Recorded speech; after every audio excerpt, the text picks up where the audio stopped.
Peck's Sunshine. By George W. Peck. Not guilty. Gentlemen of the jury, I stand before you charged with an attempt to remove the people of America by the publication of a new book, and I enter a plea of not guilty. While admitting that the case looks strong against me, there are extenuating circumstances, which, if you will weigh them carefully, will go far towards acquitting me of this dreadful charge. The facts are that I am not responsible.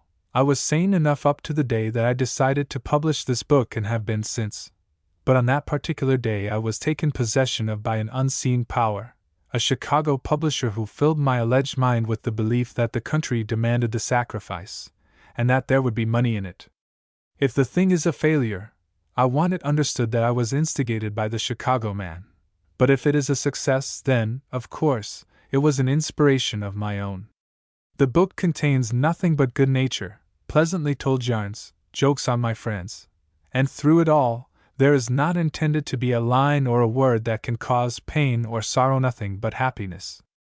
Laughter is the best medicine known to the world for the cure of many diseases that mankind is subject to, and it has been prescribed with success by some of our best practitioners. It opens up the pores, and restores the circulation of the blood, and the despondent patient that smiles is in a fair way to recovery. While this book is not recommended as an infallible cure for consumption, if I can throw the patient into the blues by the pictures, I can knock the blues out by vaccinating with the reading matter. To those who are inclined to look upon the bright side of life, this book is most respectfully dedicated by the author. G.O.W. Peck.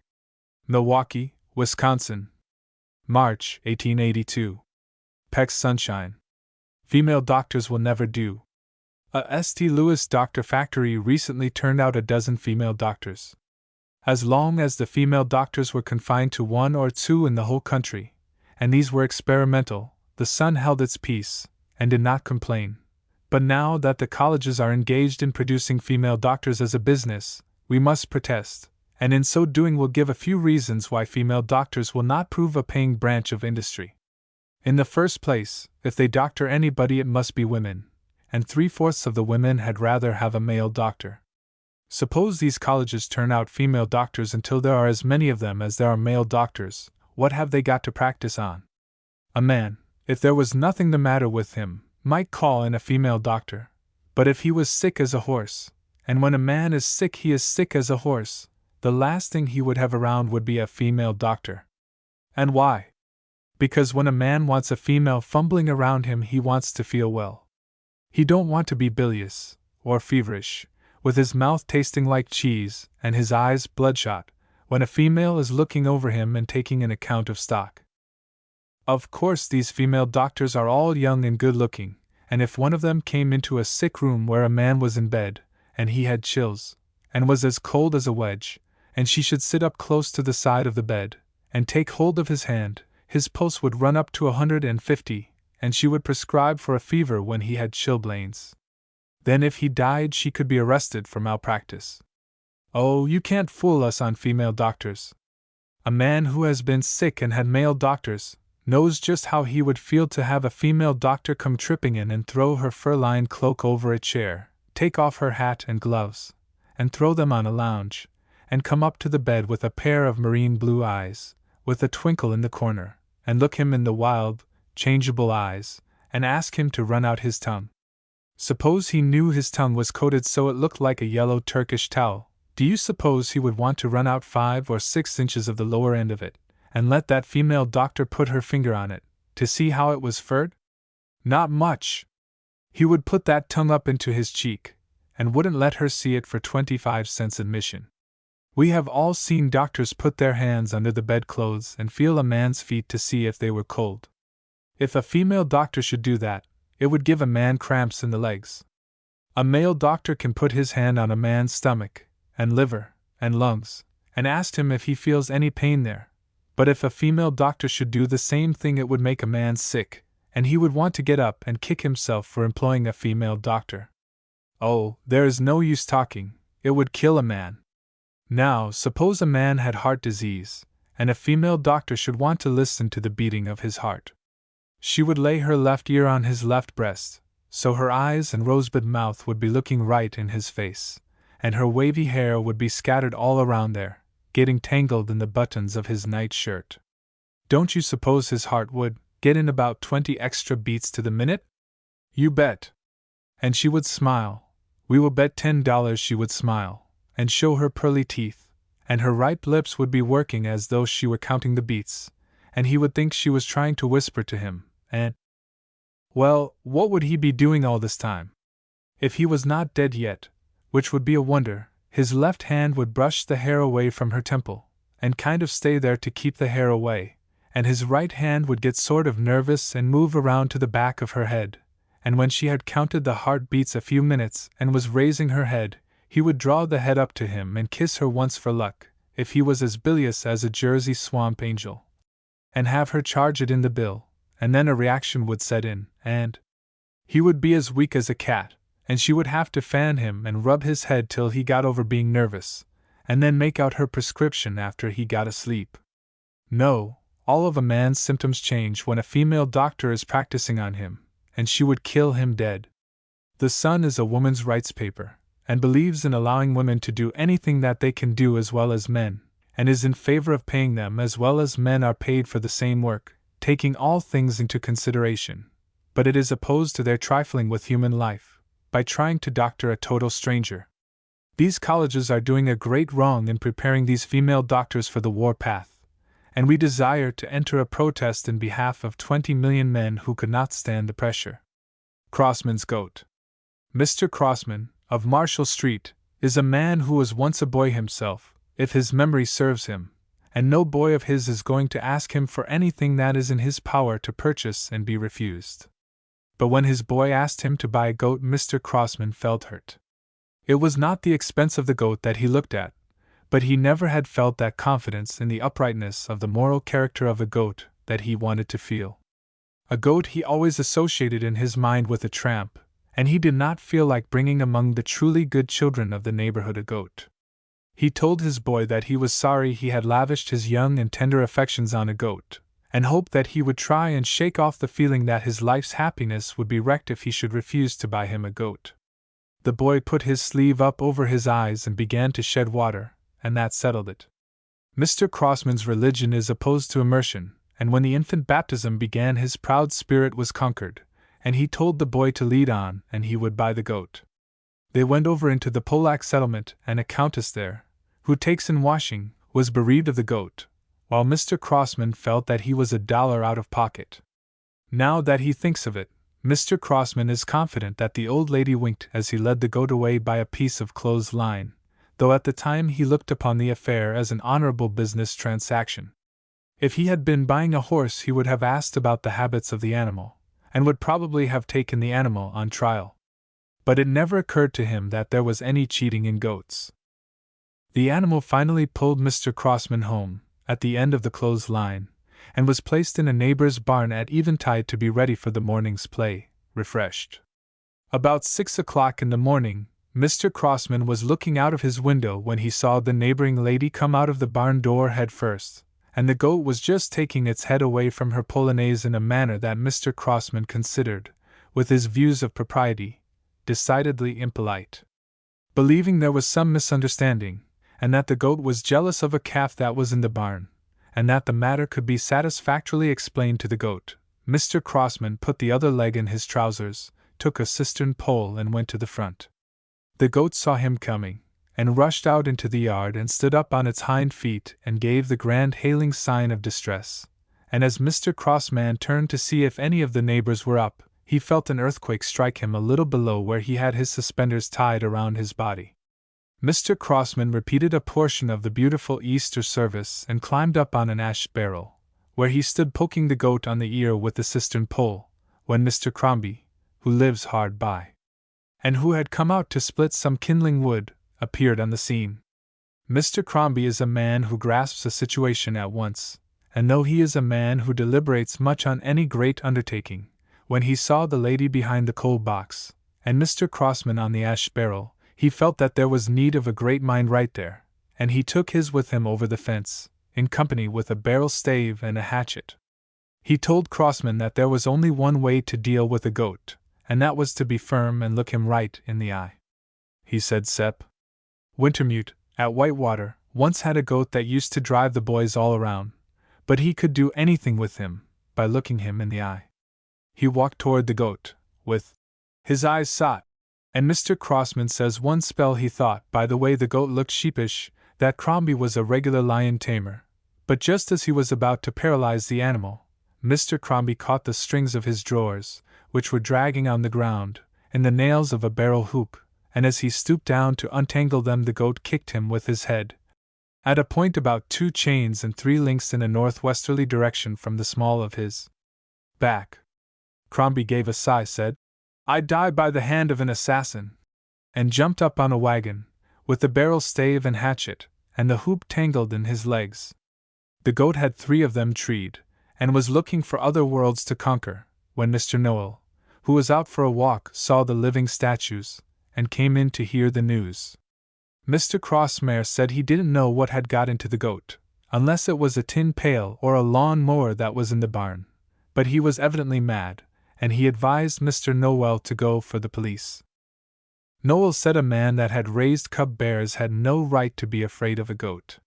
He said all you wanted to do, in subduing the spirit of animals, was to gain their confidence. He said he could, in 2 minutes, so win the affections of that goat that it would follow him about like a dog, and he went up and stroked the animal's head, scratched its ear, and asked them if they could not see they had taken the wrong course with the goat. He said a goat was a good deal like a human being. You could coax, but you could not drive. "Come, Billy," said he, as he moved off, snapping his fingers. It is Mr. Noel's unbiased opinion that Billy did come. Not that he saw Billy come, but he had a vague suspicion, from a feeling of numbness some 2 feet from the base of the brain, that William had arrived in that immediate vicinity, and while he was recalling his scattered thoughts and feeling for any pieces of spine that might have become detached from the original column, Billy came again and caught 3 of Mr. Noel's fingers in the pile driver. That was talk enough between gentlemen, and Mr. Noel got his back against the fence and climbed up on top backwards. When he caught his breath he said that was the worst shock he ever experienced since he fell off the step ladder last summer. He said he had rather break a bear to ride any time. At this point Mr. Crombie espied a letter carrier on the other side of the street, and called him over. He told the letter carrier if he would step into the yard and drive the goat in the barn they would all unite in a petition to have the salaries of letter carriers raised. There is no class of citizens more accommodating than our letter carriers, and this one came in and walked up to the goat and pushed the animal with his foot. "This goat seems tame enough," said he, turning around to speak to Mr. Crossman. His words had not more than vaporized in the chill air before the goat had planted 2 trip-hammer blows into the seat of government, and the letter carrier went into the barn, fell over a wheelbarrow, and the letters from his sack were distributed in a box stall. It was a beautiful sight to look upon, and they would have been there till this time had it not been that the Countess happened to come along gathering swill, and the party made up a purse of $3 for her if she would take the goat away. She took a turnip top from her swill pail, offered it to the goat, and the animal followed her off, bleating and showing every evidence of contentment, and the gentlemen got down from the positions they had assumed, and they shook hands and each took a bloody oath that he would not tell about it, and they repaired to their several homes and used arnica on the spots where the goat had kicked them. The only trouble that is liable to arise out of this is that the postmaster threatens to commence an action against Crossman for obstructing the mails. A mean trick. Probably the meanest trick that was ever played on a white man was played in Milwaukee, and the fact that there is no vigilance committee there is the only reason the perpetrators of the trick are alive. A businessman had just purchased a new stiff hat, and he went into a saloon with 6 of his friends to fit the hat on his head. They all took beer, and passed the hat around so all could see it. One of the meanest men that ever held a county office went to the bartender and had a thin slice of Limburger cheese cut off, and when the party were looking at the frescoed ceiling through beer glasses this wicked person slipped the cheese under the sweat leather of the hat, and the man put it on and walked out. The man who owned the hat is one of your nervous people, who is always complaining of being sick, and who feels as though some dreadful disease is going to take possession of him and carry him off. He went back to his place of business, took off his hat and laid it on the table, and proceeded to answer some letters. He thought he detected a smell, and when his partner asked him if he didn't feel sick, he said he believed he did. The man turned pale and said he guessed he would go home. He met a man on the sidewalk who said the air was full of miasma, and in the streetcar a man who sat next to him moved away to the end of the car and asked him if he had just come from Chicago. The man with the hat said he had not, when the stranger said they were having a great deal of smallpox there, and he guessed he would get out and walk, and he pulled the bell and jumped off. The cold perspiration broke out on the forehead of the man with the new hat, and he took it off to wipe his forehead, when the whole piece of cheese seemed to roll over and breathe, and the man got the full benefit of it, and came near fainting away. He got home and his wife met him and asked him what was the matter. He said he believed mortification had set in, and she took one whiff as he took off his hat, and said she should think it had. "Where did you get into it?" said she. "Get into it?" said the man. "I have not got into anything, but some deadly disease has got hold of me, and I shall not live." She told him if any disease that smelled like that had got hold of him, and was going to be chronic, she felt as though he would be a burden to himself if he lived very long. She got his clothes off, soaked his feet in mustard water, and he slept. The man slept and dreamed that a smallpox flag was hung in front of his house, and that he was riding in a butcher wagon to the pest house. The wife sent for a doctor, and when the man of pills arrived she told him all about the case. The doctor picked up the patient's new hat, tried it on and got a sniff. He said the hat was picked before it was ripe. The doctor and the wife held a post-mortem examination of the hat, and found the slice of Limburger. Few and short were the prayers they said. They woke the patient, and to prepare his mind for the revelation that was about to be made, the doctor asked him if his worldly affairs were in a satisfactory condition. He gasped and said they were. The doctor asked him if he had made his will. He said he had not, but that he wanted a lawyer sent for at once. The doctor asked him if he felt as though he was prepared to shuffle off. The man said he had always tried to lead a different life, and had tried to be done by the same as he would do it himself, but that he might have made a misdeal some way, and he would like to have a minister sent for to take an account of stock. Then the doctor brought to the bedside the hat, opened up the sweat leather, and showed the dying man what it was that smelled so, and told him he was as well as any man in the city. The patient pinched himself to see if he was alive, and jumped out of bed and called for his revolver, and the doctor couldn't keep up with him on the way downtown. The last we saw of the odoriferous citizen, he was trying to bribe the bartender to tell him which one of those pelicans it was that put that slice of cheese in his hat lining. A female knight of Pythias, a woman of Bay City, Michigan, disguised herself as a man and clerked in a store for a year, and then applied for membership in the Knights of Pythias and was initiated. During the work of the third degree her sex was discovered. It seems that in the third degree they have an India rubber rat and a celluloid snake, which run by clockwork inside, and which were very natural indeed. The idea is to let them run at the candidate for initiation to see if he will flinch. When the snake ran at the girl she kept her nerve all right, but when the rat tried to run up her trousers leg she grabbed her imaginary skirts in both hands and jumped onto a refrigerator that was standing near, which is used in the work of the fourth degree, and screamed bloody murder. The girl is a member of the order, however, and there is no help for it.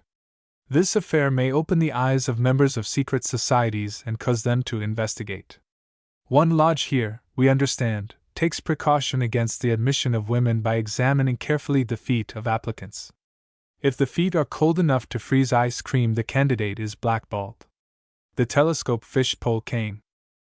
There is one thing we want to set our face against and try and break up, and that is the habit of young and middle-aged persons going fishing on Sunday, when going on the summer excursions to the country.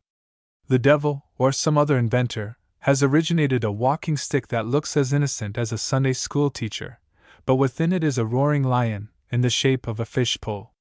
We have watched young fellows, and know their tricks. Sunday morning they say to their parents that they have agreed to go over on the west side and attend early mass with a companion, just to hear the exquisite music, and by the way, they may not be home to dinner. And they go from that home, with their new cane, looking as pious as though they were passing the collection plate. When they get around the corner they whoop it up for the depot, and shortly they are steaming out into the country. They have a lot of angleworms in an envelope in their vest pockets, and a restaurant-colored man, who has been seen the night before, meets them at the depot and hands them a basket of sandwiches with a bottle sticking out. Arriving at the summer resort, they go to the bank of the lake and take a boat ride, and when well out in the lake they begin to unbosom the cane. Taking a plug out of the end of it, they pull out a dingus and 3 joints of fishpole come out, and they tie a line on the end, put an angleworm on the hook, and catch fish. That is the kind of mass they are attending. At night the train comes back to town, and the sunburnt young men, with their noses peeled, hand a basket to the waiting colored man, which smells of fish, and they go home and tell their parents they went out to Forest Home Cemetery in the afternoon, and the sun was awful hot. The good mother knows she smells fish on her son's clothes, but she thinks it is some new kind of perfumery, and she is silent. An honest up-and-up fish-pole is a thing of beauty and a joy forever, if the fishing is good, but one of these deceptive, 3-cardamante, political fish-poles, that shoves in and appears to be a cane, is incendiary, and ought to be suppressed. There ought to be a law passed to suppress a fish-pole that passes in polite society for a cane, and in such a moment as ye think not is pulled out to catch fish. There is nothing square about it, and the invention of that blasted stem-winding fish-pole is doing more to ruin this country than all the political parties can overcome. If there was a law to compel the owners of those wilking sticks to put a sign on their canes, "This is a fish-pole," there would be less canes taken on these Sunday excursions in summer. Look not upon the walking stick when it is hollow, and pulls out, for at last it giveth thee away, young fellow. The son is in receipt of an invitation to attend the opening of a new hotel in an Iowa city, but it will be impossible to attend. We remember one Iowa hotel which we visited in 1869, when the Wisconsin editors stopped there on the way back from Omaha, the time when a couple of bed bugs took Uncle David Atwood up on the roof and were going to throw him off, and they would have done it, only a party of cockroaches took his part and killed the bed bugs. Sam Ryan will remember how there was a crop of new potatoes growing on the billiard room floor in the dirt, that were all blossomed out, and Charlie Seymour can tell how he had to argue for an hour to convince the colored cook that the peculiar smell of the scrambled eggs was owing to some of them being rotten. There were 4 waiters to 100 guests, and it was a sight long to be remembered to see Mrs. Seymour and Mrs. Atwood carry their broiled chicken back to the kitchen and pick the feathers off, while good Uncle McBride, of Sparta, got into an altercation over his fried fish because the fish had not been scaled, where it was said the only thing that was not sour was the vinegar, and where the only thing that was not too small was the bill, and where every room smelled like a morgue, and the towels in the rooms had not taken a bath since 1827. At this hotel the proprietor would take a guest's napkin to wipe his nose, and the barefooted waiter girl would slip up on the rare-done fried egg spilled on the dining-room floor, and wipe the yolk off her dress on a guest's linen coat tail. That is all we want of a hotel in that place. Not many months ago there was a meeting of ministers in Wisconsin, and after the holy work in which they were engaged had been done up to the satisfaction of all, a citizen of the place where the conference was held invited a large number of them to a collation at his house. After supper a dozen of them adjourned to a room upstairs to have a quiet smoke, as ministers sometimes do, when they got to talking about old times, when they attended school and were boys together, and the son man, who was present, disguised as a preacher, came to the conclusion that ministers were rather human than otherwise when they are young. One 200-pound delegate with a cigar between his fingers blew the smoke out of the mouth which but a few hours before was uttering a supplication to the Most High to make us all good, punched a thin elder in the ribs with his thumb and said, "Jim, do you remember the time we carried the cow and calf up into the recitation room?" For a moment, Jim was inclined to stand on his dignity, and he looked pained, until they all began to laugh, when he looked around to see if any worldly person was present, and satisfying himself that we were all truly good, he said, "You bet your life I remember it. I have got a scar on my shin now where that blessed cow hooked me." And he began to roll up his trousers leg to show the scar. They told him they would take his word, and he pulled down his pants and said, "Well, you see I was detailed to attend to the calf, and I carried the calf upstairs, assisted by Bill Smith, who is now preaching in Chicago, got a soft thing, $5,000 a year, and a parsonage furnished, and keeps a team, and if one of those horses is not a trotter, then I am no judge of horse flesh or of Bill, and if he don't put on an old driving coat and go out on the road occasionally and catch on for a race with some worldly-minded man, then I am another. You hear me? Well, I never knew a calf was so heavy, and had so many hind legs. Kick! Why, bless your old alabaster heart, that calf walked all over me, from Genesis to Revelations. And say, we didn't get much of a breeze the next morning, did we, when we had to clean out the recitation room?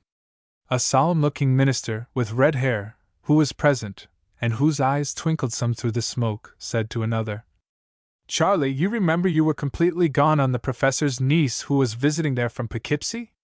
What become of her? Charlie put his feet on the table, struck a match on his trousers, and said, Well, I wasn't gone on her, as you say, but just liked her. Not too well, you know, but just well enough. She had a color of hair that I could never stand, just the color of yours, Hank, and when she got to going with a printer I kind of let up, and they were married. I understand he is editing a paper somewhere in Illinois, and getting rich. It was better for her, as now she has a place to live, and does not have to board around like a country schoolma'am, as she would if she had married me. A dark-haired man, with a coat buttoned clear to the neck, and a countenance like a funeral sermon, with no more expression than a wooden decoy duck, who was smoking a briarwood pipe that he had picked up on a whatnot that belonged to the host, knocked the ashes out in a spittoon, and said, Boys, do you remember the time we stole that 3-seated wagon and went out across the marsh to Kingsley's farm, after watermelons? 4 of them said they remembered it well enough, and Jim said all he asked was to live long enough to get even with Bill Smith, the Chicago preacher, for suggesting to him to steal a beehive on the trip. Why, said he, before I had got 20 feet with that hive, every bee in it had stung me a dozen times. And do you remember how we played it on the professor, and made him believe that I had the chicken pox? Oh, gentlemen, a glorious immortality awaits you beyond the grave for lying me out of that scrape. The fat man hitched around uneasy in his chair and said they all seemed to have forgotten the principal event of that excursion, and that was how he tried to lift a bulldog over the fence by the teeth, which had become entangled in a certain portion of his wardrobe that should not be mentioned, and how he left a sample of his trousers in the possession of the dog, and how the farmer came to the college the next day with his eyes blacked, and a piece of trousers cloth done up in a paper, and wanted the professor to try and match it with the pants of some of the divinity students, and how he had to put on a pair of nankeen pants, and hide his cassimers in the boathouse until the watermelon scrape blew over, and he could get them mended. Then the small brunette minister asked if he was not entitled to some credit for blacking the farmer's eyes. Says he, when he got over the fence and grabbed the near horse by the bits, and said he would have the whole gang in jail, I felt as though something had got to be done, and I jumped out on the other side of the wagon and walked around to him and put up my hands and gave him 1, 2, 3 about the nose, with my blessing, and he let go that horse and took his dog back to the house.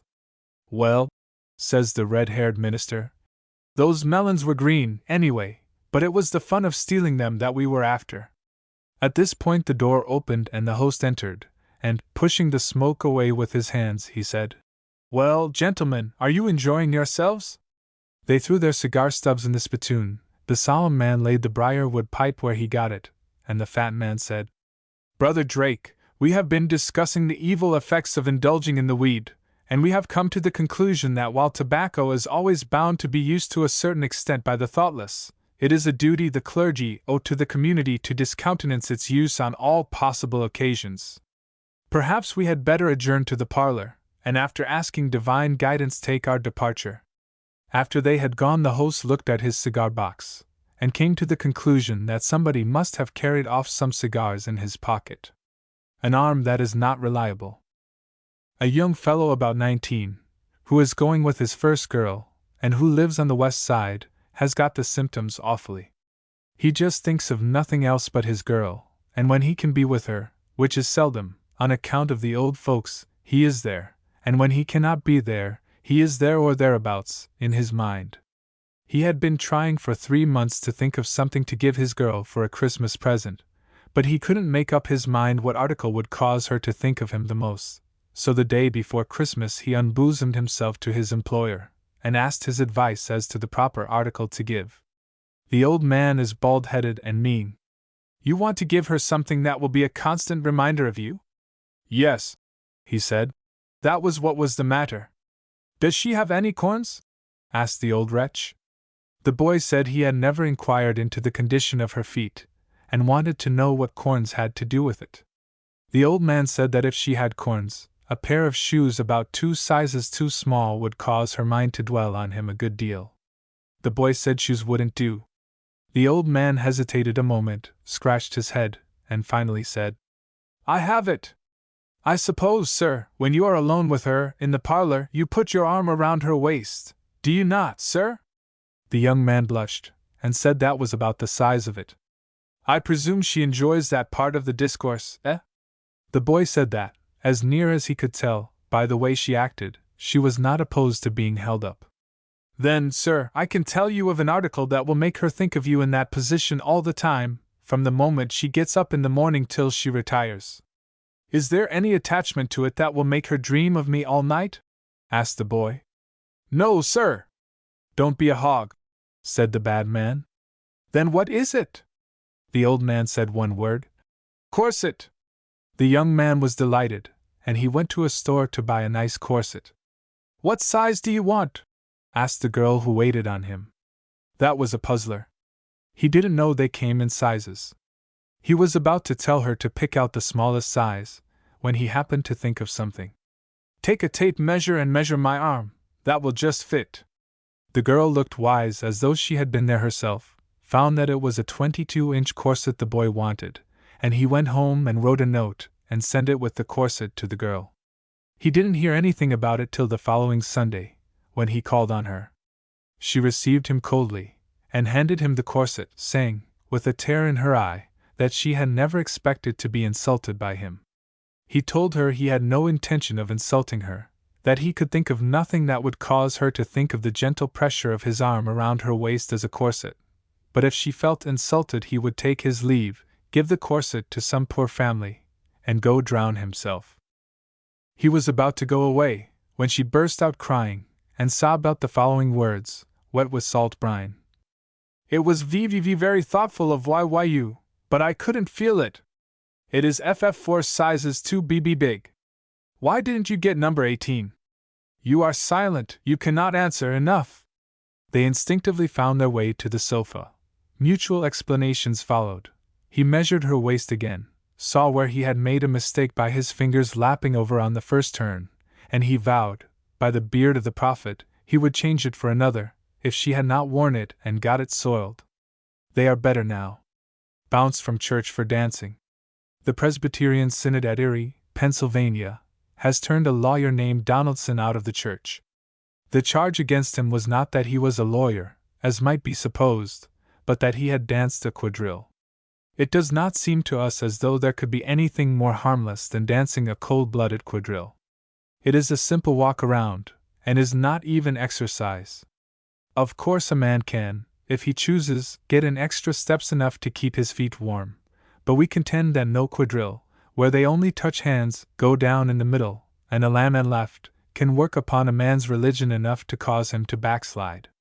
If it was this new, waltz quadrille, that Donaldson indulged in, where there is intermittent hugging, and where the head gets to whirling, and a man has to hang on to his partner quite considerable, to keep from falling all over himself, and where she looks up fondly into his eyes and as though telling him to squeeze just as hard as it seemed necessary for his convenience, we should not wonder so much at the synod hauling him over the coals for cruelty to himself, but a cold quadrille has no deviltry in it.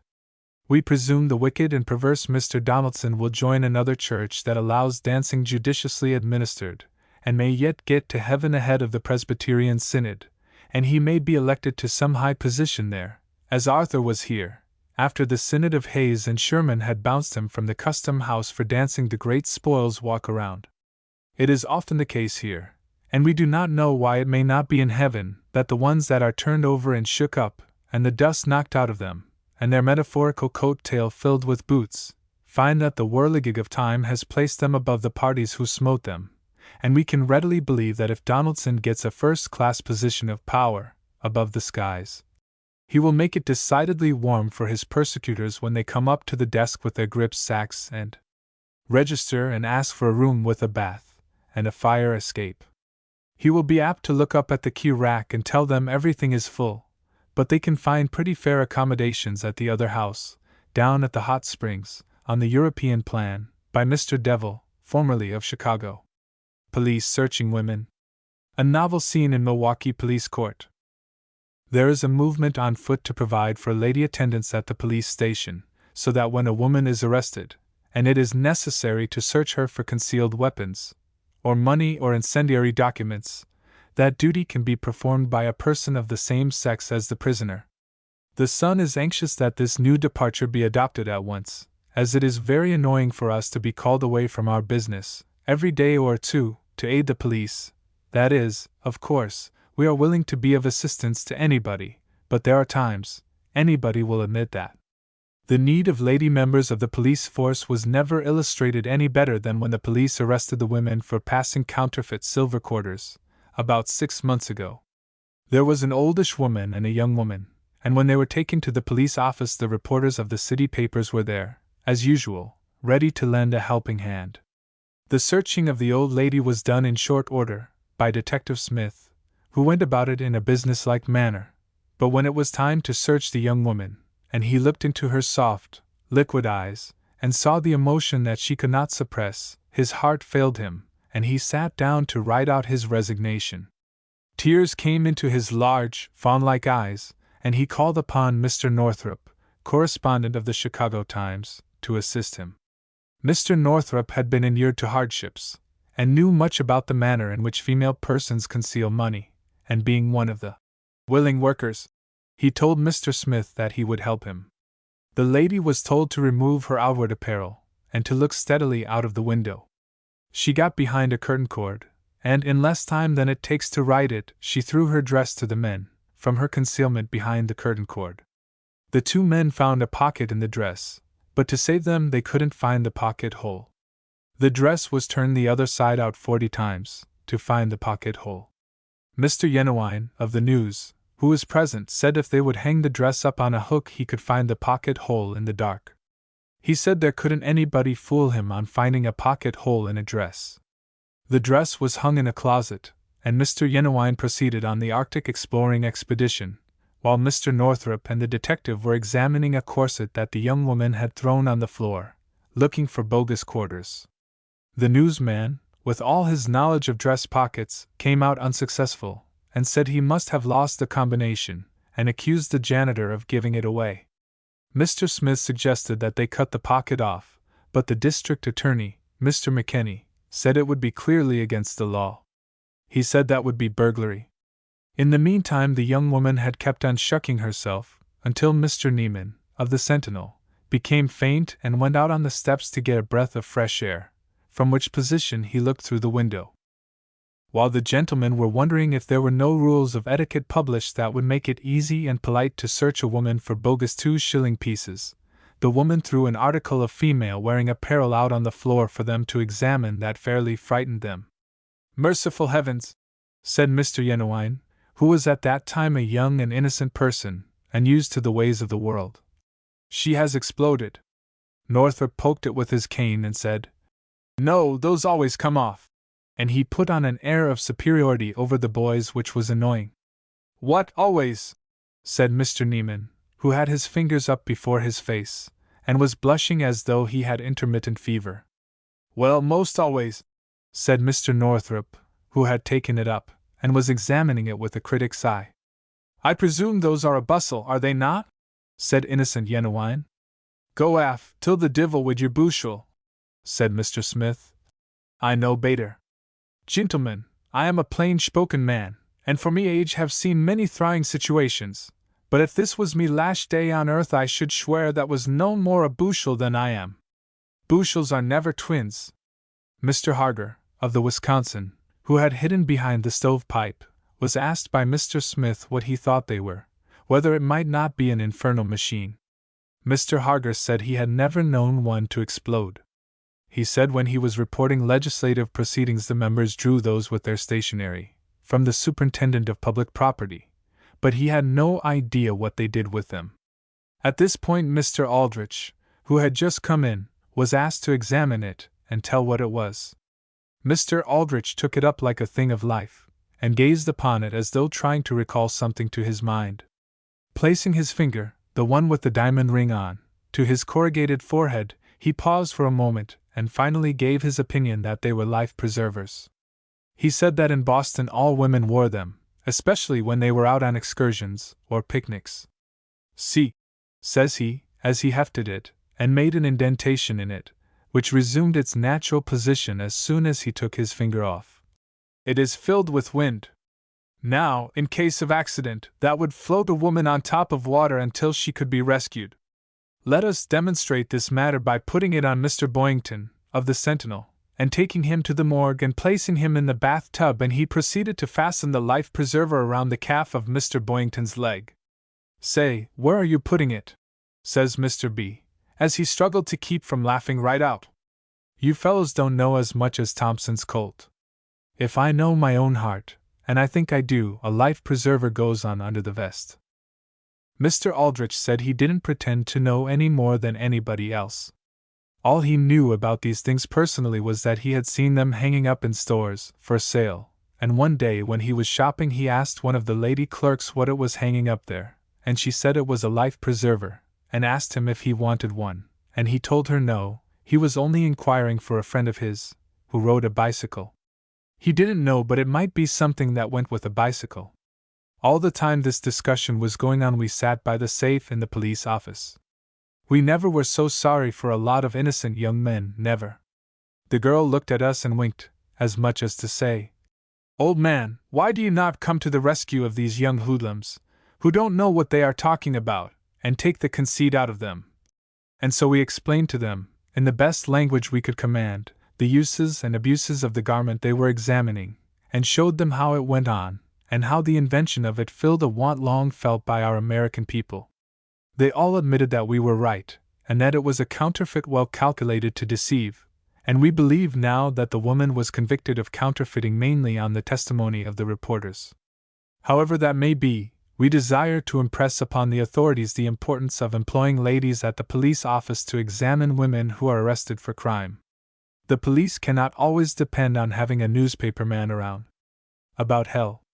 An item is going the rounds of the papers, to illustrate how large the sun is, and how hot it is, which asserts that if an icicle 1,000,000 miles long, and 100,000 miles through, should be thrust into one of the burning cavities of the sun, it would be melted in 1/100th part of a second, and that it would not cause as much sissing as a drop of water on a hot griddle.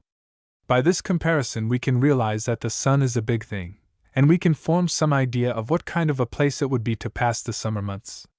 In contemplating the terrible heat of the sun, we are led to wonder why those whose duty it is to preach a hell hereafter have not argued that the sun is the place where sinners will go to when they die. It is not our desire to inaugurate any reform in religious matters, but we realize what a discouraging thing it must be for preachers to preach hell and have nothing to show for it. As the business is now done, they are compelled to draw upon their imagination for a place of endless punishment, and a great many people, who would be frightened out of their boots if the minister could show them hell as he sees it, look upon his talk as a sort of dime novel romance.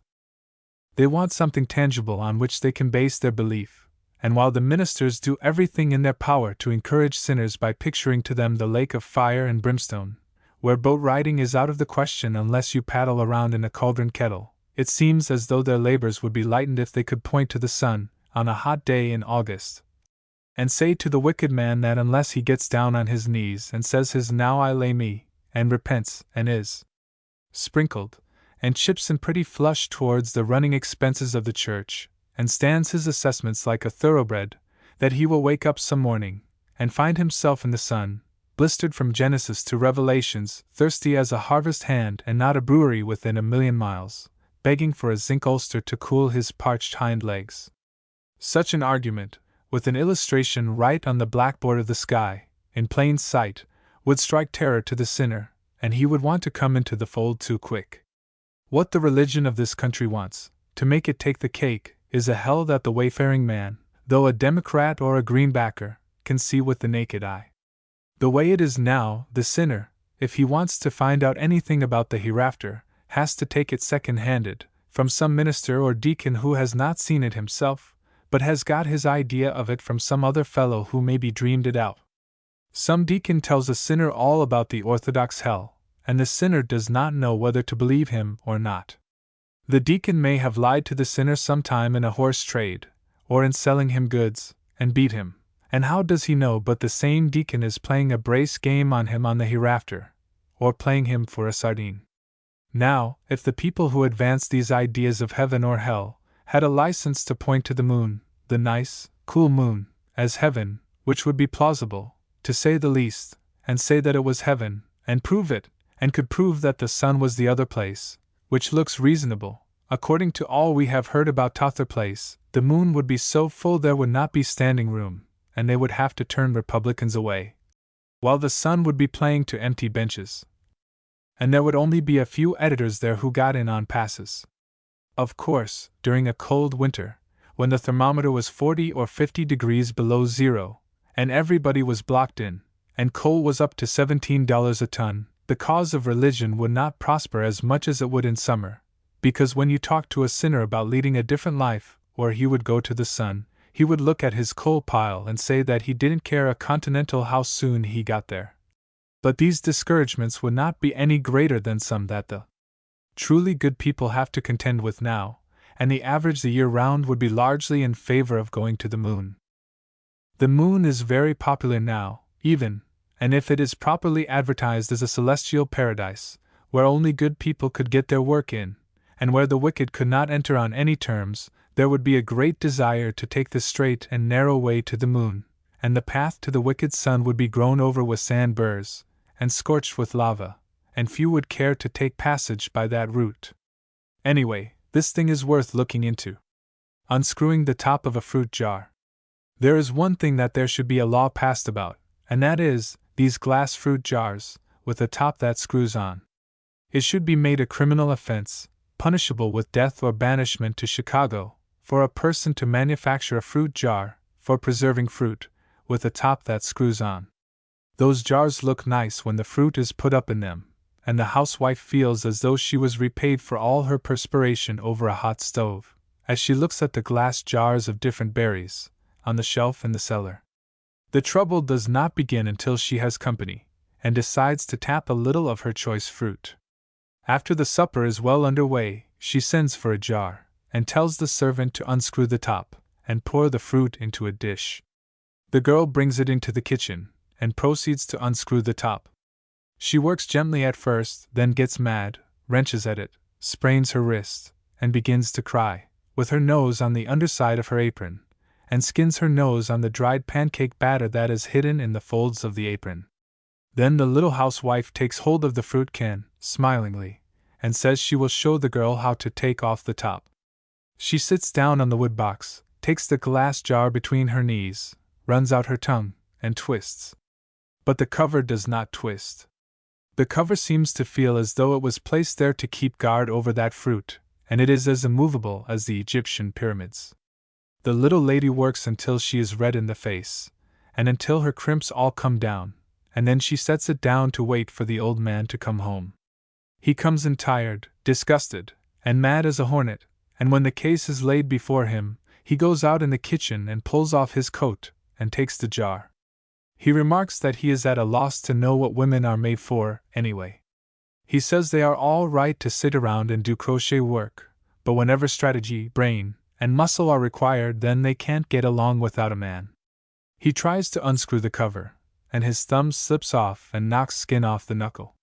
He breathes a silent prayer and calls for the kerosene can, and pours a little of it into the crevice, and lets it soak, and then he tries again, and swears audibly. Then he calls for a tack hammer, and taps the cover gently on one side. The glass jar breaks, and the juice runs down his trousers leg, on the table and all around. Enough of the fruit is saved for supper, and the old man goes up the back stairs to tie his thumb up in a rag, and change his pants. All come to the table smiling, as though nothing had happened, and the housewife don't allow any of the family to have any sauce for fear they will get broken glass into their stomachs, but the company is provided for generously, and all would be well only for a remark of a little boy who, when asked if he will have some more of the sauce, says he don't want no strawberries pickled in kerosene. The smiling little hostess steals a smell of the sauce while they are discussing politics, and believes she does smell kerosene, and she looks at the old man kind of spunky when he glances at the rag on his thumb and asks if there is no liniment in the house. The preserving of fruit in glass jars is broken up in that house, and 4 dozen jars are down cellar to lay upon the lady's mind till she gets a chance to send some of them to a charity picnic. The glass jar fruitcan business is played out unless a scheme can be invented to get the top off. Buttermilk bibbers. The immense consumption of buttermilk as a drink, retailed over the bars of saloons, has caused temperance people to rejoice. It is said that over 2,000 gallons a day are sold in Milwaukee. There is one thing about buttermilk in its favor, and that is, it does not intoxicate, and it takes the place of liquor as a beverage.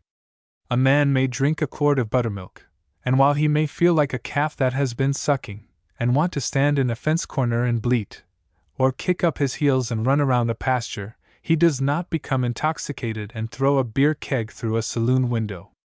Another thing, buttermilk does not cause the nose to become red, and the consumer's breath does not smell like the next day after a Sangerfest.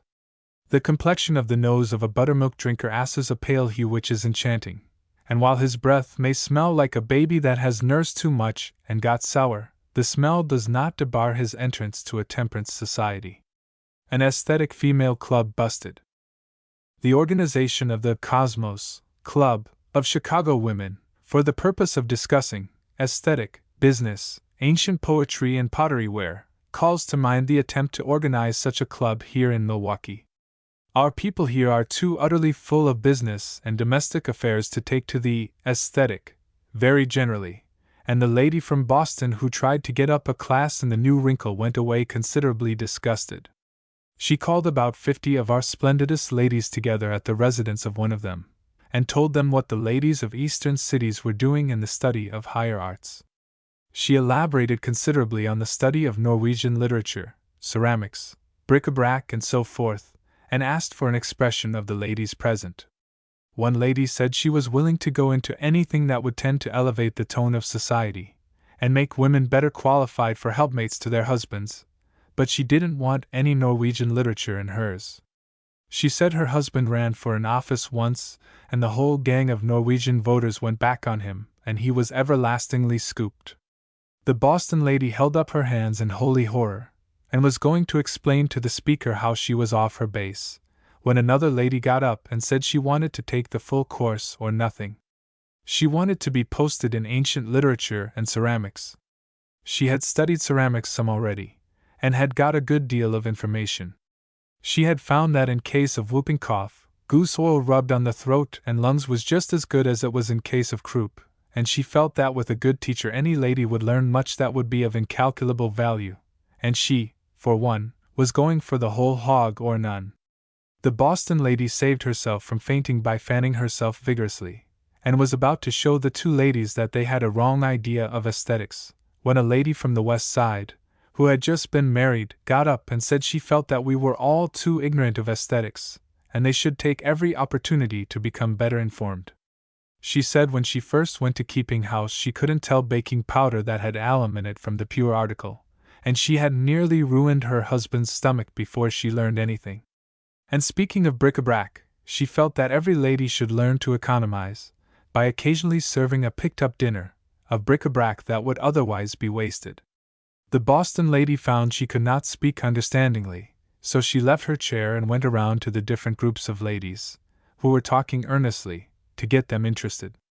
The first group of 4 that she broke in on were talking of the best way to renovate sealskin cloaks that had been moth-eaten. One lady said that she had tried all the aesthetic insect powder that was advertised in the papers, and the moths would fairly get fat on it, and beg for more, but last spring she found out that moths were afraid of whiskey. Her husband worked in a wholesale whiskey store, and his garments became saturated with the perfume, and you couldn't hire a moth to go near him. So she got an empty whiskey barrel and put in all her furs, and the moths never touched a thing. But she said the moths had a high old time all summer. They would get together in squads and go to the barrel and smell at the bunghole, and lock arms and sashay around the room, staggering just as though there was an election, and about 11 o'clock they would walk up to a red spot in the carpet and take a lunch, just like men going to a saloon. She said there was one drawback to the whiskey barrel, as it gave her away when she first went out in company after taking her clothes out of the barrel. She wore her sealskin cloak to the Good Templar's lodge, the first night after taking it out, and they were going to turn her out of the lodge on the ground that she had violated her obligation. "You may talk about your Scandinavian literature," said she, turning to the Boston lady, "but when it comes to keeping moths out of furs, an empty whiskey barrel knocks the everlasting socks off of anything I ever tried." The Boston lady put on her aesthetic hat, and was about to take her leave, satisfied that she had struck the wrong crowd, when a sweet little woman, with pouting lips, called her aside. The Boston lady thought she had found at last one congenial soul, and she said, "What is it, my dear?" The little lady hesitated a moment, and with a tear in her eye she asked, "Madam, can you tell me what is good for worms? Fido has acted for a week as though he was ill, and—" That settled it. The Boston lady went away, and has never been heard of since. A young fellow and his girl went out sleighing yesterday, and the lad returned with a frozen ear. There is nothing very startling in the simple fact of a frozen ear, but the idea is that it was the ear next to the girl that he was foolish enough to let freeze. A girl that will go out sleigh riding with a young man and allow his ears to freeze is no gentleman, lady, and ought to be arrested. Why, here in Milwaukee, on the coldest days, we have seen a young man out riding with a girl, and his ears were so hot they would fairly siss. And there was not a man driving on the avenue but would have changed places with the young man, and allowed his ears to cool. Girls cannot sit too close during this weather. The climate is rigorous. Fooling with the Bible. Reports from the stationers show that there is no demand at all for the revised edition of the Bible, and had it not been for the newspapers publishing the whole affair there would have been very few persons that took the trouble to even glance at it. And it is believed that not one reader of the daily papers in 100 read any of the Bible, and not one in 10,000 read all of it which was published. Who originated this scheme of revising the Bible we do not know, but whoever it was made a miscue. There was no one suffering particularly for a revision of the Bible. It was good enough as it was. No literary sharp of the present day has got any license to change anything in the Bible. Why, the cheeky ghouls have actually altered over the Lord's Prayer, cut it biased, and thrown the parts about giving us this day our daily bread into the rag bag. How do they know that the Lord said more than he wanted to in that prayer? He wanted that daily bread in there, or he never would have put it in. The only wonder is that those revisers did not insert strawberry shortcake and ice cream in place of daily bread. Some of these ministers who are writing speeches for the Lord think they are smart. They have fooled with Christ's Sermon on the Mount until he couldn't tell it if he was to meet it in the Chicago Times. This thing has gone on long enough, and we want a stop put to it. We have kept still about the piracy that has been going on in the Bible because people who are better than we are have seemed to endorse it, but now we are sick of it, and if there is going to be an annual clerical picnic to cut gashes in the Bible and stick new precepts and examples on where they will do the most hurt, we shall lock up our old Bible where the critters can't get at it, and throw the first book agent downstairs head first that tries to shove off onto us one of these new fangled, go-as-you-please Bibles, with all the modern improvements, and hell left out. Now, where was there a popular demand to have hell left out of the Bible? Were there any petitions from the people sent up to this self-constituted legislature of pinchbeck ministers, praying to have hell abolished, and Hades inserted? Not a petition. And what is this Hades? Where is it? Nobody knows. They have taken away our orthodox hell, that has stood by us since we first went to Sunday school, and given us a Hades. Half of us wouldn't know a Hades if we should see it dead in the road, but they couldn't fool us any on hell. No, these revisers have done more harm to religion than they could have done by preaching all their lives. They have opened the ball, and now, every time a second-class dominie gets out of a job, he is going to cut and slash into the Bible. He will think up lots of things that will sound better than some things that are in there, and by we shall have our Bibles as we do our almanacs, annually, with weather probabilities on the margins. This is all wrong. Infidels will laugh at us, and say our old Bible is worn out, and out of style, and tell us to have our measure taken for a new one every fall and spring, as we do for our clothes. If this revision is a good thing, why won't another one be better? The woods are full of preachers who think they could go to work and improve the Bible, and if we don't shut down on this thing, they will take a hand in it. If a man hauls down the American flag, we shoot him on the spot, and now we suggest that if any man mutilates the Bible, we run an umbrella into him and spread it. The old Bible just filled the bill, and we hope every new one that is printed will lay on the shelves and get sour. This revision of the Bible is believed to be the work of an incendiary. It is a scheme got up by British book publishers to make money out of pious people. It is on the same principle that speculators get up a corner on pork or wheat. They got revision, and printed Bibles enough to supply the world, and would not let out one for love or money. None were genuine unless the name of this British firm was blown in the bottle.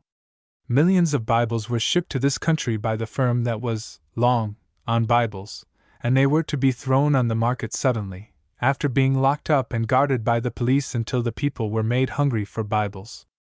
The edition was advertised like a circus, and doors were to be opened at 6 o'clock in the morning. American publishers who wanted to publish the Bible, too, got compositors ready to rush out a cheap Bible within 12 hours, and the Britons, who were running the corner on the Word of God, called these American publishers pirates. The idea of men being pirates for printing a Bible, which should be as free as salvation. The newspapers that had the Bibles telegraphed to them from the East were also pirates. Oh, the revision is a three-card Monte speculation, that is all it is. G.O.W. Peck of the Sun recently delivered an address before the Wisconsin State Dairymen's Association. The following is an extract from the document. Fellow creationists, in calling upon me, on this occasion, to enlighten you upon a subject that is dear to the hearts of all Americans, you have got the right man in the right place. It makes me proud to come to my old home and unfold truths that have been folded since I can remember. It may be said by scoffers, and it has been said today, in my presence, that I didn't know enough to even milk a cow. I deny the allegation, show me the alligator. If any gentleman present has got a cow here with him, and I can borrow a clothes wringer, I will show you whether I can milk a cow or not. Or if there is a cheese mine here handy, I will demonstrate that I can run it. The manufacture of cheese and butter has been among the earliest industries. Away back in the history of the world, we find Adam and Eve conveying their milk from the Garden of Eden, in a one-horse wagon to the Cool Spring Cheese Factory, to be weighed in the balance. Whatever may be said of Adam and Eve to their discredit in the marketing of the products of their orchard, it has never been charged that they stopped at the pump and put water in their milk cans. Doubtless you all remember how Cain killed his brother Abel because Abel would not let him do the churning. We can picture Cain and Abel driving mooly cows up to the house from the pasture in the southeast corner of the garden, and Adam standing at the bars with a tin pail and a three-legged stool, smoking a meerschaum pipe and singing, "Hold the fort for I am coming through the rye," while Eve sat on the veranda altering over her last year's polonaise, and winking at the devil who stood behind the milk house singing, "I want to be an angel." After he got through milking he came up and saw Eve blushing, and he said, "Madam, cheese it," and she chose it. But to come down to the present day, we find that cheese has become one of the most important branches of manufacture. It is next in importance to the silver interest. And fellow cheesemongers, you are doing yourselves great injustice that you do not petition Congress to pass a bill to remonetize cheese. There is more cheese raised in this country than there is silver, and it is more valuable. Suppose you had not eaten a mouthful in 30 days, and you should have placed on the table before you $10 stamped out of silver bullion on one plate, and $9 stamped out of cheese bullion on another plate. Which would you take first? Though the face value of the 9 cheese dollars would be 10%, below the face value of 10 silver dollars, you would take the cheese. You could use it to better advantage in your business. Hence I say cheese is more valuable than silver, and it should be made legal tender for all debts, public and private, except pew rent. I may be in advance of other eminent financiers who have studied the currency question, but I want to see the time come, and I trust the day is not far distant, when 412.5 grains of cheese will be equal to $1 in codfish, and when the merry jingle of slices of cheese shall be heard in every pocket. Then every cheese factory can make its own coin, money will be plenty, everybody will be happy, and there never will be any more war. It may be asked how this currency can be redeemed? I would have an incontrovertible bond, made of Limburger cheese, which is stronger and more durable. When this is done, you can tell the rich from the poor man by the smell of his money. Nowadays, many of us do not even get a smell of money, but in the good days which are coming, the gentle zephyr will waft to us the able-bodied Limburger, and we shall know that money is plenty. The manufacture of cheese is a business that a poor man can engage in as well as a rich man. I say it, without fear of successful contradiction, and say it boldly, that a poor man with, say 200 cows, if he thoroughly understands his business, can market more cheese than a rich man who owns 300 oxen. This is susceptible of demonstration. If my boy showed a desire to become a statesman, I would say to him, "Young man, get married, buy a muley cow, go to Sheboygan County, and start a cheese factory." Speaking of cows, did it ever occur to you, gentlemen, what a saving it would be to you if you should adopt muley cows instead of horned cattle? It takes at least 3 tons of hay and a large quantity of ground feed annually to keep a pair of horns fat, and what earthly use are they? Statistics show that there are annually killed 45,000 grangers by cattle with horns. You pass laws to muzzle dogs, because 1 in 10,000 goes mad, and yet more people are killed by cattle horns than by dogs. What the country needs is more muley cows. Now that I am on the subject, it may be asked what is the best paying breed for the dairy. My opinion is divided between the South Down and the Cochin China. Some like one the best and some the other, but as for me, give me liberty or give me death.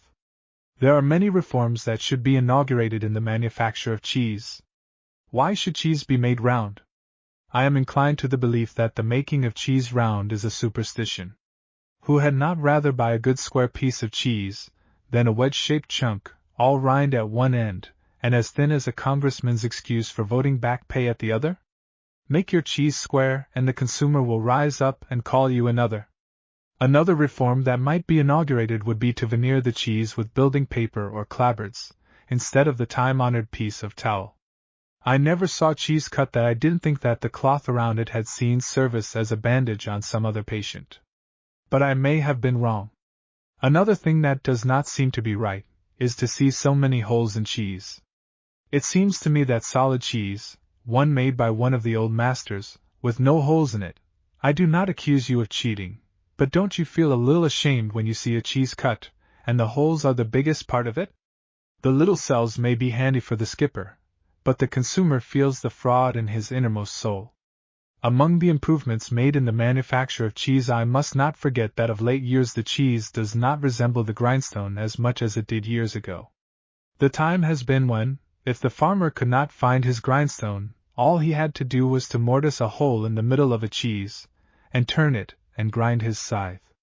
Before the invention of nitroglycerin, it was a good day's work to hew off cheese enough for a meal. Time has worked wonders in cheese. Colored concert troops. Sometimes it seems as though the colored people ought to have a guardian appointed over them. Now you take a colored concert troupe, and though they may have splendid voices, they do not know enough to take advantage of their opportunities. People go to hear them because they are colored people, and they want to hear old-fashioned Negro melodies, and yet these mokes will tackle Italian opera and high-toned music that they don't know how to sing. They will sing these fancy operas, and people will not pay any attention. Along toward the end of the program they will sing some old nigger song, and the house fairly goes wild and calls them out half a dozen times. And yet they do not know enough to make up a program of such music as they can sing, and such as the audience want. They get too big, these colored people do, and can't strike their level. People who have heard Kellogg, and Marie Rose, and Gerster, are sick when a black cat with a long red dress comes out and murders the same pieces the prima donnas have sung. We have seen a colored girl attempt a selection from some organ grinder opera, and she would howl and screech, and catch her breath and come again, and wheel and fire vocal shrapnel, limber up her battery and take a new position, and unlimber and send volleys of soprano grape and canister into the audience, and then she would catch on to the highest note she could reach and hang to it like a dog to a root, till you would think they would have to throw a pail of water on her to make her let go. And all the time she would be biting and shaking like a terrier with a rat, and finally give one kick at last at her red trail with her hind foot, and back off the stage looking as though she would have to be carried on a dustpan, and the people in the audience would look at each other in pity and never give her a cheer, when, if she had come out and patted her leg, and put one hand up to her ear, and sung, "I see a gwine to see Massa Jesus early in de mornin'," they would have split the air wide open with cheers, and called her out 5 times. The fact is, they haven't got sense. There was a hungry-looking, round-shouldered, sick-looking colored man in that same party that was on the program for a violin solo. When he came out, the people looked at each other, as much as to say, "Now we will have some fun." The moke struck an attitude as near Old Bull as he could with his number 11 feet and his hollow chest, and played some diabolical selection from a foreign cat opera that would have been splendid if Wilhelmscher Old Bull had played it, but the colored brother couldn't get within a mile of the tune. He rasped his old violin for 20 minutes and tried to look grand, and closed his eyes and seemed to soar away to heaven, and the audience wished to heaven he had, and when he became exhausted and squeezed the last note out, and the audience saw that he was in a profuse perspiration, they let him go and did not call him back. If he had come out and sat on the back of a chair and sawed off "The Devil's Dream" or "The Arkansas Traveler," that crowd would have cheered him till he thought he was a bigger man than Grant. But he didn't have any sense.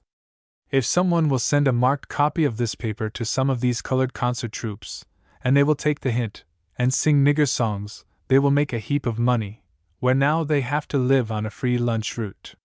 Couldn't get away from him. A good many may have wondered why we so suddenly quit speeding our horse on the avenue. For 2 or 3 days we couldn't go down the avenue enough, and there is no person but will admit that our old pile driver trotted real spry. We did not get the idea that he was the fastest horse that ever was, but he seemed real soon. It takes a good deal of executive ability for a man who has a third-class horse to keep from going down the road with horses that are too fast. One must be a good judge, and when he finds a horse that he can beat, stick to him. We got the thing down pretty fine, but one day a man drove along beside us, going up, who seemed bound to get into conversation. He was a red-faced man, with these sidebar whiskers, evidently a German. He was driving a sorrel horse to a long sled, with a box on behind the seat, a sort of delivery sleigh. He had a barrel in the sleigh, filled with intestines from a slaughterhouse, 2 baskets full of the same freight, a cow's head, and 2 sheep heads. He was evidently owner of a sausage factory somewhere, and as he kept along beside us his company was somewhat annoying. Not that we were proud, but we feared the people on the avenue would think we were a silent partner in a sausage factory, and that we were talking business. The man was real entertaining in his conversation, but the load he had was not congenial, and we were glad when the foot of the hill was reached, so we could turn around and go down, and get away from him. We turned and spit on our hands, and begun to pull up on the old horse, and he began to get his legs untangled and to go. We forgot about the sausage butcher, as we went down, the fresh air making every nerve get up and get. Suddenly the nose of a sorrel horse began to work up by where we sat, and we looked around, and may we never live to make $1 million if it wasn't the red-faced sausage man, intestines, cow's head, basket and all, and his old horse was coming for all that was out. We blushed for our sex. It would look nice to get in the papers that we had been racing our blue-blooded thoroughbred against a sausage butcher, wouldn't it? Our plan was formed in an instant. Great generals form plans suddenly, and we took out the whip and touched our horse on a raw spot, intending to go right away from the fertilizer. The horse seemed to smell the load behind him, and to have his pride touched, for he snorted and let out another link. We don't know as anyone would believe it, But the faster our beautiful and costly steed went, the faster that homely and cheap butcher horse climbed. People by the hundreds all along the line were watching the race. The baskets of sausage covets were slewing around from one side of his sled to the other, and we expected every moment one of them would flop over into our cutter. Matters were becoming desperate, and we gave the horse one more cut and went the last block at a fearful rate, but the butcher was right beside us, so one mosquito bar would have covered us, and we came out neck and neck, the Dutchman a little ahead because his horse was unchecked, and the crowd yelled for the butcher. We turned to go up, when the butcher came up alongside just as a carriage of beautiful ladies were passing, and as they turned up their noses at his load, he said, "Dot vas a nice race, ain't it, Mr. Beck?" We could have killed him in cold blood. Not that we dislike to be beaten. We have always been beaten. It isn't that. But we don't want to trot horses with no delivery wagon. We are not calculated for associating, in the horse arena, with a load of slaughterhouse refuse. It is asking too much. We are willing to race with Deacon Van Shake, or Brother Antistel, or Elder Hyde, or Elder Gordon, or any of those truly good men in whom there is no guile, and in whose cutters there is no foreign matter, but as long as reason maintains her throne we shall never go upon the track again with a butcher. There should be a law passed making it a penal offense for a person with a delivery wagon to tackle onto a man who drives a thoroughbred. It is wrong, and will lead to trouble. We have not given up racing entirely, but hereafter we shall look the avenue over very close for butchers before we let out our four-legged telescope. A butcher is just as good as anybody, understand us, but they must keep their distance. We don't want to look into the hind end of no cutter that is filled with slaughterhouse ornaments, and we won't. It is not pride of birth, or anything of that kind, but such people ought to drive on Wells Street, or have slower horses. Dogs and human beings. Lorillard, the New York tobacco man, had a poodle dog stolen, and has offered a reward of $500 for the arrest of the thief, and he informs a reporter that he will spend $10,000, if necessary, for the capture and conviction of the thief. Applause. The applause marked and there will be from human Skye Terriers, who have forgotten that only a few weeks ago several hundred girls, who had been working in Lorillard's factory, went on a strike because, as they allege, they were treated like dogs. We doubt if they were treated as well as this poodle was treated. We doubt, in case one of these poor, virtuous girls was kidnapped, if the great Lorillard would have offered as big a reward for the conviction of the human thief, as he has for the conviction of the person who has eloped with his poodle. We hope that the aristocracy of this country will never get to valuing a dog higher than it does a human being. When it gets so that a rich person would not permit a poodle to do the work in a tobacco factory that a poor girl does to support a sick mother, hell had better be opened for summer boarders. When girls work 10 hours a day stripping nasty tobacco, and find at the end of the week that the fines for speaking are larger than the wages, and the fines go for the conviction of thieves who steal the girl's master's dog, no one need come around here lecturing at $1 a head and telling us there is no hell. When a poor girl, who has gone creeping to her work at daylight, looks out of the window at noon to see her master's carriage go by, in which there is a $500 dog with a $100 blanket on, and a collar set with diamonds, lolling on satin cushions, and the girl is fined 10 cents for looking out of the window. You don't want to fool away any time trying to get us to go to a heaven where such heartless employers are expected. It is seldom the sun gets on its ear, but it can say with great fervency, "Damn a man that will work poor girls like slaves, and pay them next to nothing, and spend $10,000 to catch a dog thief." If these sentiments are sinful, and for expressing them we are a candidate for fire and brimstone, it is all right, and the devil can stoke up and make up our bunk when he hears that we are on the through train. It seems now, though we may change our mind the first day at the fire, as though we had rather be in Hades with 100 million people who have always done the square thing, than to be in any heaven that will pass a man in who has starved the poor and paid $10,000 to catch a dog thief. We could have a confounded sight better time, even if we had our Ulster all burned off. It would be worth the price of admission to stand with our back to the fire, and as we began to smell woolen burning near the pistol pocket, to make up faces at the $10,000 dog millionaires that were putting on style at the other place. Andrew's Bazaar says. Gathered wastes are very much worn. If the men would gather the wastes carefully and not squeeze so like blazes, they would not be worn so much. Some men go to work gathering a waste just as they would go to work washing sheep, or raking and binding. They ought to gather as though it was eggs done up in a funnel-shaped brown paper at a grocery. The Black River Falls Independent says, if you have any old pants to give to the poor, take or send them to the Ladies' Relief Society. Well, we have got plenty of them, but bless you, we doubt if any member of the Ladies' Relief Society could wear them. They don't hook up. Arthur will keep a cow. It is announced by telegraph from Washington that Jen Arthur will keep a cow at the White House during his term, to furnish milk for the family, rather than be obliged to depend upon a milkman who is in the habit of selling a mixed drink, though the customers prefer to take it straight. There is nothing that will do more to convince people of the true simplicity of a president than for him to keep a cow. No man who habitually associates with a cow, and stirs up a bran mash, and watches her plow her nose down to the bottom in search of a potato paring, can be wholly bad. If the president selects a good, honest cow, we have no fears that he will be a tyrant in his administration of affairs. A man is very apt to absorb many of the characteristics and traits of the cow that he milks. If she is a good-natured, honest, law-abiding cow that hoists, at the word of command, stands firm and immovable while being milked, and gives down freely, so that the fingers are not cramped, and she does not switch her tail in the face of the milker, the man will be a good-natured, generous, honest man.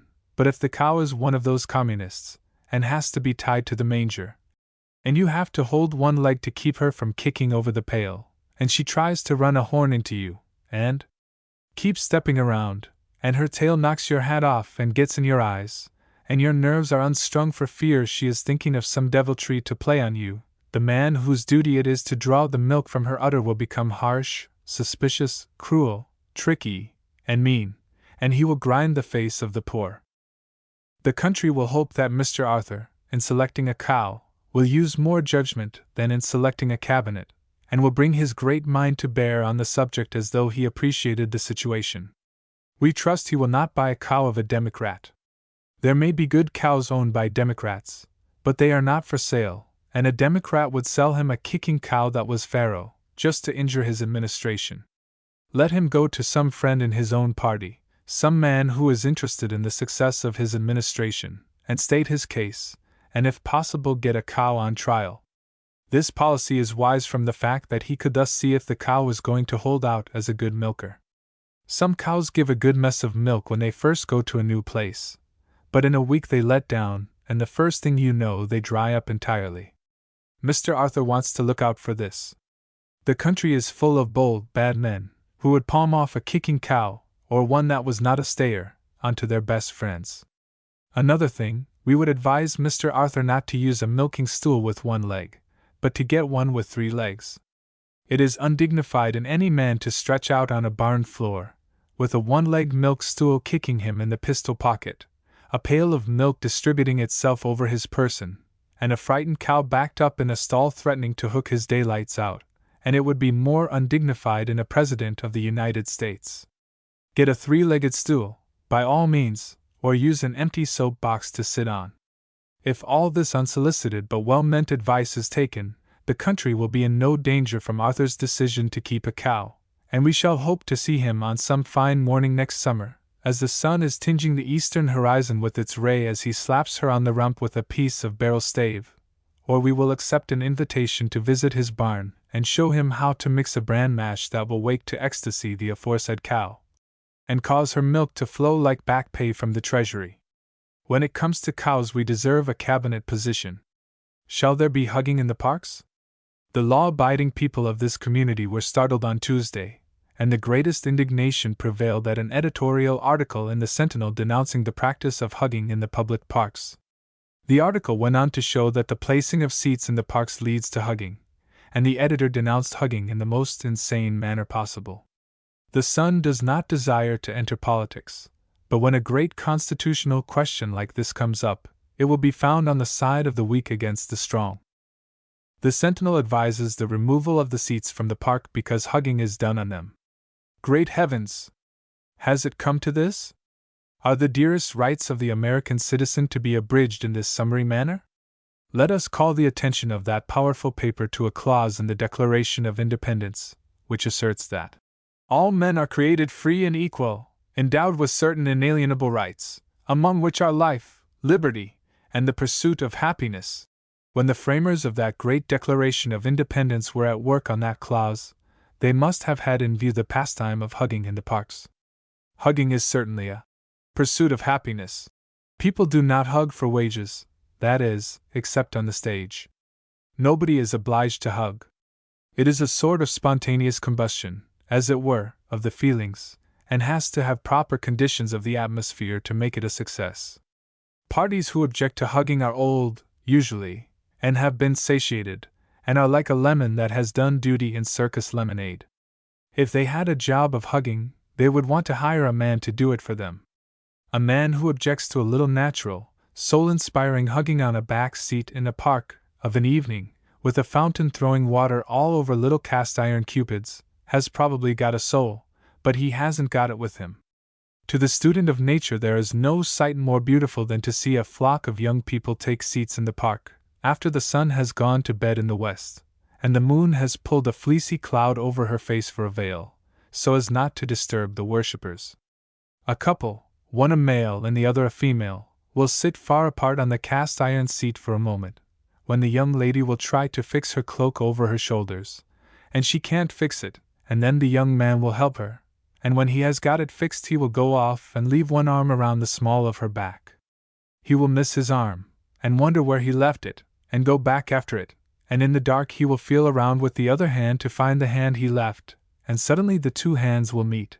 They will express astonishment, and clasp each other, and be so glad that they will begin to squeeze, and the chances are that they will cut the girl in two, but they never do. Under such circumstances, a girl can exist on less atmosphere than she can when doing a washing. There is just about so much hugging that has to be done, and the Sentinel should remember that very many people have not facilities at their homes for such soul-stirring work, and they are obliged to flee to the parks, or to the woods, where the beneficent city government has provided all of the modern improvements. Hugging is as necessary to the youth of the land as medicine to the sick, and instead of old persons, whose days of kittenhood are over, throwing cold water upon the science of hugging, they should encourage it by all legitimate means. When, in strolling through the parks, you run onto a case of sporadic hugging, instead of making a noise on the gravel walk to cause the huggist to stop it, you should trace your steps noiselessly, get behind a tree, and see how long they can stand it without dying. Instead of removing the cast-iron seats from the parks, we should be in favor of furnishing reserved seats for old people, so they can sit and watch the hugging. It doesn't do any hurt to hug. People think it is unhealthy, but nobody was ever known to catch cold while hugging. It is claimed by some that young people who stay out nights and hug are not good for anything the next day. There is something to this, but if they didn't get any hugging they wouldn't be worth a cent any time. They would be all the time looking for it. No, good Mr. Sentinel, on behalf of 50,000 young people who have no organ to make known their wants, we ask you to stay your hand, and do not cause the seats to be removed from the parks. Remember how many there are who have yet to learn the noble art of hugging, and give them a chance. The bob-tailed badger. The last legislature, having nothing else to do, passed a law providing for a change in the coat of arms of the state. There was no change, particularly, except to move the plows and shovels around a little, put on a few more bars of pig lead, put a new-fashioned necktie on the sailor who holds the rope, the emblem of lynch law, tuck the miner's breeches into his boots a little further, and amputate the tail of the badger. We do not care for the other changes, as they were only intended to give the engraver a job, but when an irresponsible legislature amputates the tail of the badger, the emblem of the Democratic Party that crawls into a hole and pulls the hole in after him, it touches us in our patriotism. The badger, as nature made him, is a noble bird, and though he resembles a skunk too much to be very proud of, they had no right to cut off his tail and stick it up like a sore thumb. As it is now, the newcomer to our Garden of Eden will not know whether our emblem is a Scotch terrier smelling into the archives of the state for a rat, or a defalcation, or a sic semper Americanus scunch.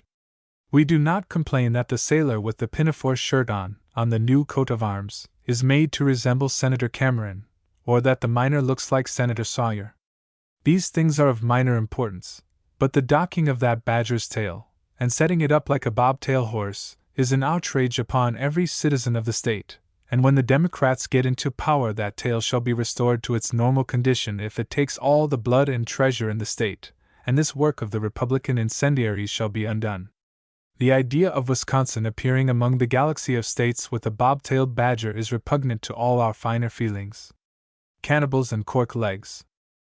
Great results are expected from an experiment recently tried by the American Missionary Society. Last fall they sent as missionary to the Cannibal Islands a brother who had lost both arms and both legs in a railroad accident. He was provided with cork limbs, and his voice being in good condition, it was believed he could get in his work with the heathen as well as though he was a whole man. The idea was to allow the cannibals to kill him and eat him, believing that the heathen would see the error of their ways and swear off on human flesh. A report has been received which is very encouraging. It seems that the cannibals killed the good missionary, and cut off his arms and legs for a sort of stew, or boya, thus falling directly into the trap set for them by the Missionary Society.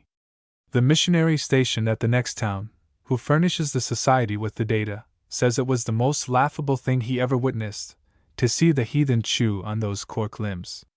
They boiled them all day and night, keeping up a sort of a go-as-you-please walk around, or fresh meat dance, and giving a sacred concert about like our national Whoop It Up, Liza Jane.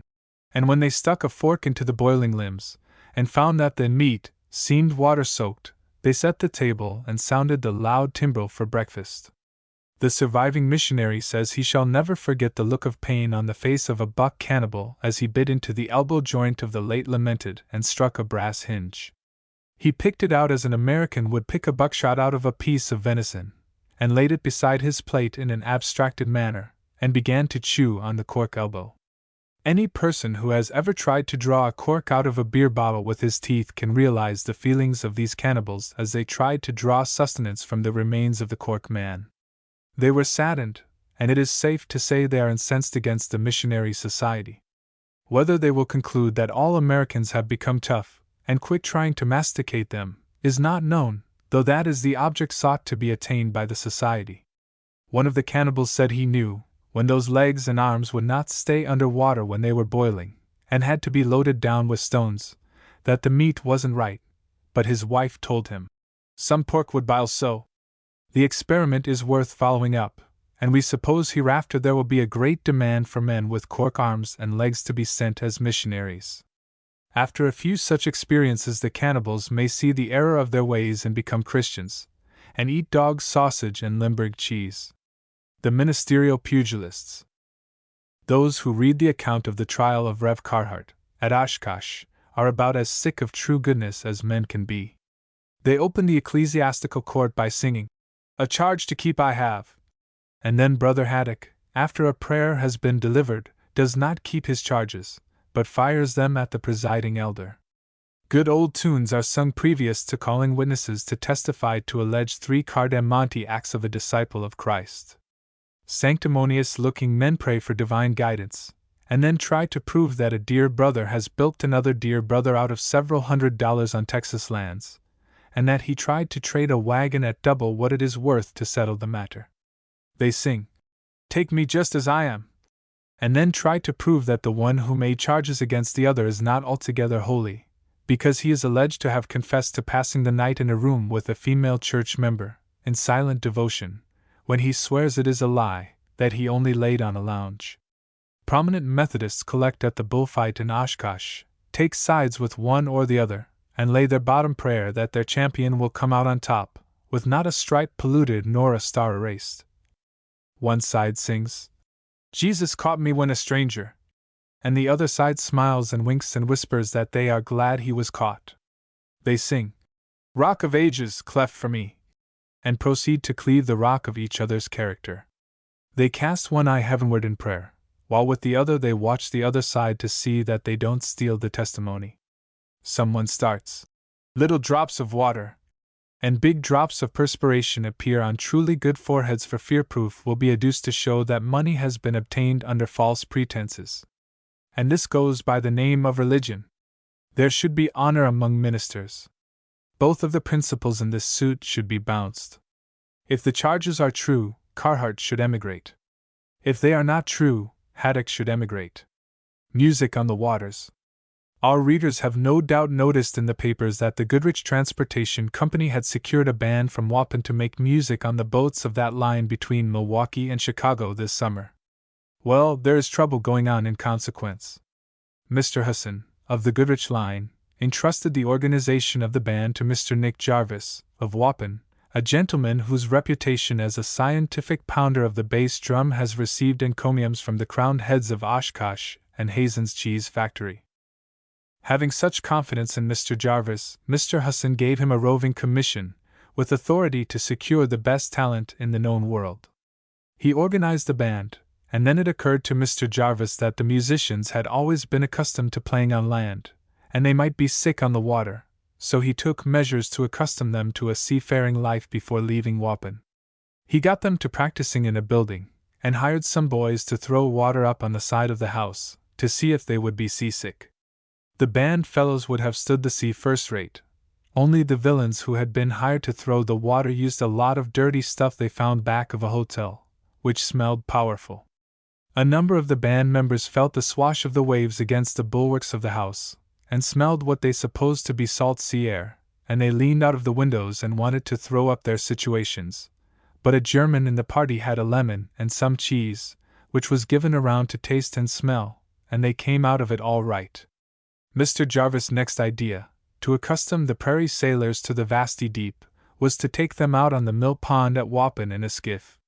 They got out in the middle of the pond, and were playing a selection from the opera of Solid Muldoon, when a boy who had slipped into the boat with a fish pole got a bite from a bullhead, which caused the vessel to roll, and the utmost confusion prevailed. Ordering the snare drum player to cut away the main bobstay and belay the cornet, Mr. Jarvis took the bass drum between his teeth and jumped overboard, followed by the band, and they waded ashore. On Monday last the band arrived in Milwaukee and reported on board the Goodrich steamer, in the river, ready for business. They were told to go as they pleased until evening, when they would be expected to play before the boat started, and also on the trip to Chicago. The men sat around on deck all the afternoon, and smelled of the river. It smelled different from any salt water they ever snuffed, and they wanted to go home. At 7 o'clock the band played a few tunes as the boat lay in the river, and finally she let go her ropes and steamed down toward the lake, the band whooping it up to the blue Danube. As the boat struck blue water, and her bow raised out about 16 feet and began to jump, the cornet player stopped to pour water out of his horn, and lean against a post. He was as pale as death, and the tuba player stopped to see what ailed the cornet player, and to lean over the railing to see a man downstairs. The baritone had eaten something that did not agree with him, and he stopped playing and laid down in a lifeboat. The alto became cold around the extremities and quit playing and went to the smoke stack to warm himself. The B-flat began to perspire and quit playing and fanned himself with the cymbals, and all of the horn blowers were E-flat and B-flat on the deck in less than 2 minutes. The captain noticed that there was some discrepancy in the music and came on deck to see about it. Wading through the brass horns he came up to where the band had been, and found Nick Jarvis beating blazes out of the bass drum and Harv Hill carving the blue Danube out of the snare drum, and that was all the music there was. The captain asked Jarvis what kind of a riot that was, and he told him it was the best they could do under the circumstances. Restoratives were applied to the members, and they braced up enough to start in on Rocked in the Cradle of the Deep, but they couldn't play it through, owing to dyspepsia. The captain got them into the cabin to play for the young folks to dance, but the only thing they could play without getting sick was Home Again from a Foreign Shore, and the bass drum had to do it all. The horn blowers were out looking at the starlight, leaning over the railing, as the stars were reflected in the water. Ever seen it took some time to load, owing to rough water, and in the midst of it all a pale man, with a snare drum on his arm, rolled up against the captain. It was Harv Hill. He held his hand over his mouth and in a voice choked with emotion and fried potatoes he said, "Captain, I am a poor man, but if you will land this boat and save me, I will give you $9. The captain decided to dispense with the music the rest of the night, and let the band get on its sea legs. At Chicago, the next morning, Jarvis, who had got a little sick too, tried to induce the captain to allow the band to walk back to Milwaukee on the shore, beside the boat. He said they could play any tune that ever was played, on land, and the passengers could hear it just as well, if the boat kept alongside of the band. The captain wouldn't let them off, and they have been kept on the boat all the week, so that now they are old sailors, and can play all right. But it was pretty tough the first night. Waupun is organizing a reception for the band when it comes home. Woman dozing a Democrat. A fearful tale comes to us from Columbus. A party of prominent citizens of that place took a trip to the dells of Wisconsin one day last week. It was composed of ladies and gentlemen of both political parties, and it was hoped that nothing would occur to mar the pleasure of the excursion. When the party visited the dells, Mr. Chapin, a lawyer of Democratic proclivities, went out upon a rock overhanging a precipice, or words to that effect, and he became so absorbed in the beauty of the scene that he did not notice a Republican lady who left the throng and waltzed softly up behind him. She had blood in her eye and gum in her mouth, and she grasped the lawyer, who is a weak man, by the arms, and hissed in his ear, "Hurrah for Garfield, or I will plunge you headlong into the yawning gulf below." It was a trying moment. Chapin rather enjoyed being held by a woman, but not in such a position that, if she let go her hold to spit on her hands, he would go 100 feet down, and become as flat as the greenback party, and have to be carried home in a basket. In a second he thought over all the sins of his past life, which was pretty quick work, as anybody will admit who knows the man. He thought of how he would be looked down upon by Gabe Bauck, and all the fellows, if it once got out that he had been frightened into going back on his party. He made up his mind that he would die before he would hurrah for Garfield, but when the merciless woman pushed him towards the edge of the rock, and said, "Last call! Yell or down you go!" he opened his mouth and yelled so they heard it in Kilbourne City, "Hurrah for Garfield! Now let me go!" Though endowed with more than ordinary eloquence, no remarks that he had ever made before brought the applause that this did. Everybody yelled, and the woman smiled as pleasantly as though she had not crushed the young life out of her victim, and left him a bleeding sacrifice on the altar of his country. But when she had realized what she had done, her heart smote her, and she felt bad. Chapin will never be himself again. From that moment his proud spirit was broken, and all during the picnic he seemed to have lost his cud. He leaned listlessly against a tree, pale as death, and fanned himself with a skimmer. When the party had spread the lunch on the ground and gathered around, sitting on the anthills, he sat down with them mechanically, but his appetite was gone, and when that is gone there is not enough of him left for a quorum.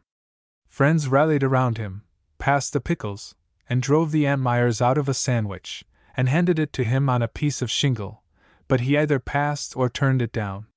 He said he couldn't take a trick. Later on, when the lemonade was brought on, the flies were skimmed off of some of it, and a little colored water was put in to make it look inviting, but his eyes were sought. He said they couldn't fool him. After what had occurred, he didn't feel as though any Democrat was safe. He expected to be poisoned on account of his politics, and all he asked was to live to get home. Nothing was left undone to rally him, and cause him to forget the fearful scene through which he had passed. Only once did he partially come to himself, and show an interest in worldly affairs, and that was when it was found that he had sat down on some raspberry jam with his white pants on. When told of it, he smiled a ghastly smile, and said they were all welcome to his share of the jam.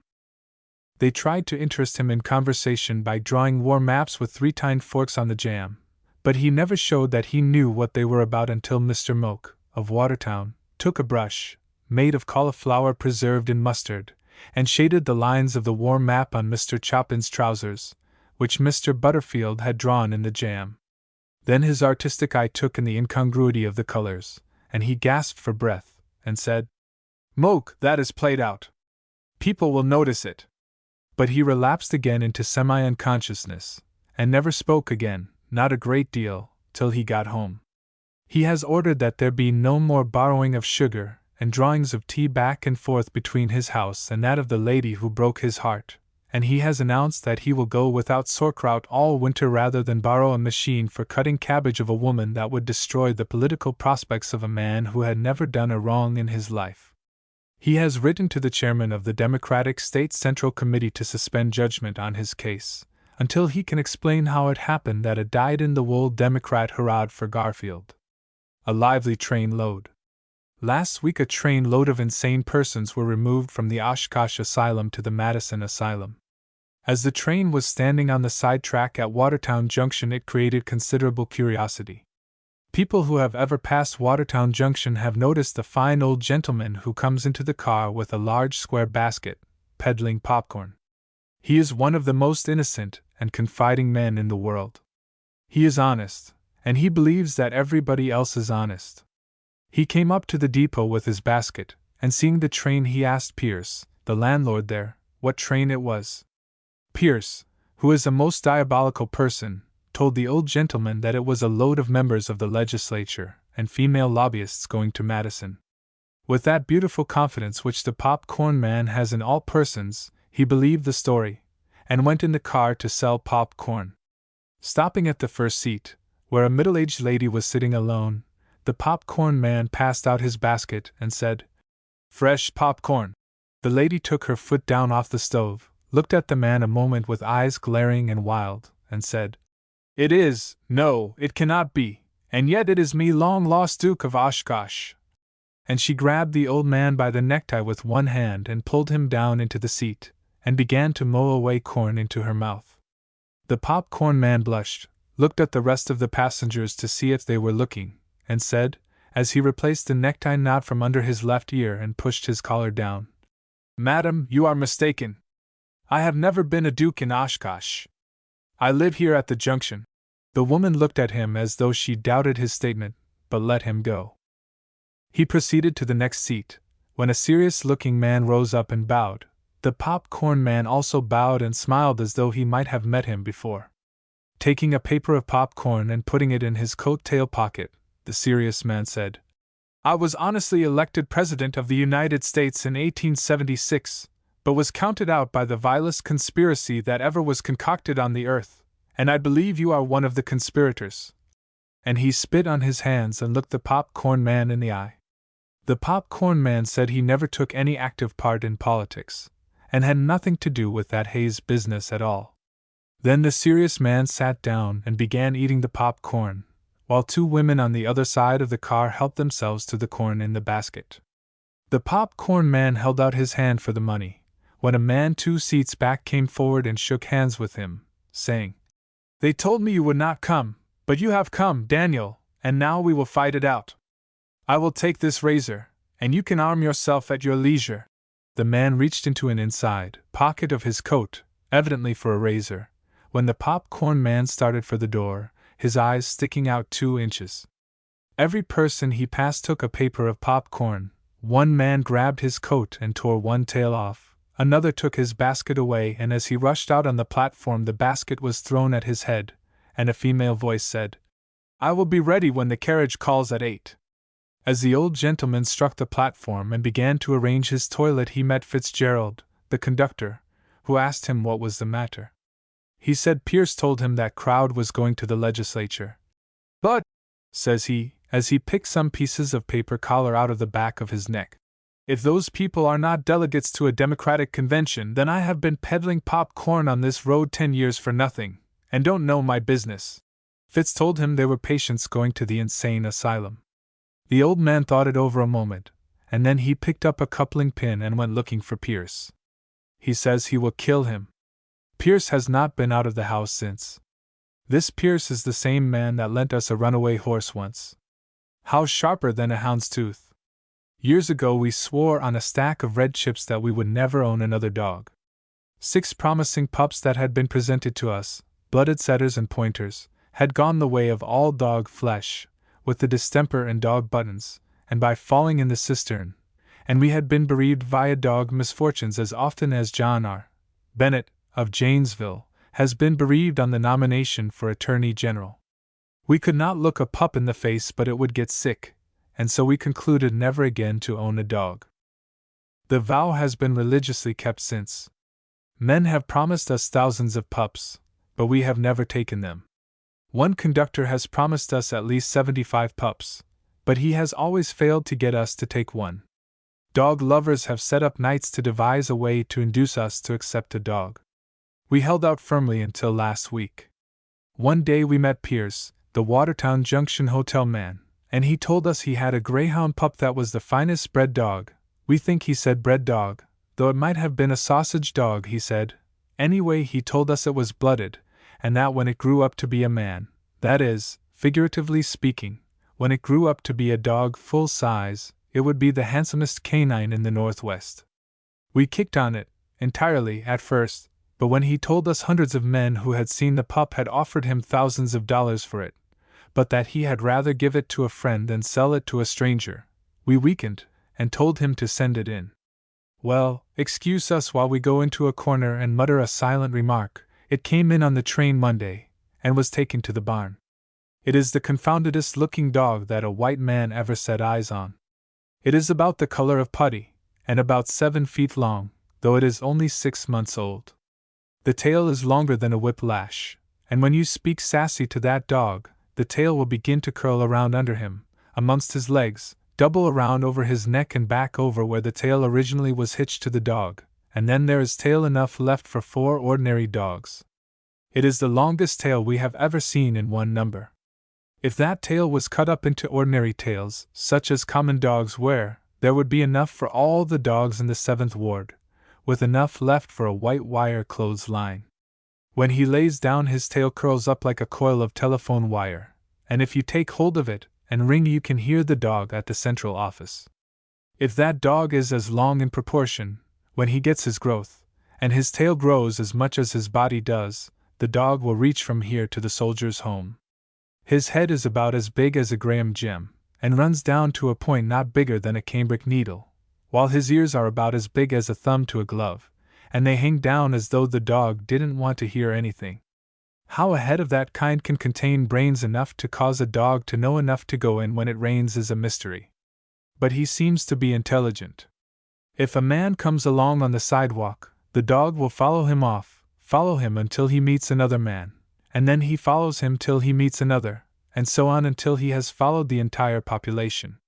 He is not an aristocratic dog, but will follow one person just as soon as another, and to see him going along the street, with his tail coiled up, apparently oblivious to every human sentiment, it is touching. His legs are about the size of pipe stems, and his feet are as big as a baseball base.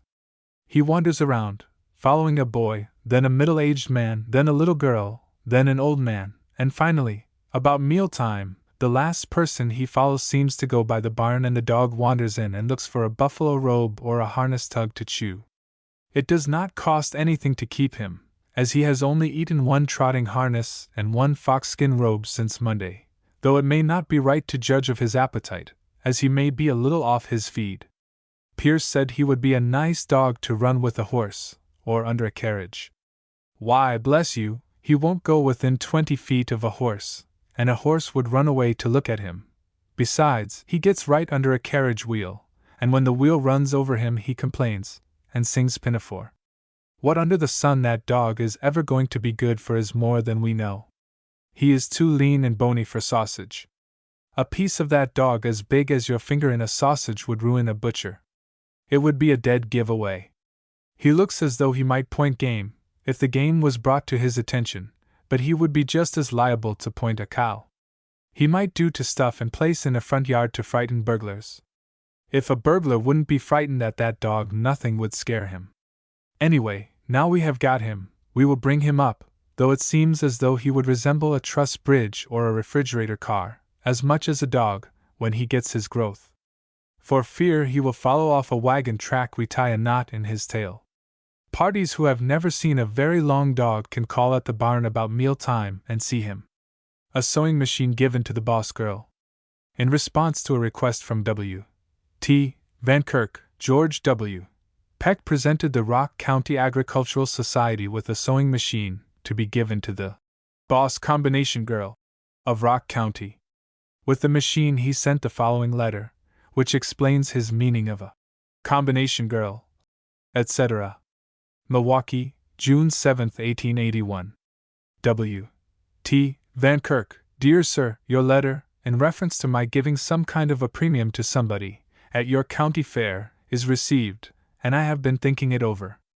I have brought my massive intellect to bear upon the subject, with the following result. I ship you today, by express, a sewing machine, complete, with cover, drop leaf, hemmer, tucker, feller, drawers, and everything that a girl wants, except corsets and tall stockings. Now I want you to give that to the best combination girl in Rock County, with the compliments of the son. What I mean by a combination is one that, in the opinion of your committee, has all the modern improvements, and a few of the old-fashioned faults, such as health, etc. She must be good-looking, that is, not too handsome, but just handsome enough. You don't want to give this machine to any female statue, or parlor ornament, who don't know how to play a tune on it, or who is as cold as a refrigerator car, and has no heart concealed about her person. Our girl, that is, our fair girl, that takes this machine, must be the boss. She must be jolly and good-natured, such a girl as would make the young man that married her think that Rock County was the next door to heaven, anyway. She must be so healthy that nature's roses will discount any preparation ever made by man, and so well formed that nothing artificial is needed to, well, Van, you know what I mean. You want to pick out a thoroughbred, that is, all wool, a yard wide, that is, understand me, I don't want the girl to be a yard wide, but just right. Your committee don't want to get mashed on some ethereal creature whose belt is not big enough for a dog collar. This premium girl wants to be able to do a day's work, if necessary, and one there is no danger of breaking in two if her intended should hug her. After your committee have got their eyes on a few girls that they think will fill the bill, then they want to find out what kind of girls they are around their home. Find if they honor their fathers and their mothers, and are helpful, and care as much for the happiness of those around them as they do for their own. If you find one who is handsome as Venus, I don't know Venus, but I have heard that she takes the cake. I say, if you find one that is perfect in everything, but shirks her duties at home, and plays I Want to Be an Angel on the piano, while her mother is mending her stockings, or ironing her picnic skirts, then let her go ahead and be an angel as quick as she wants to, but don't give her the machine. You catch the idea? Find a girl who has the elements of a noble woman, one whose heart is so large that she has to wear a little larger corset than some, but one who will make her home happy, and who is a friend to all, one who would walk further to do a good deed, and relieve suffering, than she would to patronize an ice cream saloon, one who would keep her mouth shut a month before she would say an unkind word, or cause a pang to another. Let your committee settle on such a girl, and she is as welcome to that machine as possible. Now, Van, you ought to have a committee appointed at once, and no one should know who the committee is. They should keep their eyes out from now till the time of the fair, and they should compare notes once in a while. You have got some splendid judges of girls there in Janesville, but you better appoint married men. They are usually more unbiased. They should not let any girl know that she is suspected of being the premium girl, until the judgment is rendered, so no one will be embarrassed by feeling that she is competing toward a prize. Now, boss, I leave the Constitution and the girls in your hands, and if this premium is the means of creating any additional interest in your fair, and making people feel good-natured and jolly, I shall be amply repaid. Your friend, G.O.W. Peck. Don't appreciate kindness. One of the members of the Humane Society, who lives in an aristocratic ward, had been annoyed at hearing sounds from a stable near his residence, which indicated that a boy who had charge of a horse was in the habit of pounding the animal vigorously every morning, while cleaning off the dirt. It seemed to the humane man that the boy must use a barrel stave or fence board to curry off the horse, and the way the animal danced around the barn was terrible. It occurred every morning, and the humane man made up his mind that it was his duty to put a stop to it. He went to the barn one morning, just as the cotillion commenced. Looking through a knot-hole, he saw the horse tied so his head was away up to the top of the barn, so he could not use his teeth to defend himself. The boy stood with a curry-comb in one hand and a piece of plank in the other, and he warmed the horse with both, and the animal kicked for all that was out. The humane man thought this was the worst case of cruelty to animals that ever was, and he rapped for admission. The boy, covered with perspiration, horsetail, stable refuse, and indignation, opened the door, and the humane man proceeded to read him a lecture about cruelty to dumb animals, called him a fiend in human form, and told him that kindness was what was necessary, instead of a club. The boy couldn't get in a word edgeways for a while, but when the man had exhausted his talk, the boy told him that kindness might work on ordinary horses, but this horse was the meanest animal in the world. He would bite and kick without any provocation, and the present owner couldn't sell him or give him away. He said that the only way he could be curried was to tie him up at both ends, and the only way he could be harnessed was to toss the harness on him with a pitchfork. The horse, with his head tied up so high that he could not use it, looked down at the humane man with one eye filled with emotion. The other eye had been knocked out years ago, and seemed to be thanking the kind-hearted citizen for interfering in the matinee and causing hostilities to be suspended. The humane man was touched by the intelligent look of the horse, and insisted that the animal be untied and allowed its freedom.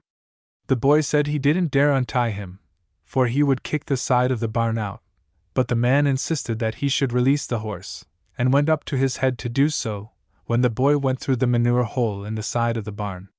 What happened when the humane citizen untied the halter will perhaps never be definitely known, but no sooner had the boy struck the ground through the hole, than there was a sound of revelry in the barn. There came a yell through the crevices. There seemed to be a company of cavalry drilling on the barn floor. There was a sound as of cloth tearing, and then it appeared as though something was climbing up the inside of the barn, and after which the hind heels of the horse could be heard playing the snare drum on the manger. The boy roused the neighbors, and they armed themselves and entered the barn. They found the horse in the stall, with its head where its tail should be, with its mouth full of pantaloons cloth, and kicking away as though its heart would break. And the humane man, where was he? Ask of the winds that far around with fragments of hat and coat tails strewed the barn floor. Shoot the horse, said a faint voice from the upper part of the barn, and every eye was turned in that direction. The humane man was up there, clinging to a cross piece. He had evidently gone up the ladder which led to the hay loft, a little ahead of the horse, and as he clung to the cross piece, his coat tail gone, and the vital part of his pantaloons and some skin gone to that bourne from whence no pantaloon's seat returns, his bald head covered with dust and cobwebs, he was a picture of meekness. The crowd got the horse into another stall, head first, and put bars across, and the humane man came down from his perch. Seizing a barn shovel, and spitting on his hands, he asked his friends to wait, and watch him curry off that horse just a minute for luck. He said he only wanted to live just long enough to maul every rib out of the animal, and if he was forgiven for interfering in somebody else's business this time, he would try and lead a different life in the future. They put a horse blanket around his wounds and led him home, and he has given the boy $5 to pound the horse an hour every morning for the next 30 days. You can't make that man believe that a horse has any intelligence. Religion and fish. Newspaper reports of the proceedings of the Sunday School Association encamped on Lake Monona, at Madison, give about as many particulars of big catches of fish as of sinners. The delegates divide their time catching sinners on spoonhooks and bringing pickerel to repentance. Some of the good men hurry up their prayers, and while the amen is leaving their lips, they snatch a fish pole in one hand and a baking powder box full of angle worms in the other, and light out for the beautiful beyond, where the rock bass turn up sideways, and the wicked cease from troubling. Discussions on how to bring up children in the way they should go are broken into by a deacon with his nose peeled coming up the bank with a string of perch in one hand, a broken fish pole in the other, and a pair of dropsical pantaloons dripping dirty water into his shoes. It is said to be a beautiful sight to see a truly good man offering up supplications from under a wide-brimmed fishing hat, and as he talks of the worm that never, or hardly ever dies, red angle worms that have dug out of the piece of paper in which they were rolled up are crawling out of his vest pocket. The good brothers compare notes of good places to do missionary work, where sinners are so thick you can knock them down with a club, and then they get boats and row to some place on the lake where a local liar has told them the fish are just sitting around on their haunches waiting for someone to throw in a hook. This mixing religion with fishing for black bass and pickerel is a good thing for religion, and not a bad thing for the fish. Let these Christian statesmen get mashed on the sport of catching fish, and they will have more charity for the poor man who, after working hard 12 hours a day for 6 days, goes out on a lake Sunday and soaks a worm in the water and appeases the appetite of a few of God's hungry pike, and gets dinner for himself in the bargain. While arguing that it is wrong to fish on Sunday, they will be brought right close to the fish, and can see better than before that if a poor man is rowing a boat across a lake on Sunday, and his hook hangs over the stern, with a piece of liver on, and a fish that nature has made hungry tries to steal his line and pole and liver, it is a duty he owes to society to take that fish by the gills, put it in the boat, and reason with it, and try to show it that in leaving its devotions on a Sunday, and snapping at a poor man's only hook, it was setting a bad example.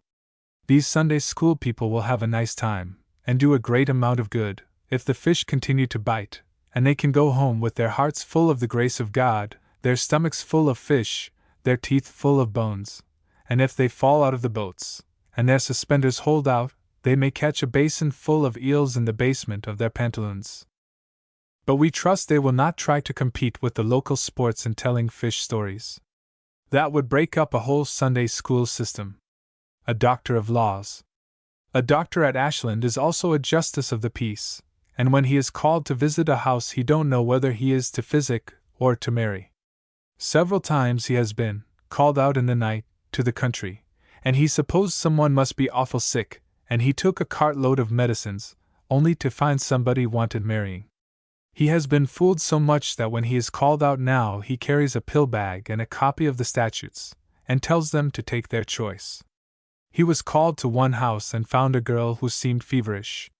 She was sitting up in a chair, dressed nicely, but he saw at once that the fatal flush was on her cheek, and her eyes looked peculiar.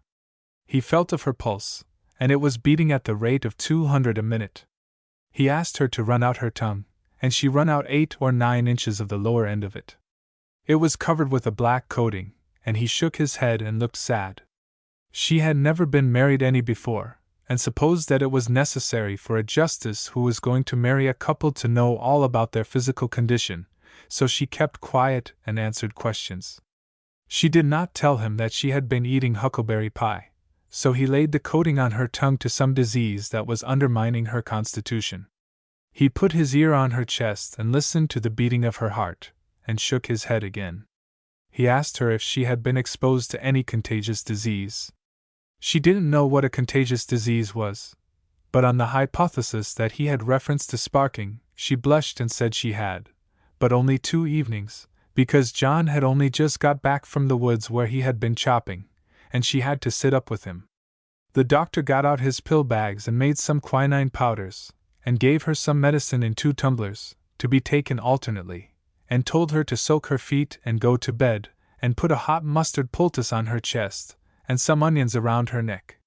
She was mad, and flared right up, and said she wasn't very well posted, and lived in the country, but if she knew her own heart she would not play such a trick as that on a new husband. The doctor got mad, and asked her if she thought he didn't understand his business, and he was about to go and let her die, when the bridegroom came in and told him to go ahead with the marrying. The doc said that altered the case. He said next time he came he should know what to bring, and then she blushed, and told him he was an old fool anyway, but he pronounced them man and wife, and said the prescription would be $5, the same as though there had been somebody sick. But the doc had cheek. Just as he was leaving he asked the bridegroom if he didn't want to ride up to Ashland with him. It was only 18 miles, and the ride would be lonesome, but the bride said not if the court knew herself, and the bridegroom said now he was there he guessed he would stay. He said he didn't care much about going to Ashland anyway.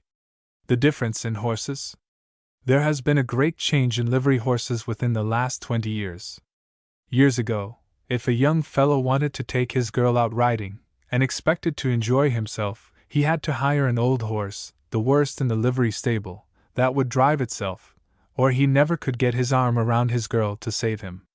If he took a decent-looking team, to put on style, he had to hang on to the lines with both hands, and if he even took his eyes off the team to look at the suffering girl beside him, with his mouth, the chances were that the team would jump over a ditch, or run away, at the concussion. Riding out with girls was shorn of much of its pleasure in those days.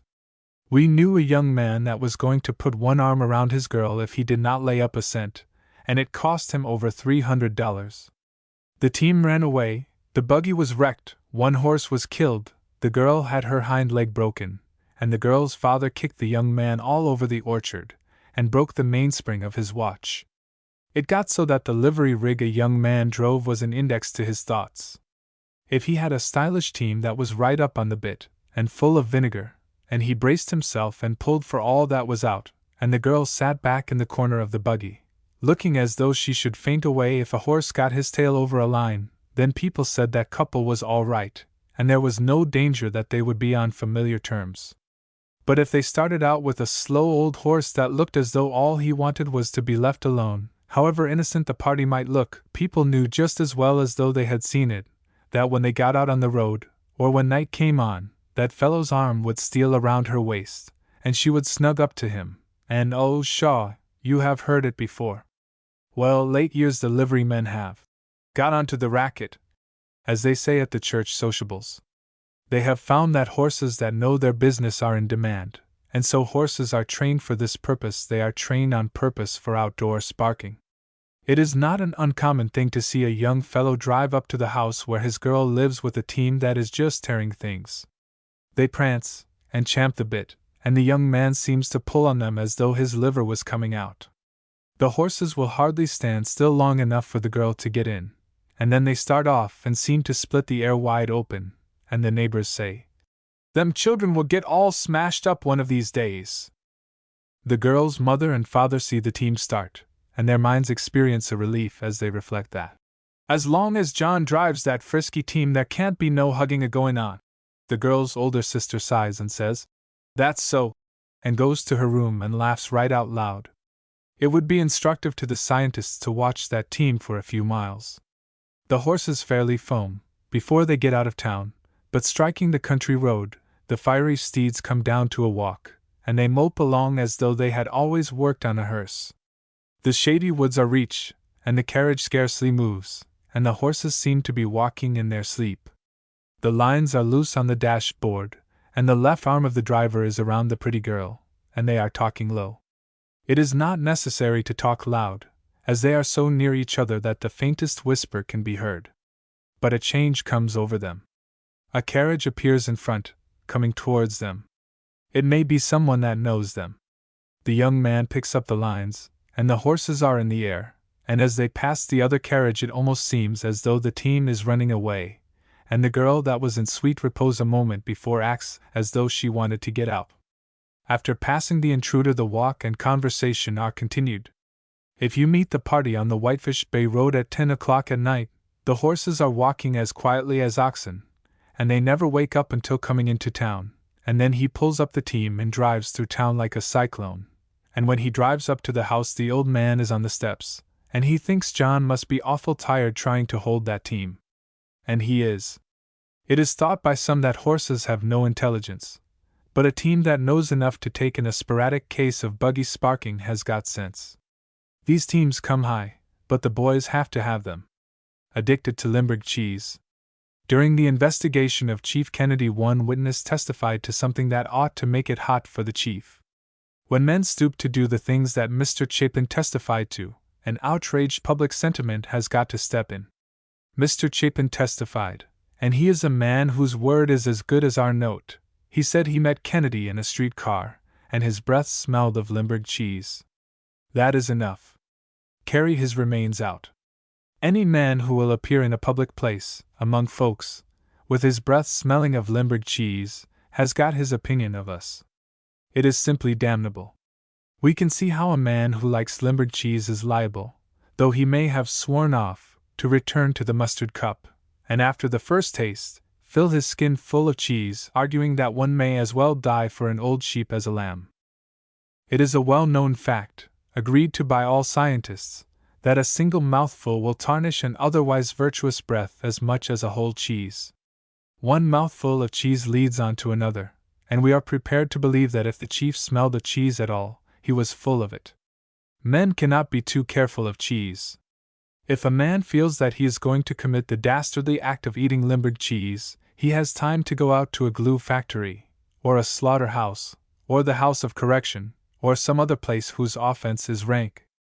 The desire to eat cheese does not come upon a man suddenly, like the desire to take a drink, or stand off a creditor, and he is not taken possession of by the demon of appetite and pulled to the nearest saloon by a 40-horse-power devil, as is the man who has the Jim Jams. The cheese does its work more quietly. It whispers to him about 11 o'clock a.m., and says there is nothing like cheese. He stands it off, and again in the afternoon the cheese takes possession of him and leads him on step by green fields, and yet he does not fall. But about 9 o'clock p.m., the air seems full of cheese, and he smells it wherever he goes, and finally, after resisting for 10 hours, he goes and orders a cheese sandwich.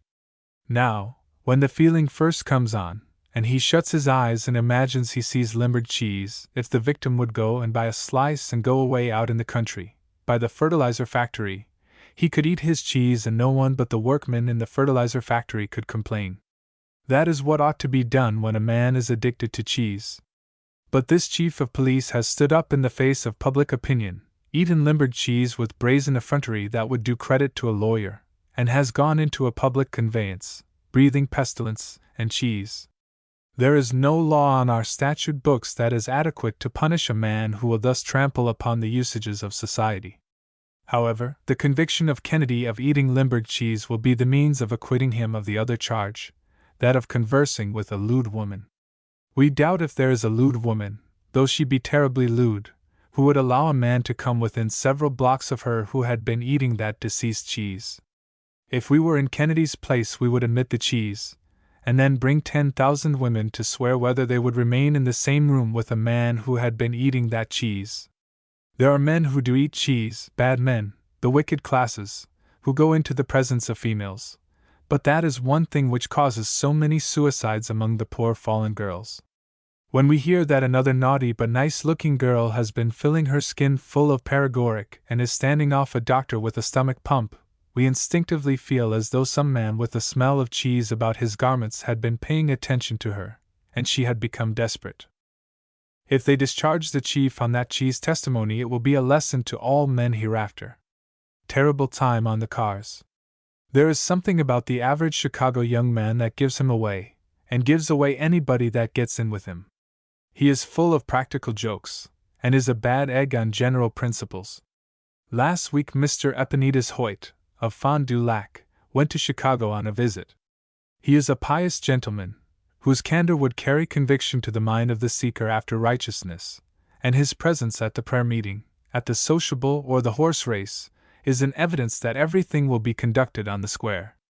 Mr. Hoyt knew a young man named Johnny Darling, who was attending Rush Medical College, and through him was permitted to visit the dissecting room, and gaze upon the missionary work being done there. Mr. Hoyt was introduced to a number of the wicked young men who were carving the late lamented, and after he got accustomed to the climate he rather enjoyed the performance. Whether young Mr. Darling told the boys that Mr. Hoyt was fresh, or not, will, perhaps, never be known. But, as Mr. Hoyt passed around among the slabs where they were at work, each made a contribution from the stiff he was at work upon to Mr. Hoyt's coat pockets unbeknown to him. While one was calling his attention to a limb that he was dissecting, another would cut off an ear, or a finger, or a nose, or dig out an eye, and drop the same into Mr. Hoyt's overcoat pockets. Finally, he bid the boys good-bye, thanked them for their courtesies in showing him around, told them if they ever came to Fond du Lac his pew in church was at their disposal, and he skipped for the train and got on board. The seats were all occupied, and a middle-aged lady, with a slim face and spectacles, and evidently an old maid, allowed him to sit beside her. The car was warm, and it was not long before the remains began to be heard from. He was talking to the lady about the sweet by and by, and the hope of a glorious immortality beyond the grave, and of the inducements held out by the good book to those who tried to lead a different life here on earth, when he smelled something. The lady had been smelling it for some miles back, and she had got her eye on Mr. Hoyt, and had put her handkerchief to her nose. He took a long breath and said to the lady, The air seems sort o' fixed here in this car, does it not? And he looked up at the transom. Yes, said the lady, as she turned pale, and asked him to let her out of the seat. It is very much fixed, and I believe that you are the man that fixed it. And she took her satchel and went to the rear of the car, where she glared at him as though he was a fat rendering establishment. Mr. Hoyt devoted a few moments to silent prayer, and then his attention was called to a new married couple, in the seat ahead of him. They had been having their heads close together, when suddenly the bride said, Henry, have you been drinking? He vowed by all that was great and glorious that he had not, when she told him there was something about his breath that reminded her of strong drink, or a packing house. He allowed that it was not him, but admitted that he had noticed there was something wrong, though he didn't know but it was some of her teeth that needed filling. They were both mad at the insinuations of the other, and the bride leaned on the window and cried, while the groom looked the other way, and acted cross. Mr. Hoyt was very much annoyed at the smell. The smell remained, and people all around him got up and went to the forward end of the car, or to the rear, and there were a dozen empty seats when the conductor came in, and lots of people standing up. The conductor got one sniff, and said, Whoever has got that piece of Limburger cheese in his pocket will have to go in the emigrant car. They all looked at Hoyt, and the conductor went up to him and asked him if he didn't know any better than to be carrying around such cheese as that. Hoyt said he hadn't got no cheese. The conductor insisted that he had, and told him to turn his pockets wrong side out. Hoyt jabbed his hands into his pockets, and felt something cold and clammy. He drew his hands out empty, turned pale, and said he didn't have any cheese. The conductor insisted on his feeling again, and he brought to the surface a couple of human ears, a finger, and a thumb. What in the name of the apostles have you got there? Says the conductor. Do you belong to any canning establishment that sends can missionary to the heathen cannibals? Hoyt told the conductor to come in the baggage car, and he would explain all, and as he passed by the passengers, with both hands full of the remains, the passengers were ready to lynch Hoyt. He told the conductor where he had been, and the boys had played it on him, and the fingers and things were thrown beside the track, where someone will find them and think a murder has been committed. Afterwards Hoyt went into the car and tried to apologize to the old maid, but she said if he didn't go away from her she would scream. Hoyt would always rather go away than have a woman scream. He is trying to think of some way to get even with the boys of Rush Medical College. Change satchels. There was one of those old-fashioned mistakes occurred on the train from Monroe to Janesville a week or so ago. A traveling man and a girl who was going to Milton College sat in adjoining seats, and their satchels were exactly alike, and the traveling man took the wrong satchel and got off at Janesville, and the girl went on to Milton. The drummer went down to Van Kirk's grocery and put his satchel on the counter, and asked Van how his liver was getting along, while he picked a piece off a codfish and ate it, and then smelled of his fingers and said, Phew! Van said his liver was not very torpid, thank you. How are you fixed for tea? The drummer said he wished he had as many dollars as he was fixed for tea, and began to open his sample case. Van cut off a piece of cheese and was eating it while he walked along towards the drummer. When the case was opened, the drummer fell over against a barrel of brooms, and grasping a keg of maple syrup for support, turned pale and said he'd be dashed. Van looked in the sample case and said, Fixed for tea? I should think you was, but it wasn't that kind of tea I want.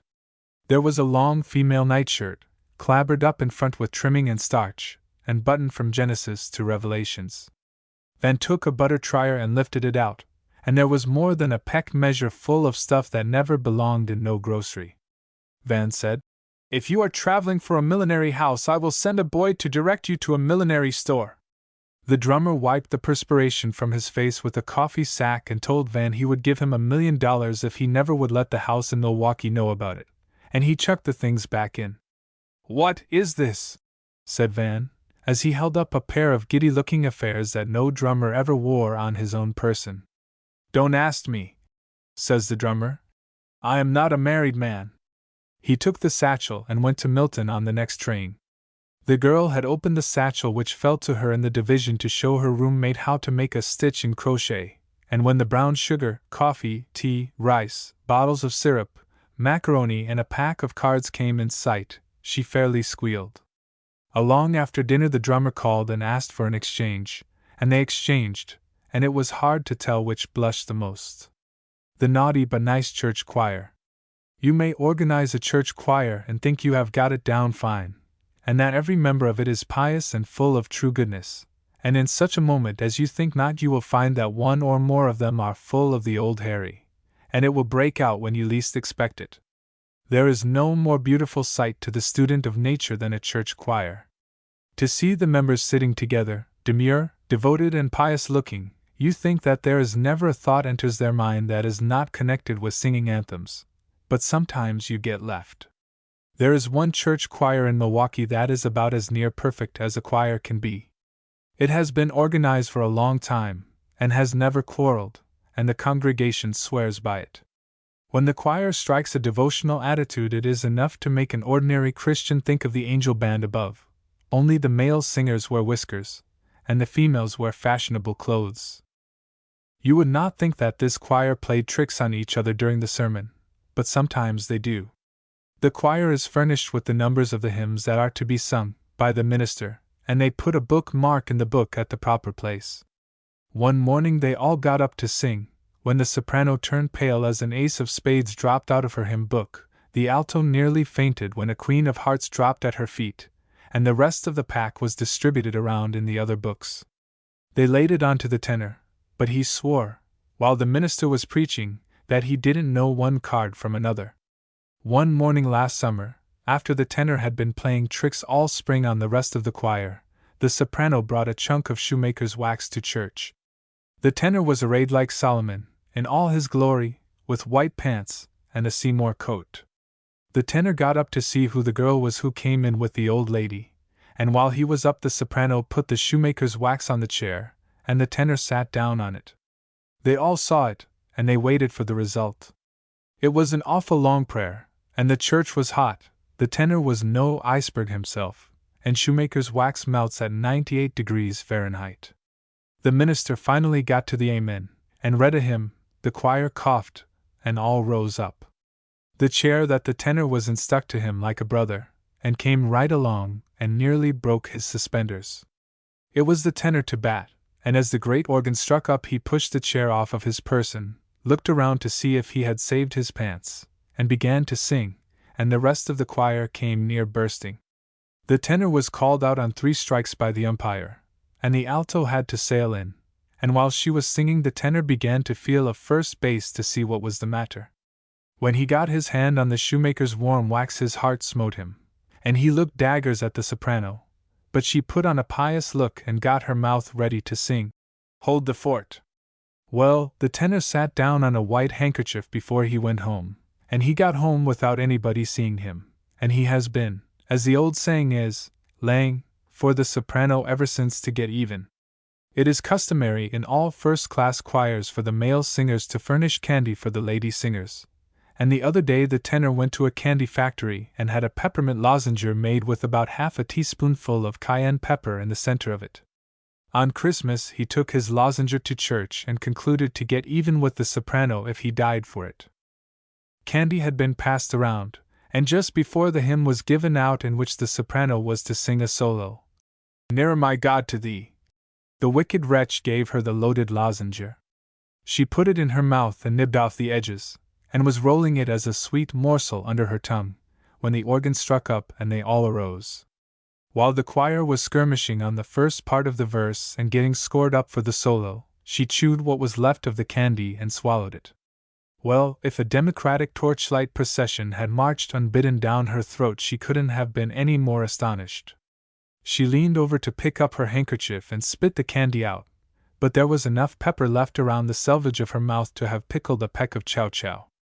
It was her turn to sing, and as she rose and took the book, her eyes filled with tears, her voice trembled, her face was as red as a spanked lobster, and the way she sung that old hymn was a caution. With a sweet tremulo she sung, "A charge to keep I have," and the congregation was almost melted to tears.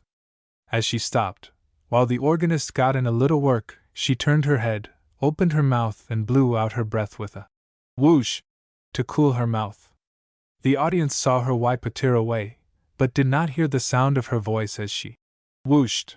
She wiped out some of the pepper with her handkerchief and sang the other verses with a good deal of fervor, and the choir sat down, all of the members looking at the soprano.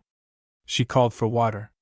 The noble tenor went and got it for her, and after she had drank a couple of quarts, she whispered to him, "Young man, I will get even with you for that peppermint candy if I have to live 1,000 years, and don't you forget it." And then they all sat down and looked pious, while the minister preached a most beautiful sermon on faith. We expect that tenor will be blowed through the roof some Sunday morning, and the congregation will wonder what he is in such a hurry for. Sense and little bugs. There is a cockroach that makes his home on our desk that has got more sense than a delinquent subscriber. He, if it is a he one, we are not clear as to that, comes out and sits on the side of the paste dish, and draws in a long breath.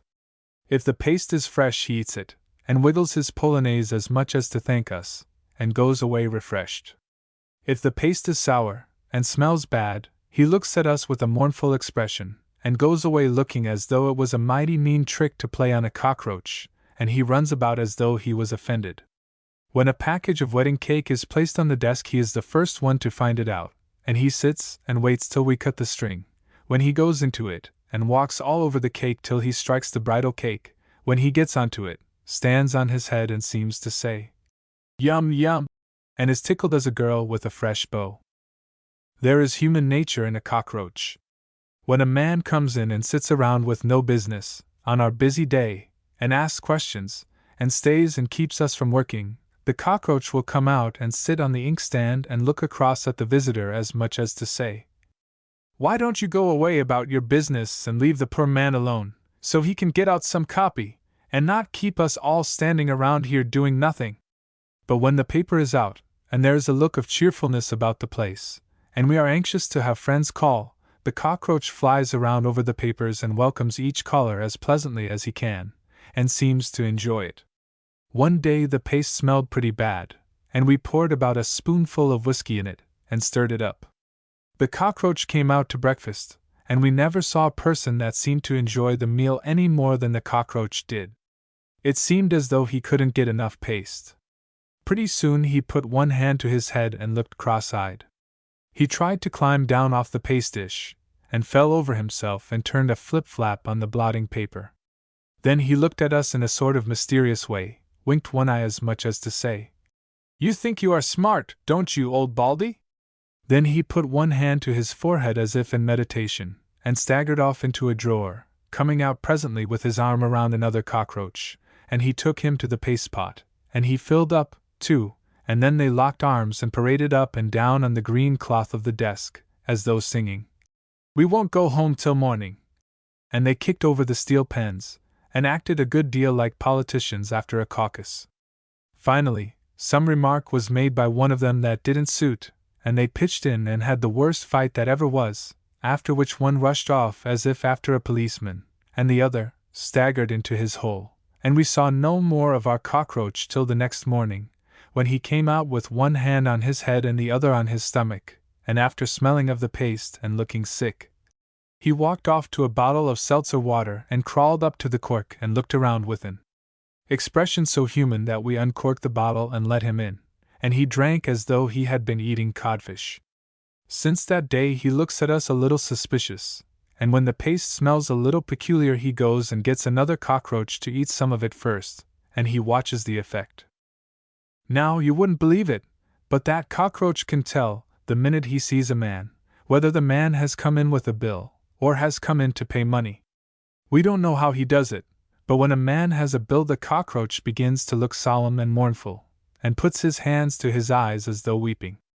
If a man comes in to pay money, the cockroach looks glad, a smile plays around his mouth, and he acts kitteny. He acts the most human when ladies come into the office. If a book agent comes in, he makes no attempt to show his disgust.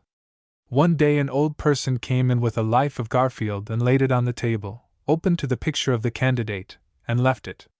The cockroach walked through the violet ink and got his feet all covered, and then he walked all over that book, and left his mark. The woman saw the tracks, and thought we had signed our name, and she said she was sorry we had written our signature there, because she had another book for subscribers' names.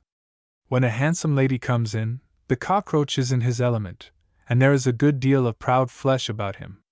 He puts his thumbs in the armholes of his vest and walks around. One day we put our face up to a deaf young lady to speak to her, and the cockroach looked straight the other way, and seemed to be looking over an old copy of the Christian Statesman. But when he found we only yelled at the lady, he winked as much as to say, "Well, how did I know? Oh, that cockroach is a thoroughbred." Summer resorting. The other day a businessman who has one of the nicest houses in the nicest ward in the city, and who has horses and carriages in plenty, and who usually looks as clean as though just out of a bandbox and as happy as a schoolma'am at a vacation picnic, got on a street car near the depot, a picture of a total wreck. He had on a long linen duster, the collar tucked down under the neckband of his shirt, which had no collar on, his cuffs were sticking out of his coat pocket, his eyes looked heavy, and where the dirt had come off with the perspiration he looked pale, and he was cross as a bear. A friend who was on the car, on the way uptown, after a day's work, with a clean shirt on, a white vest and a general look of coolness, accosted the traveler as follows. "Been summer resorting, I hear?" The dirty-looking man crossed his legs with a painful effort, as though his drawers stuck to his legs and almost peeled the bark off, and answered, "Yes, I have been out 2 weeks. I have struck 10 different hotels, and if you ever hear of my leaving town again during the hot weather, you can take my head for a soft thing." And he wiped a cinder out of his eye with what was once a clean handkerchief. "Had a good, cool time, I suppose, and enjoyed yourself?" said the man who had not been out of town. "Cool time, hell," said the man, who has a pew in 2 churches, as he kicked his limp satchel of dirty clothes under the car seat. "I had rather been sentenced to the House of Correction for a month." "Why, what's the trouble?"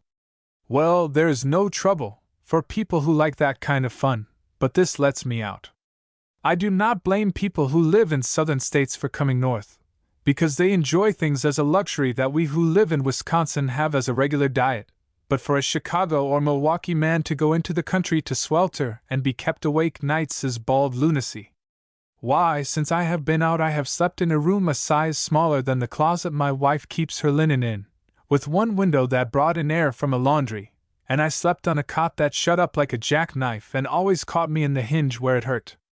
At another hotel I had a broken-handled pitcher of water that had been used to rinse clothes in, and I can show you the indigo on my neck. I had a piece of soap that smelled like a tannery, and if the towel was not a recent damp diaper then I have never raised 6 children. At one hotel I was the first man at the table, and 2 families came in and were waited on before the Senegambian would look at me, and after an hour and 30 minutes I got a chance to order some roast beef and baked potatoes, but the perspiring, thick-headed pirate brought me some boiled mutton and potatoes that looked as though they had been put in a wash-tub and mashed by treading on them barefooted. I paid 25 cents for a lemonade made of water and vinegar, with a piece of something on top that might be lemon peel, and it might be pumpkin rind. The only night's rest I got was one night when I slept in a car seat. At the hotel the regular guests were kept awake till 12 o'clock by number 6-headed boys and girls dancing until midnight to the music of a professional piano boxer, and then for 2 hours the young folks sat on the stair and yelled and laughed, and after that the girls went to bed and talked 2 hours more, while the boys went and got drunk and sang a legison and Kalamazoo. Why, at one place I was woke up at 3 o'clock in the morning by what I thought was a chariot race in the hall outside, but it was only a lot of young bloods rolling 10 pins down by the rooms, using empty wine bottles for pins and china cuspidors for balls. I would have gone out and shot enough drunken galoots for a mess, only I was afraid a cuspidor would carom on my jaw. Talk about rest, I would rather go to a boiler factory. Say, I don't know as you would believe it, but at one place I sent some shirts and things to be washed, and they sent to my room a lot of female underclothes, and when I kicked about it to the landlord he said I would have to wear them, as they had no time to rectify mistakes. He said the season was short and they had to get in their work, and he charged me Fifth Avenue hotel prices with a face that was childlike and bland, when he knew I had been wiping on diapers for 2 days in place of towels. But I must get off here and see if I can find water enough to bathe all over. I will see you downtown after I bury these clothes." And the sticky, cross man got off swearing at summer hotels and pirates. We don't see where he could have been traveling. The gospel car. Because there are cars for the luxurious, and smoking cars for those who delight in tobacco, some of the religious people of Connecticut are petitioning the railway companies to fit up gospel cars. Instead of the card tables, they want an organ and piano. They want the seats arranged facing the center of the car, so they can have a full view of whoever may conduct the services. Instead of spittoons, they will have a carpet, and instead of cards, they want Bibles and gospel songbooks. Chicago News. There is an idea for you. Let some railroad company fit up a gospel car according to the above prescription, and run it, and the porter on that car would be the most lonesome individual on the train. The gospel hymn books would in a year appear as new as do now the Bibles that are put up in all cars. Of the millions of people who ride in the trains, many of them pious Christians, who has ever seen a man or woman take a Bible off the iron rack and read it a single minute? And yet you can often see ministers and other professing Christians in the smoking car, puffing a cigar and reading a daily paper. Why, it is all they can do to get a congregation in a church on Sunday. And does anyone suppose that when men and women are traveling for business or pleasure, and they do not travel for anything else, that they are going into a gospel car to listen to some sky pirate who has been picked up for the purpose, talk about the prospects of landing the cargo in heaven? Not much! The women are too much engaged looking after their baggage, and keeping the cinders out of their eyes, and keeping the children's heads out of the window, and keeping their fingers from being jammed, to look out for their immortal souls. And the men are too much absorbed in the object of their trip to listen to gospel truths. They are thinking about whether they will be able to get a room at the hotel, or whether they will have to sleep on a cot. Nobody can sing gospel songs on a car, with their throats full of cinders, and their eyes full of dust, and the chances are if anybody should strike up a charge to keep I have. Some pious sinner who was trying to take a nap in the corner of the gospel car would say, "Oh, go and hire a hall."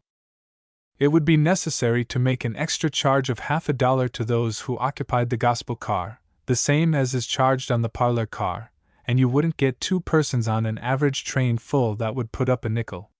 Why, we know a Wisconsin Christian, worth $1 million, who, when he comes up from Chicago to the place where he lives, hangs up his overcoat in the parlor car, and then goes into the forward car and rides till the whistle blows for his town, when he goes in and gets his coat, and never says 35 cents to the conductor, or 10 cents to the porter.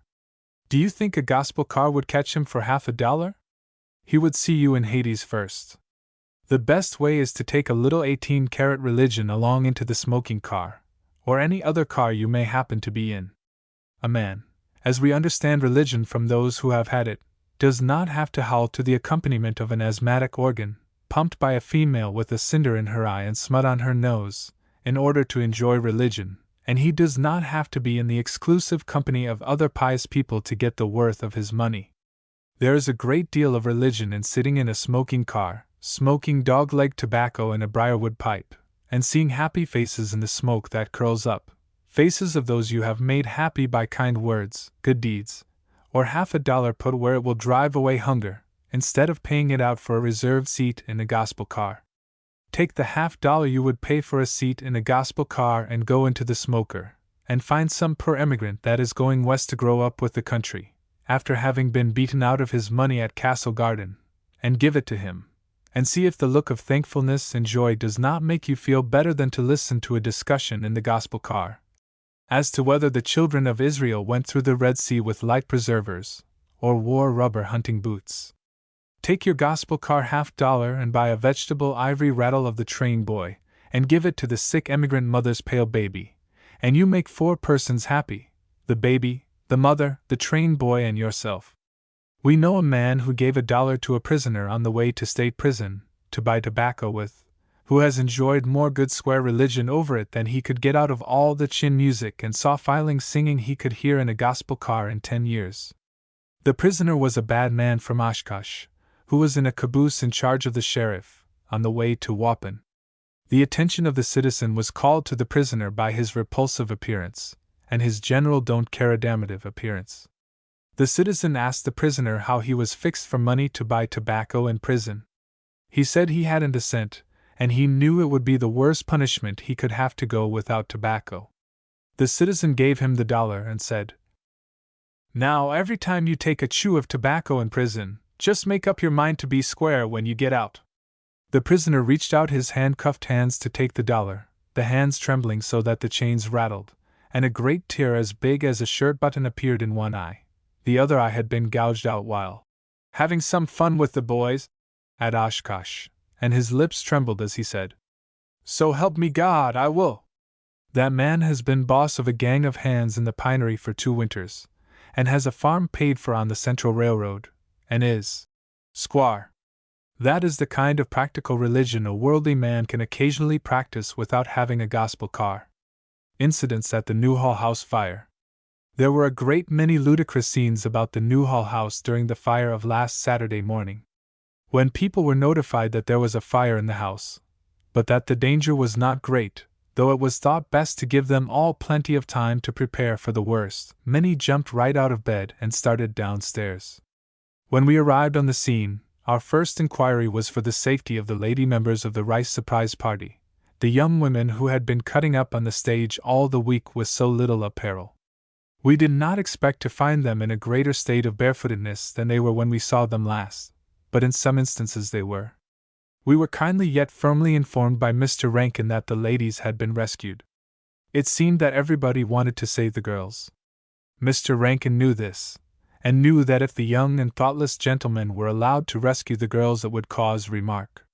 He said he was an old-line Democrat, and that his days of kittenhood were over, and that it was proper that he should superintend the removal of the girls.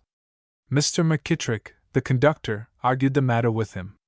He said he had been running a train a good many years, and had seen all phases of humanity, and that he was inured to a life of hardship, and had seen many sad sights in the sleeping cars, and he insisted that he be allowed to superintend the removal of the girls. The discussion became warm, and finally they compromised by agreeing that McKittrick should rush into the rooms and drag them out of the fire and smoke and hand them to Mr. Rankin at the foot of the first pair of stairs, who would dispose of them in safety. They both agreed that the first outside vandal who laid a hand on them should die. The first trouble they had was with Professor Haskins. He came out of his room with nothing on but his glasses, an ascension robe, and 1 boot. He rushed through the hall, and while in front of the room of the girl who wore the black tights with the crochet work on the limbs he ventured a joke. "He is the telegraph manager," and he said, "There is a line down here," as a 2-inch stream struck him about the alleged pistol pocket. The girl, who was tying her wardrobe up in a napkin, heard him and said, "There is no lying down here, not much." Professor Haskins was shocked that any female should thus mistake him for a Democrat, and falling over a zinc trunk head first, he went back to his room to send his son Harry out to help. Mr. McKittrick rushed into a room and grabbed a corset in his arms and handed it downstairs to Rankin. There is no person who can fool Rankin. He didn't want to be rescued. Just at this point a girl with a waterproof on came along the hall and Mr. Cole asked her if she didn't want to be rescued. She said she had been carried downstairs 6 times already by a big ranger, and she would shoot the next man that attempted to rescue Na. She said there was no danger, and wanted to know why the big galoots did not go and help put the fire out. On inquiry it was found that the girl had been carried downstairs 6 times and left on the sidewalk. She described the man who carried her out, and said he was excited, and no sooner would she get upstairs than he would grab her and carry her down again, until she was almost froze. He told her the last time that he had saved 6 girls from a fiery grave. The way women boss a pillow. Among the recent inventions is a pillow holder. It is explained that the pillow holder is for the purpose of holding a pillow while the case is being put on. We trust this new invention will not come into general use, as there is no sight more beautiful to the eyes of man than to see a woman hold a pillow in her teeth while she gently manipulates the pillowcase over it. We do not say that a woman is beautiful with her mouth full of pillows. No one can ever accuse us of saying that, but there is something homelike and old-fashioned about it that cannot be replaced by any invention.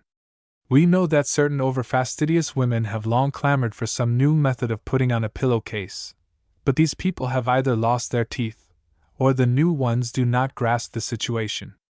They have tried several new methods, such as blowing the pillowcase up, and trying to get the pillow in before the wind got out, and they have tried to get the pillow in by rolling up the pillowcase until the bottom is reached, and then placing the pillow on end and gently unrolling the pillowcase. But all these schemes have their drawbacks. The old style of chewing one end of the pillow, and holding it the way a retriever dog holds a duck till the pillowcase is on, and then spanking the pillow a couple of times on each side, is the best, and it gives the woman's jaws about the only rest they get during the day.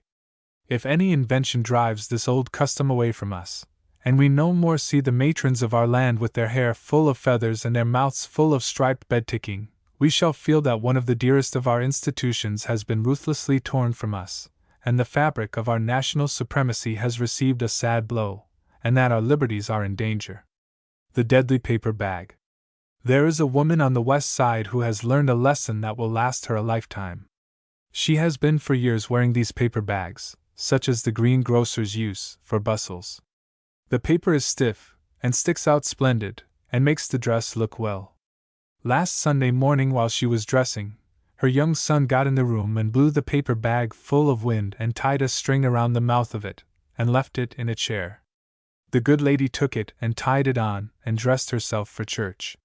She bribed her husband to go to church with her, though he is a sort of Bob Ingersoll Christian.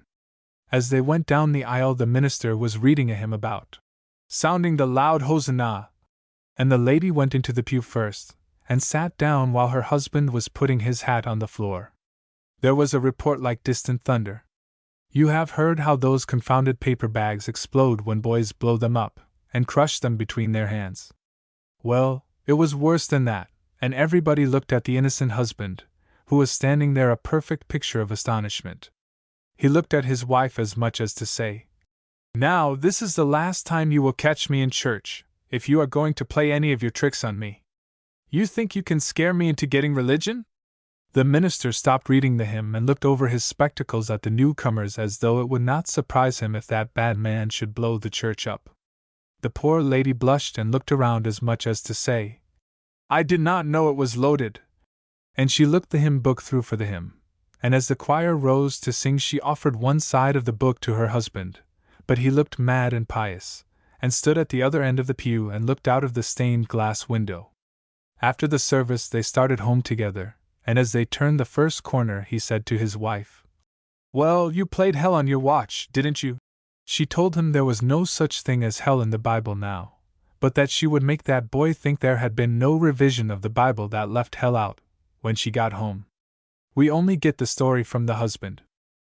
He said he didn't know what it was that made the noise until they got home, and after a little skirmishing around his wife held up a bursted paper bag, and asked the boy if he blew that bag up. He said he did, but he did not know there was anything wrong about it. The boy and his mother and a press board paid a visit to the back kitchen, and there was a sound of revelry. Boys will be boys. The Virginia duel. The proposed duel between Senator Mahone and Jubal Early did not come off, for reasons that have not been made public. It is well known that Mahone is the thinnest man in Virginia. We do not allude to his politics, or his ability, in speaking of his being thin, but to his frame. He does not make a shadow. He could hide behind a wire fence. Jen Early, after challenging Mahone, went to practicing at a piece of white wire clothesline, hung to the limb of a tree, but he could not hit it, and he felt that all the advantage would be on Mr. Mahone's side, so he asked Mahone to do the only thing in his power that would make the thing even, and that was to eat a quantity of dried apples the day before the duel, in order to swell his stomach out so that a gentleman could stand some show of hitting him. Jen Early pledged himself, on the honor of a Virginia gentleman, that he would not shoot at Mahone's stomach, but would aim at it, and then make a line shot either above or below. Mahone replied that, while he appreciated the advantage he had over his opponent, and was willing to do anything reasonable to make the thing even, he could not consistently eat dried apples, as they would certainly kill him.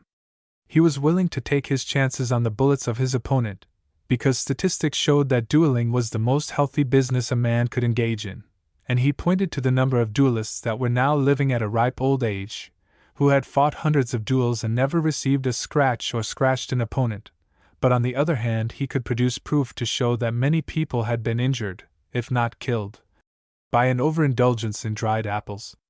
Mr. Mahone said he thought it was late in the day for him to produce any proof as to his own bravery, but in the face of the fact that he would be pointed at as one who had not sinned, he should have to decline to eat dried apples in order to make himself a target. Jen Early said he appreciated the delicacy of his honorable and high-toned opponent, and respected his feelings, and would not insist on the dried apple act, but that he would go into training to reduce himself in flesh to the size of Mahone, and hope that the affair might be declared off until he could diet himself. He said he should at once begin a course of treatment to reduce his flesh, by boarding at a summer resort hotel that he had heard of, where the desired effect might be produced. So the duel is postponed for the present. Both Mahone and Early are high-toned gentlemen, and they will do nothing rash. The difference.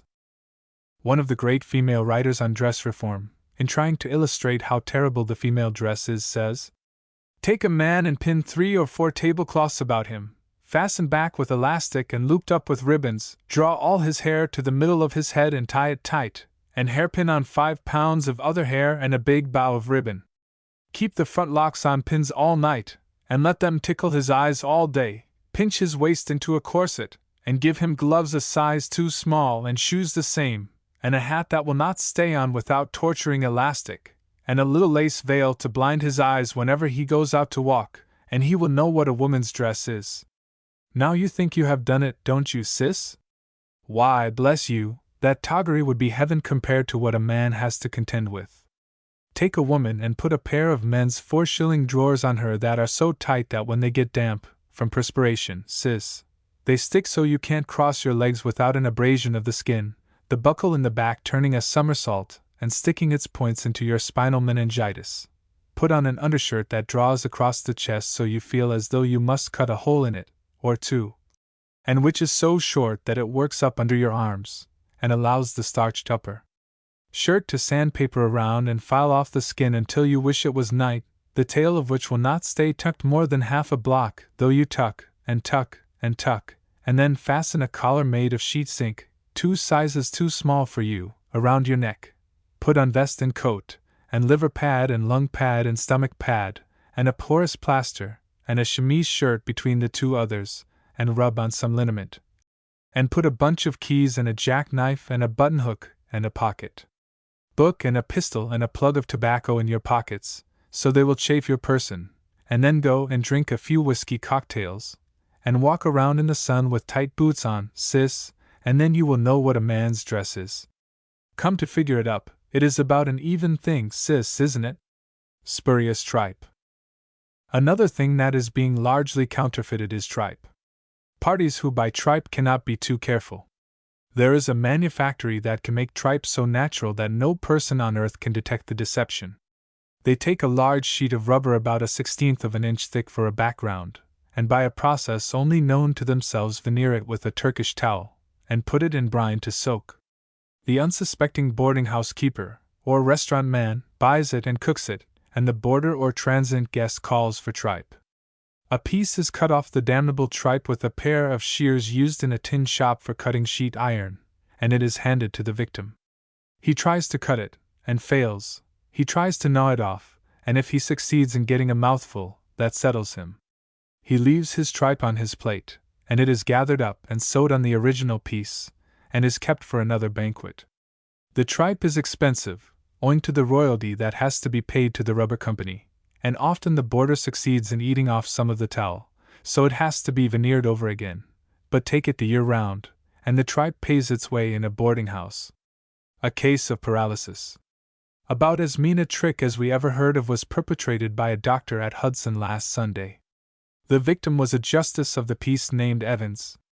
Mr. Evans is a man who has the Alphiardus biggest feet east of St. Paul, and when he gets a new pair of shoes it is an event that has its effect on the leather market. Last winter he advertised for sealed proposals to erect a pair of shoes for him, and when the bids were opened it was found that a local architect in leather had secured the contract, and after mortgaging his house to a Milwaukee tannery, and borrowing some money on his diamonds of his uncle, John Comstock, who keeps a pawnbrokery there, he broke ground for the shoes.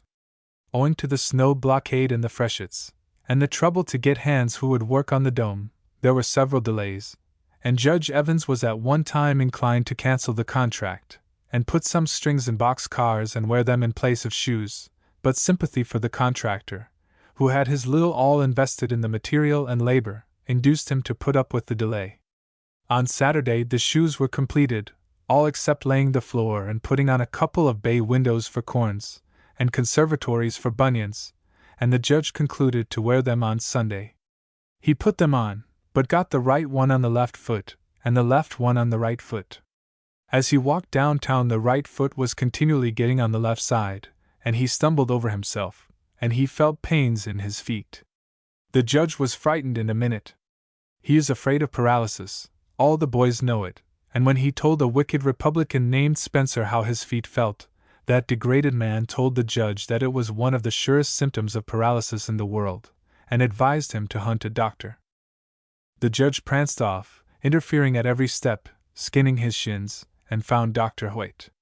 The doctor is one of the worst men in the world, and when he saw how the shoes were put on, he told the judge that his case was hopeless unless something was done immediately. The judge turned pale, the sweat poured out of him, and taking out his purse he gave the doctor $5 and asked him what he should do. The doctor felt his pulse, looked at his tongue, listened at his heart, shook his head, and then told the judge that he would be a dead man in less than 60 years if he didn't change his shoes.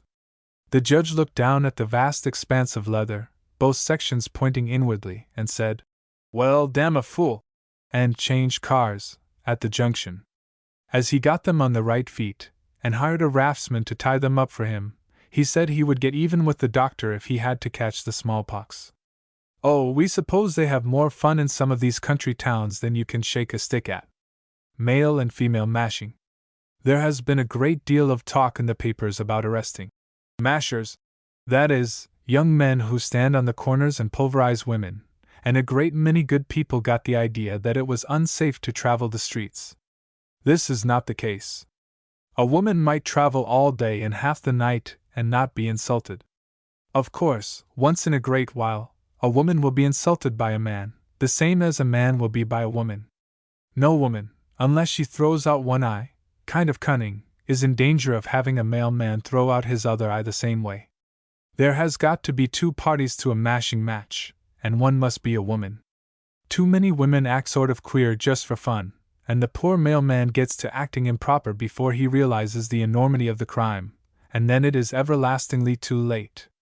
But a female masher, one who is thoroughly bad, like the male loafers that have been driven from the corners, is a terror.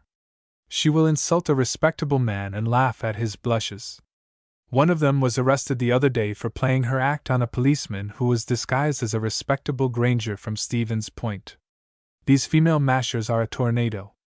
Why, one of them met a respectable church member the other night, and asked him how his liver complaint was.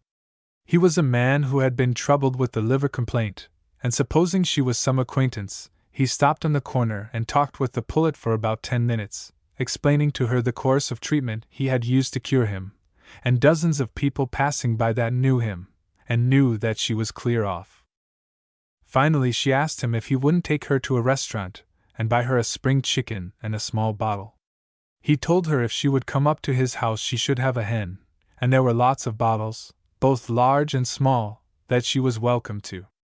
She told him to go to Hades, and he went in a drug store and asked the clerk who that lady was he had been talking with, and when the clerk, who knew her, told him she was a road agent, a street walker, a female masher, the old man had to sit down on a box of drugs and fan himself with his hat.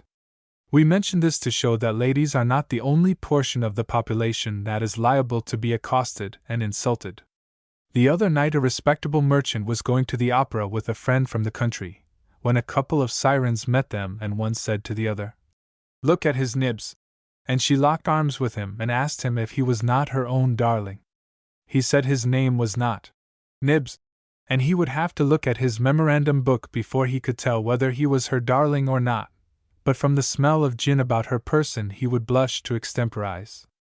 We do not give his exact language, but in the heat of debate he shook her and told her if she ever clawed on him again he would everlastingly go and tell her parents. And while he was talking with her, the other one had seated herself beside his country friend on a salt barrel in front of a grocery, and was feeling in his vest pocket to see if he had any cloves. A female masher is much worse than a male masher, as you can imagine.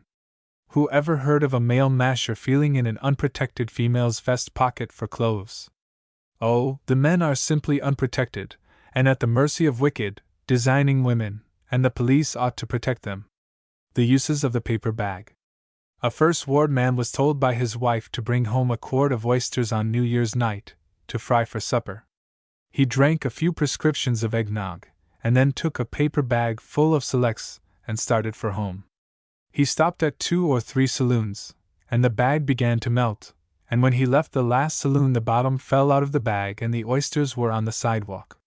We will leave the man there, gazing upon the wreck, and take the reader to the residence where he is expected. A red-faced woman is putting the finishing touches to the supper table, and wondering why her husband does not come with the oysters. Presently a noise as of a lead pencil in the keyhole salutes her ear, and she goes to the door and opens it, and finds him taking the pencil out of the keyhole. Not seeing any oysters, she asks him if he has forgotten the oysters. "Forgot noth, ing," says he. He walks up to the table and asks for a plate, which is given him by the unsuspicious wife. "Damn's accident you ever see," said the truly good man, as he brought his hand out of his overcoat pocket, with 4 oysters, a little smoking tobacco, and a piece of cigar stub. "Slippery soster sev, was," said he, as he run his hands down in the other pocket, bringing up 5 oysters, a piece of envelope, and a piece of wire that was used as a bail to the pail. "Got all my pock ets full," said he, as he took a large oyster out of his vest pocket. Then he began to go down in his pants pocket, and finding a hole in it, he said, "6 big oys, 'tis gone down my trousers leg. I s'pose you'll find them in my boot." And he sat down to pull off his boot, when the lady took the plate of oysters and other stuff into the kitchen and threw them in the swill, and then she put him to bed, and all the time he was trying to tell her how the bag busted just as he was in front of All Saints Ca. Cathedral. 3 distinct charges of heresy will be made against Rev. Dr. Thomas, of Chicago, at the trial next month. The amount of heresy that is going on in this country, and particularly among ministers, is truly alarming. The names of his partners in guilt are not mentioned, probably out of respect for their families. A minister that goes around practicing heresy ought to be watched, and when caught at it he should be bounced. There is no excuse for heresy, though a minister will occasionally meet a mighty attractive her, but he should say, "Get thee foreninst me, Susan, and when I have a convenient season I will send the police after thee." There should be an amendment to the Constitution of the United States, making it lawful for an ex-president to walk on grass. We have no great admiration for Hayes, but when we read that at Cleveland he was ordered off the grass by a $13 a month soldier, and had to shin it over a fence real spry to save the shoulder of his pants from assault by a cheap bayonet, it makes us feel ashamed, and we blush for America. The spectacle of a man who has occupied the White House, and been the chief attraction of county fairs, being compelled to put his stomach on a fence, and flop over, heels over appetite, like a boy playing tag, to keep from being jabbed in a vital part, makes us sick. The new coal stove. We never had a coal stove around the house until last Saturday. Have always used pine slabs and pieces of our neighbor's fence. They burn well, too, but the fence got all burned up, and the neighbor said he wouldn't build a new one, so we went down to Jones and got a coal stove. You see, we didn't know anything about coal stoves. We filled the stove about half full of pine fence, and when the stuff got well to going, we filled the artesian well on the top with coal. It simmered and sputtered about 5 or 10 minutes, and all went out, and we put on an overcoat and a pair of buckskin mittens and went out to supper. We remarked, in the course of the frugal meal, that Jones was a fraude for recommending such a confounded refrigerator to a man to get warm by. After supper we took a piece of ice and rubbed our hands warm, and went in where that stove was, resolved to make her draw and burn if it took all the pine fence in the first ward. Our better half threw a quilt over her, and shiveringly remarked that she never knew what real solid comfort was until she got a coal stove. Stung by the sarcasm in her remark, we turned every dingus on the stove that was movable, or looked like it had anything to do with the draft, and pretty soon the stove began to heave up heat. It was not long before she stuttered like the new Silsby steamer. Talk about your heat! In 10 minutes that room was as much worse than a Turkish bath as Hades is hotter than Liverman's ice house. The perspiration fairly fried out of a tin water cooler in the next room.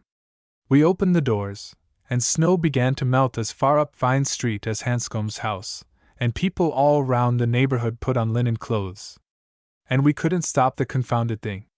We forgot what Jones told us about the dampers, and she kept a-biling. The only thing we could do was to go to bed, and leave the thing to burn the house up if it wanted to.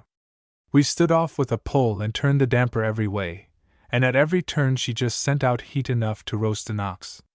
We went to bed, supposing that the coal would eventually burn out, but about 12 o'clock the whole family had to get up and sit on the fence. Finally a man came along who had been brought up among coal stoves, and he put a wet blanket over him and crept up to the stove and turned the proper dingus, and she cooled off, and since that time has been just as comfortable as possible. If you buy a coal stove you want to learn how to engineer it, or you may get roasted. A cold, cheerless ride. Probably the most cold-blooded affair that ever occurred took place at a certain summer resort a couple of weeks ago. There was going to be a picnic, and a young man and the girl he was engaged to be married to started in a rowboat to cross the lake, taking an ice cream freezer full of frozen ice cream for the picnic. Just before arriving at the picnic the boat capsized. The boat was bottom side up, and the young man helped the girl onto the ice cream freezer, and he got on the boat, and after floating for half an hour they were rescued. The girl did not complain at the time she was put on the freezer, as she was glad enough to get on anything that would float, but after they got ashore, and she had a chance to reflect on the matter, and talk with the other girls, she concluded that his getting on the boat, which was nice and warm, and putting her aboard the ice cream freezer, which was so cold and cheerless, was a breach of etiquette that would stamp any man as being a selfish, heartless villain, and she refuses to speak to him, and has declared the engagement off. He is very much mortified over the affair, and tries to explain that he was more accustomed to a boat than she was, while he reasoned that she would naturally be more familiar with an ice cream freezer. It certainly looks to us to have been a cold-blooded transaction, and while the young man might have been rattled, and powerless to grasp the situation as he would if he had it to do over again, the girl is certainly justified in being indignant. An ice cream freezer is a cold and cheerless companion even when empty, but filled with congealed cream and pounded ice, and in water, it cannot but have been an Arctic exploration on a small scale. Besides the ice, it is a notorious fact that ice cream freezers are made of zinc, the coldest metal in the world, if we bar women's feet. Sheridan's ride has been spoken of in poetry and in song, but it pales into insignificance by the side of this girl's ride on the ice cream freezer. If the young man had exhibited foresight, and had a side saddle buckled on to the ice cream freezer, the experience would have been robbed of much of its frigidity, or if there had been a thick blanket under the saddle, but he failed to take even that precaution. As it is, we do not blame the girl for breaking off the engagement. In addition, we think any court would decide that he should pay for the ginger tea and cough lozenges that she had to take to cure her cold. Some talk about monopolies. We know it is fashionable for people to talk about the great monopolies, the railroads, and show how they are sapping the lifeblood from the farmers by arranging facilities for transporting wheat worth 40 cents a bushel in store pay, without railroads, to a market where the farmer realizes nearly $1 a bushel in cash. Demagogues ring the changes on these monopolies, tell how the directors ride in palace cars and drink wine, from the proceeds of the millions of dollars invested in railroads, though they never mention the fact that the railroads have made it possible for farmers to give up driving ox teams and ride after horses that can trot in 240. We presume that railroad managers like to get a pretty good dividend on their investments. But do they get a better dividend than farmers do on some of their investments? Do you know of any farmer that ever complained that his produce was selling too high? If you complain at paying $8 for a jag of crow's nest wood during a snow blockade, Does he argue with you to show that he is a monopoly, or does he tell you that if you don't want the wood you needn't have it? Now, talking of railroad men manipulating stock and taking advantage of a raise, how is it about eggs? Within the last 2 months there has been the worst corner on eggs that the world has ever seen, and the dividends that farmers have received on their investments have been so enormous that they must blush for shame, unless they are a soulless corporation. Now, for instance, a farmer paid 25 cents for a good average hen the 1st of December. Before the 1st of February that hen has laid 5 dozen eggs, which are worth $2.50.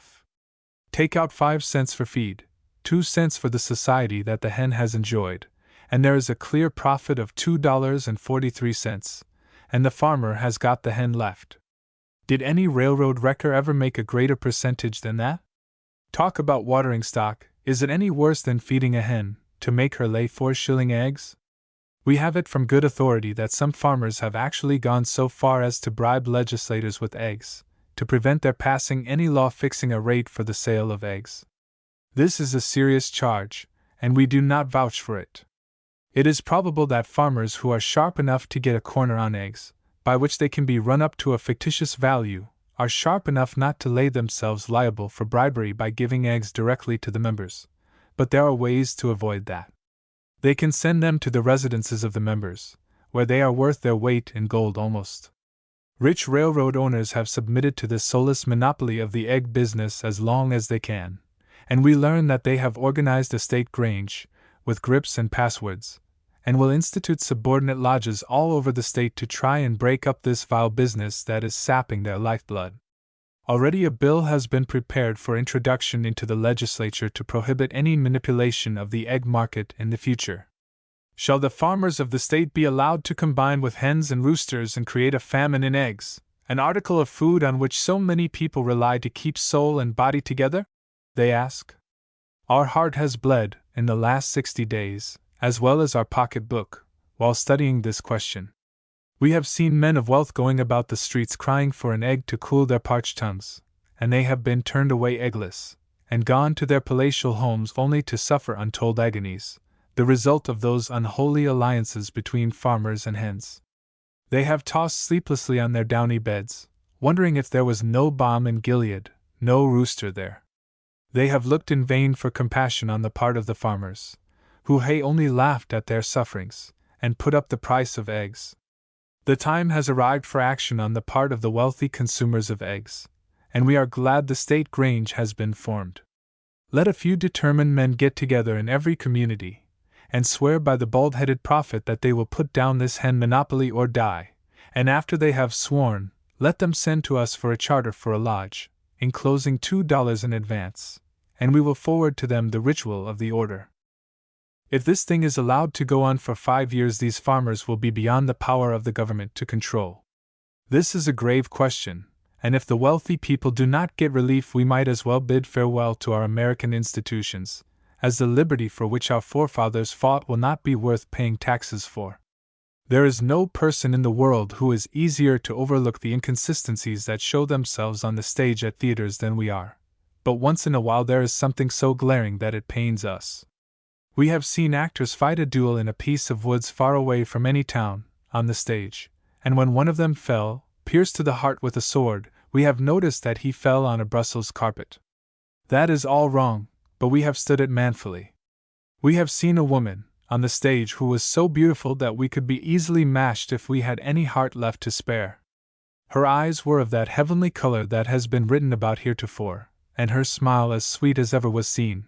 But behind the scenes, through the wings, we have seen her trying to dig the cork out of a beer bottle with a pair of shears, and ask a soup, in harsh tones, where the corkscrew was, while she spread mustard on a piece of cheese, and finally drank the beer from the bottle, and spit the pieces of cork out on the floor, sitting astride of a stage chair, and her boot heels up on the top round, her trail rolled up into a ball, wrong side out, showing dirt from 40 different stage floors.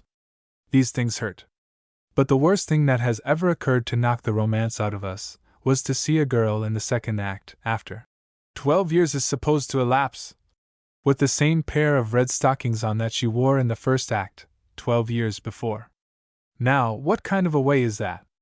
It does not stand to reason that a girl would wear the same pair of stockings 12 years. Even if she had them washed once in 6 months, they would be worn out. People notice these things. What the actresses of this country need is to change their stockings. To wear them 12 years, even in their minds, shows an inattention to the details and probabilities of a play that must do the actresses an injury, if not give them corns.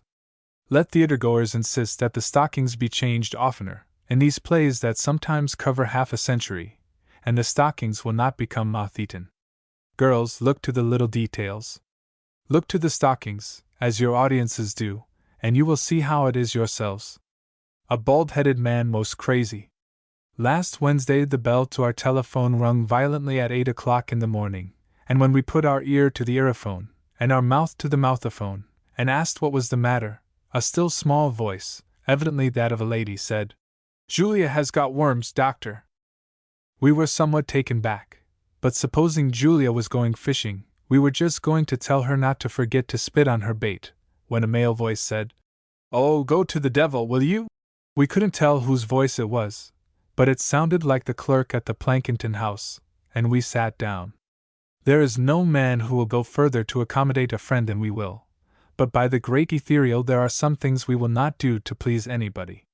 As we sat and meditated, the bell rung once more, and then we knew the wires had got tangled, and that we were going to have trouble all day.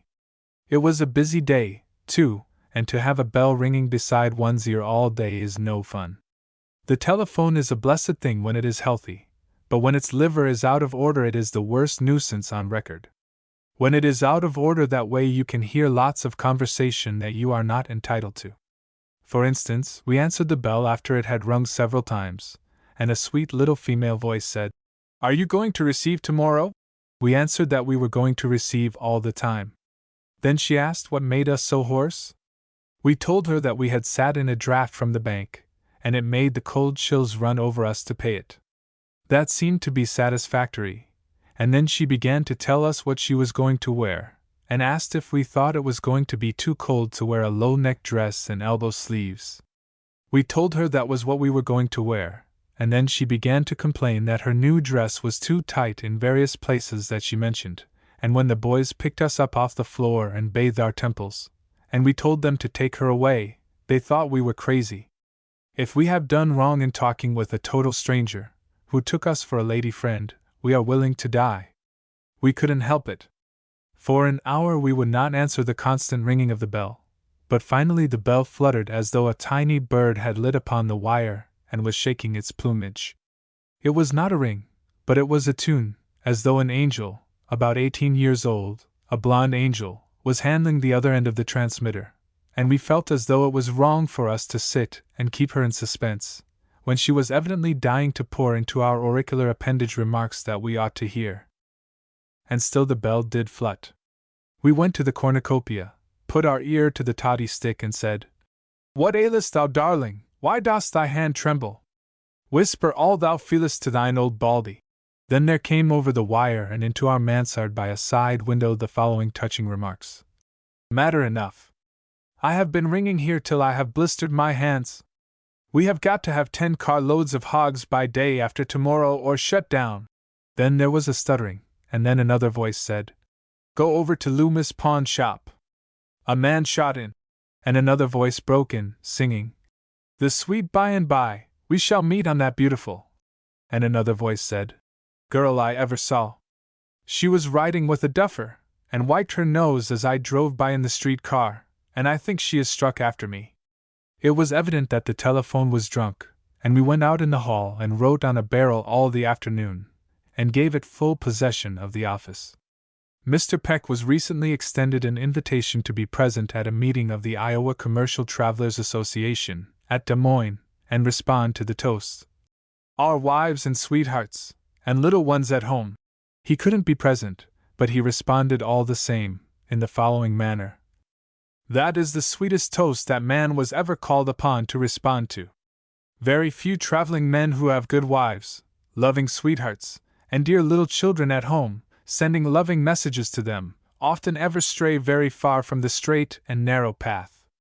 There is no class of men on earth that has greater temptations and better opportunities to be cusses on wheels than the traveling men of the Northwest, and when I say that they stand up under it a confounded sight better than the same number of ministers or editors would, I don't want you to think I am giving you any confectionery from my sample case. Through snows of winter, mud of spring and fall, and heat of summer, the traveling man makes his connections and sends in his orders, and seems to enjoy religion with the best of them. But the happiest days for him and the shortest are those he spends at home with his wife, the children, or sweetheart. There can be more tears brought to the eyes of the traveling man by a little child putting its arms around his neck and saying, "My dear, precious papa," than could be brought out by any other press I know of, however powerful. I know there is occasionally a traveling man who always has his sign out ready to be mashed, but he never neglects his business for any foolishness. He would leave the finest country flirt that ever winked a wink to sell a bill of brown sugar on 60 days' time. It is said that the average traveling man will keep a whole seat in a car, and never offer to give half of it to a man, when, if a handsome woman comes in, he will fly around and divide with her. Well, who the deuce wouldn't? That shows that his heart is in the right place. A man can go into the smoking car and sit on the woodbox, but a woman has got to sit down. At least that is the way I should explain it. Boys, may the trips become shorter each year, and the visits to the dear ones at home be extended, so that in time you may be detailed to stay at home always, with an increase of salary or an interest in the business. And I am sure, when the time comes you will be the happiest fellows that ever had 1,000-mile tickets punched, and when your time comes to attend the grand banquet above, and you appear before St. Peter at the gate, and begin to open up your samples, he will simply look at your business card and turn to the clerk and say, "Give these boys all front rooms, and see that there is a fire escape and plenty of towels, and that the rooms are aired, and then step down to the box office and reserve them some seats for the sacred concert this evening. Pass right in now and get a check for your overshows." Accidents and incidents at theaters. Sometimes our heart bleeds for actors and actresses, when we think what they have to go through with. The other night at Watertown N.Y., Miss Ada Gray was playing Camille, and in the dying scene, where she breathes her last, to slow music, an accident occurred which broke her all up. She was surrounded by sorrowing friends, who were trying to do everything to make it pleasant for her, when the bed on which she was dying, an impromptu sort of a bed got up by the stage carpenter, tipped partly over, and the dying woman rolled over on the stage, tipped over a washstand filled with tumblers and bottles of medicine, and raised a deuce of a row. It would have been all right, and she could have propped the bed up and proceeded with her dying, had not the actress got rattled. Most actresses get lost entirely when anything occurs that is not in the play, and Miss Gray was the scaredest female that ever lived.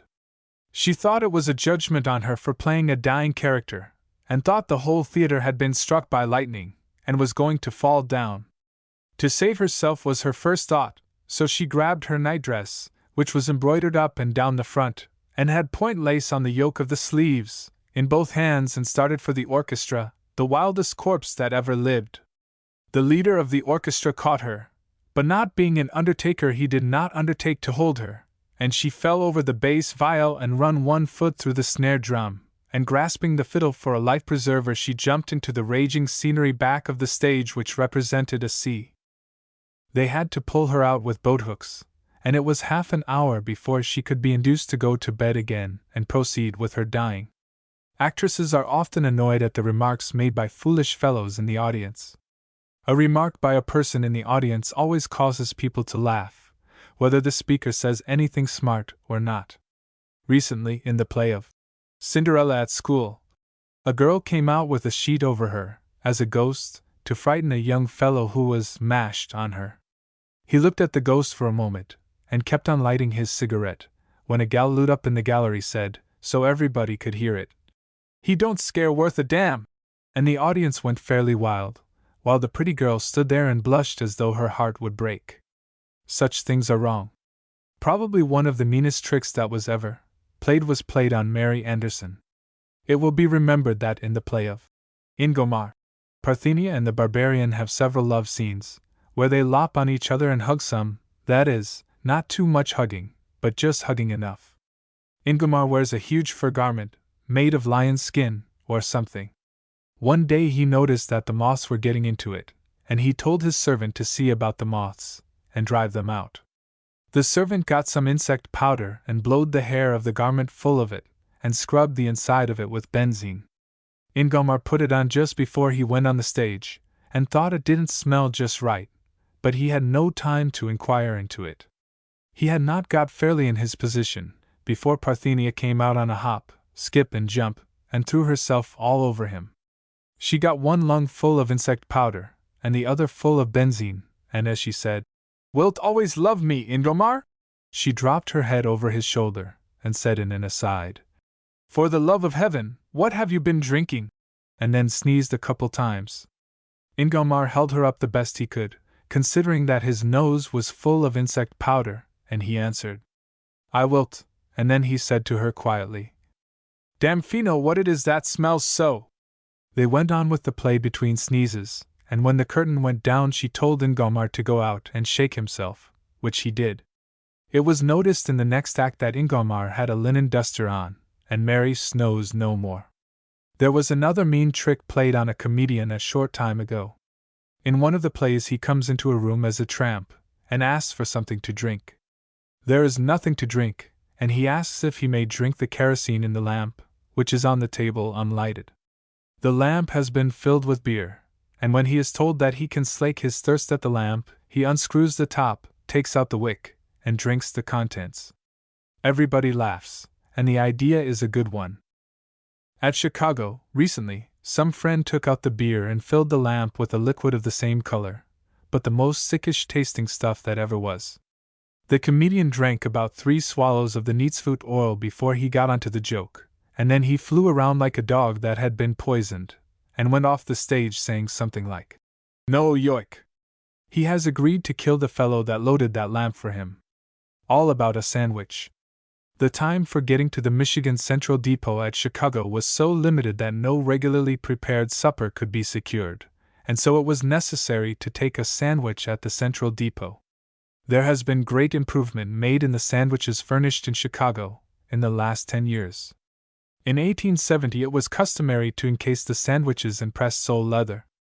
The leather was prepared by a process only known to a Prussian, and the bread and ham were put in by hydraulic pressure, and the whole soldered up. About 4 years ago, the Prussian who had the secret said something unkind to a pitcher of a baseball club, and the pitcher took up one of the sandwiches and pitched it curved at the Prussian's eye. His funeral was quite largely attended, considering that he was a man who was retiring, and who made few acquaintances, but the secret of making the soles and uppers of railroad sandwiches died with him. It was about this time that corrugated iron shutters were invented, and that material was at once utilized to make lids for sandwiches, while the underjaw of the appetite-destroying substance was made of common building paper, the whole varnished with neatsfoot oil, and kiln-dried in a lime kiln. Our object in eating one of the sandwiches was to transfer, if possible, the headache to the stomach, on the principle that the quack doctor cured a patient of paralysis by throwing him into fits, claiming that he was not much on paralysis, but he was hell on fits. The entrance of the piece of sandwich into the stomach, that is, the small pieces that we were able to blast off with the imperfect appliances at hand in the toolbox of a wrecking car, was signaled by the worst rebellion that has been witnessed in this country since 1860.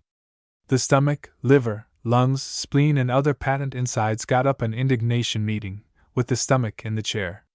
In calling the meeting to order, the stomach said, unaccustomed as it was to public speaking, it felt as though the occasion demanded a protest, and that in no uncertain tone, against the habit the boss had of slinging anything into the stomach that came in his way, without stopping to consider the effect on the internals. The chair remarked that it had heretofore had a good many hard doses to take, notably, army bacon, and later some black bread that the boss had shoved in while hunting out in Minnesota in 1876, and again last year when a pan full of beans from Bill Wall's Wolf River Boom boarding house was sent down without any introduction. The stomach said it had felt like throwing up the sponge and drawing out of the game, but it had thought better of it, and had gone on trying to digest things till now. But this last outrage, this Chicago sandwich, was too much. "See here," says the stomach, holding up a piece of the iron lid of the sandwich so the liver could see it. "What kind of a junk shop does he take this place for?" The liver got the floor and suggested that the stomach was making a terrible fuss about a little thing, and told the stomach it had evidently forgotten the good things that had been sent down from above in times gone by. "You seem to forget," says the liver, becoming warmed up. "The banquets the boss never fails to attend, the nice dinners he sometimes gets at home, and the wild canvas-back duck he sends down when he goes to Lake Koshkonong, as well as the Palmer House dinners that occasionally surprise us. I move that the stomach be reprimanded for kicking and trying to get up a muss, and that this meeting adjourn and we all go about our business." The stomach tried to get in a word edgewise, but it was of no use, and the thing was about to break up in a row, when we went to sleep in one of the elegant Michigan Central sleepers, and in the morning the stomach was coaxing for something more, and didn't seem to care what it was. No young man should ever take 2 girls to a picnic. We don't care how attractive the girls are, or how enterprising a boy is, or how expansive or far-reaching a mind he cannot do justice to the subject if he has 2 girls. There will be a clashing of interests that no young boy in his goslinghood, as most boys are when they take 2 girls to a picnic, has the diplomacy to prevent. If we start the youth of the land out right in the first place, they will be all right. But if they start out by taking 2 girls to a picnic, their whole lives are liable to become acidulated, and they will grow up hating themselves. If a young man is good-natured and tries to do the fair thing, and a picnic is got up, there is always some old back number of a girl who has no fellow who wants to go, and the boys, after they all get girls and buggies engaged, will canvass among themselves to see who will take this extra girl, and it always falls to this good-natured young man. He says of course there is room for 3 in the buggy. Sometimes he thinks maybe this old girl can be utilized to drive the horse, and then he can converse with his own sweet girl with both hands. But in such a moment as ye think not, he finds that the extra girl is afraid of horses, dare not drive, and really requires some holding to keep her nerves quiet. He tries to drive with one hand and console his good girl, who is a little cross at the turn affairs have taken, with the other, but it is a failure, and finally his good girl says she will drive, and then he has to put an arm around them both, which gives more or less dissatisfaction the best way you can fix it. If we had a boy who didn't seem to have any more sense than to make a hat rack of himself to hang girls on in a buggy, we should labor with him and tell him of the agonies we had experienced in youth when the boys palmed off 2 girls on us to take to a country picnic, and we believe we can do no greater favor to the young men just entering the picnic of life than to impress upon them the importance of doing one thing at a time, and doing it well. A young couple from Greene County stopped at a Janesville hotel on their wedding tour, and when they went to bed they were in a hurry and blew out the gas instead of turning it off. In the night a terrible smell was heard around the house, and suspicion naturally pointed to the bridal chamber. The door was pounded on, but there was no response, and the people feared the young folks had gone to heaven, so the door was broken down. They had not gone to heaven, but they were both senseless, and were dragged out into the open air, with little ceremony and less clothes. They were brought out of the stupor, when they looked at each other in a reproachful manner, and as they pulled on their clothes they each acted as though if they had known the horrors of married life they would have remained single all their lives. Goodwill and compassion. The Duchess of Marlborough, who has charge of the fund that is being distributed to certain portions of Ireland's suffering poor, has issued a circular pitching into Parnell and others for claiming that she is acting in the interest of the English landlords. She closes her circular as follows: "There is nothing that strikes me with more admiration than the generosity of the British nation. I have innumerable letters, all expressing goodwill and compassion for the calamities which a series of bad seasons have brought to the west of Ireland. To the family that is suffering for the necessaries of life, that would look upon a large-sized potato as a bonanza, there is nothing that is pleasanter than to read a letter from an Englishman expressing compassion. How it tones up the stomach to read of the goodwill that, by a large majority, occupies the heart of the Briton who writes the letter to the Duchess of Marlborough. You take 2 plates, and put on one of them the letters expressing goodwill and compassion, and on the other plate you put some of the food sent by Americans, and offer the 2 plates to an Irish mother whose famishing children are tugging at her scanty skirts, and let her take her choice. how her trembling hand would clutch the plate containing the letters of compassion. Eh? She wouldn't take that plate, do you say? She would take the plate with the good, honest, star-spangled food on it, eh? Oh, you are mistaken.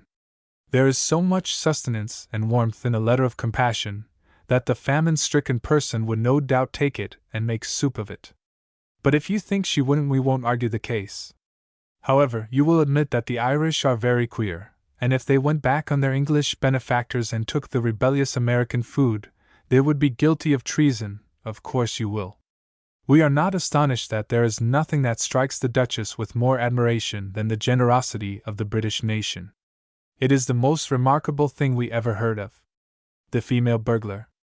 Every day we see that some new avenue has been opened to women, by which they can earn a livelihood. We see by the papers that a woman in Cleveland has been arrested as a burglar. We have no objections to female pickpockets, for if a man must have his pockets picked, it will be much more enjoyable to feel the delicate hand of a beautiful woman fluttering around his pockets than a rough male hand. Many a man who would object to having his pockets picked by a man would be willing to lose $10 or $15 just to have a female pickpocket go through him.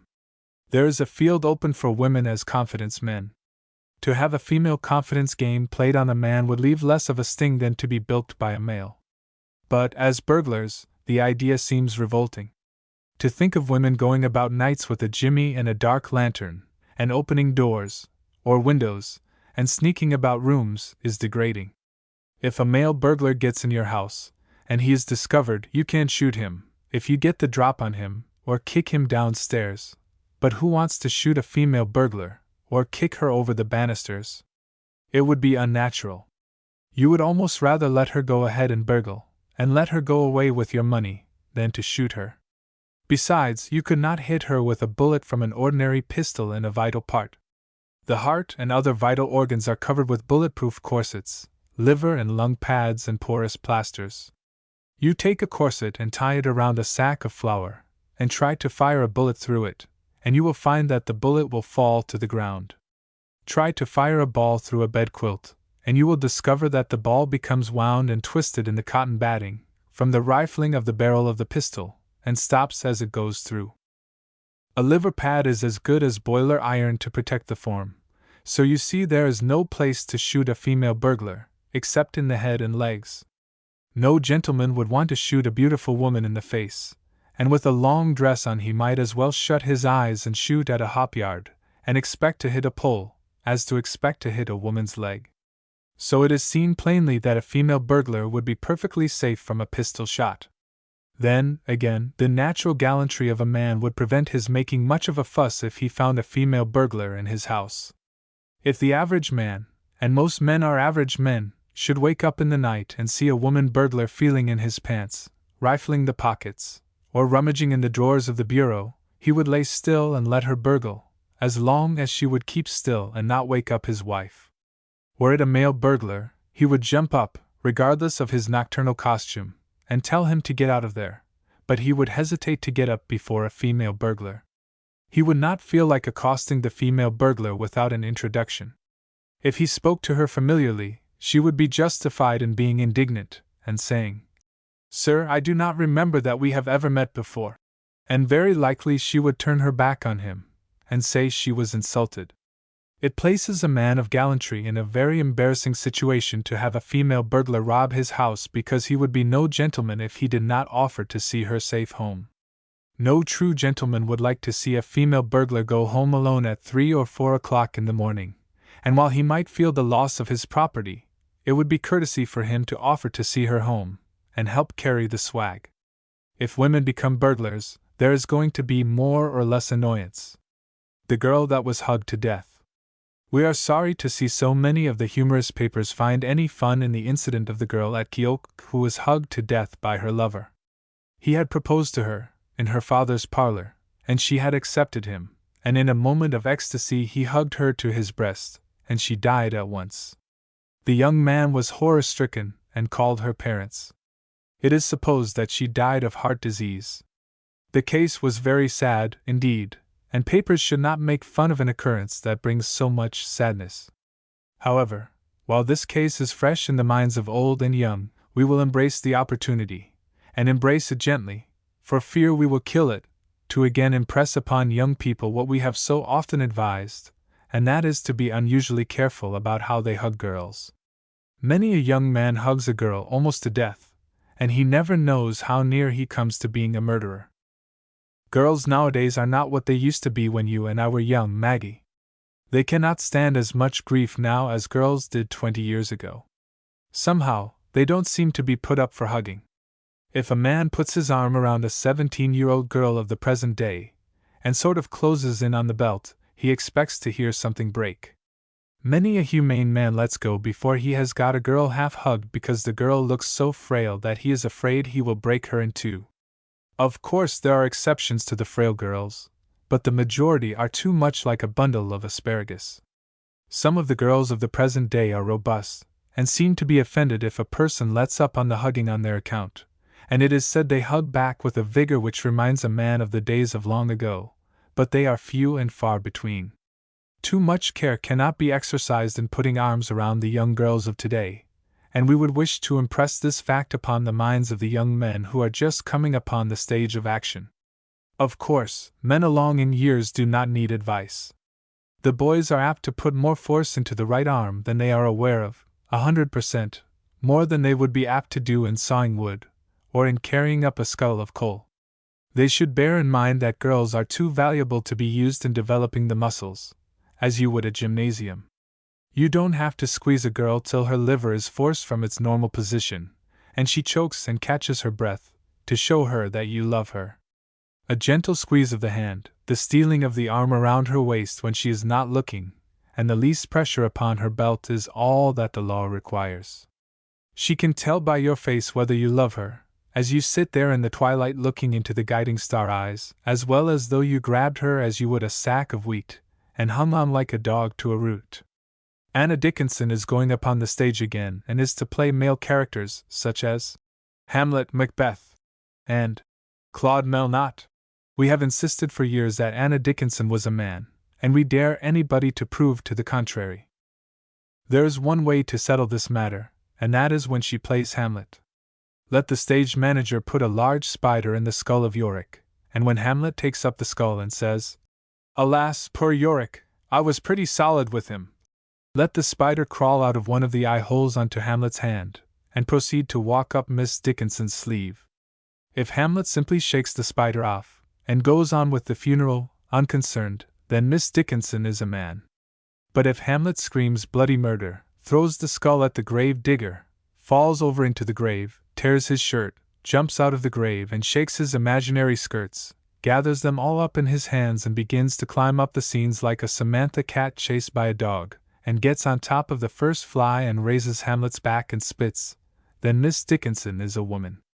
The country will watch eagerly for the result of the test, which we trust will be made at the Boston Theatre next week. Our Christian neighbors have gone. It pains us to announce that the Young Men's Christian Association, which has had rooms on two sides of our office for more than a year, has moved away. We do not know why they moved, as we have tried to do everything that it was possible to do for their comfort, and to cheer them in their lonely life. That their proximity to the Sun office has been beneficial to them we are assured, and the closeness has not done us any hurt as we know of. Many times when something has happened that, had it happened in La Crosse, might have caused us to be semi-profane, instead of giving way to the fiery spirit within us, and whooping it up, we have thought of our neighbors who were truly good, and have turned the matter over to our business manager, who would do the subject justice or burst a flue. When the young Christians have given a sociable, we have always put on a resigned and pious expression and gone amongst them about the time the good bald-headed brother brought up the pail full of coffee, and the cheerful sister cut the cake. No one has been more punctual at these free feeds than we have, though we have often noticed that we never got a fair divide of the cake that was left, when they were dividing it up to carry home for the poor. We have been as little annoyed by our neighbors as we could have been by anybody that might have occupied the rooms. It is true that at times the singing of a church tune in there when we were writing a worldly editorial has caused us to get tangled, but the piety that we have smuggled into our readers through the church music will more than atone for the wrath we have felt at the discordant music, and we have hopes the good brothers will not be averse to saying a good word for us when they feel like it. When we lent the young Christians our sanctum as a reception room for the ladies when they gave the winter picnic to the dry goods clerks, we did feel a little hurt at finding so many different kinds of hairpins on the carpet the next morning, and the different colors of long hair on our plush chairs and raw silk ottoman would have been a dead giveaway on any other occasion. But for this, even, we have forgiven the young Christians. Though if we ever do so again, they have got to agree to comb the lounge and the chairs before we shall ever occupy the rooms again. There is nothing that is so hard to explain as a long hair of another color, or hairpins and blue bows, and pieces of switch. They are gone, and we miss them. No more shall we hear the young Christian slip up on the golden stairs and roll down with his boot heel pointing heavenward, while the wail of a soul in anguish comes over the banisters, and the brother puts his hand on his pistol pocket and goes out the front door muttering a silent prayer, with blood in his eyes. No more will the young Christian faint by the wayside as he brings back our borrowed chairs and finds a bottle and 6 glasses on our center table, when he has been importuning us to deliver a temperance speech in his lecture room. Never again shall we witness the look of agony on the face of the good brother when we refuse to give $5 towards helping discharged criminals to get a soft thing, while poor people who never committed a crime and have never been supported by the state are amongst us feeling the pangs of hunger. No more shall we be compelled to watch the hard-looking citizens who frequent the reading room of the association for fear they will enter our office in the still watches of the night, and sleep on the carpet with their boots on. They are all gone.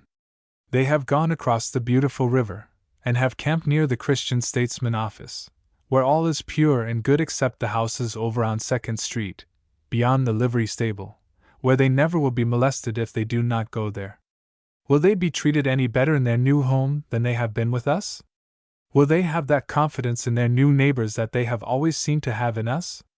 Well, we hope they may be always happy, and continue to do good, and when they come to die and go to St. Peter's Gate, if there is any back talk, and they have any trouble about getting in, the good old doorkeeper is hereby assured that we will vouch for the true goodness and self-sacrificing devotion of the Milwaukee Young Men's Christian Association, and he is asked to pass them in and charge it up to the sun.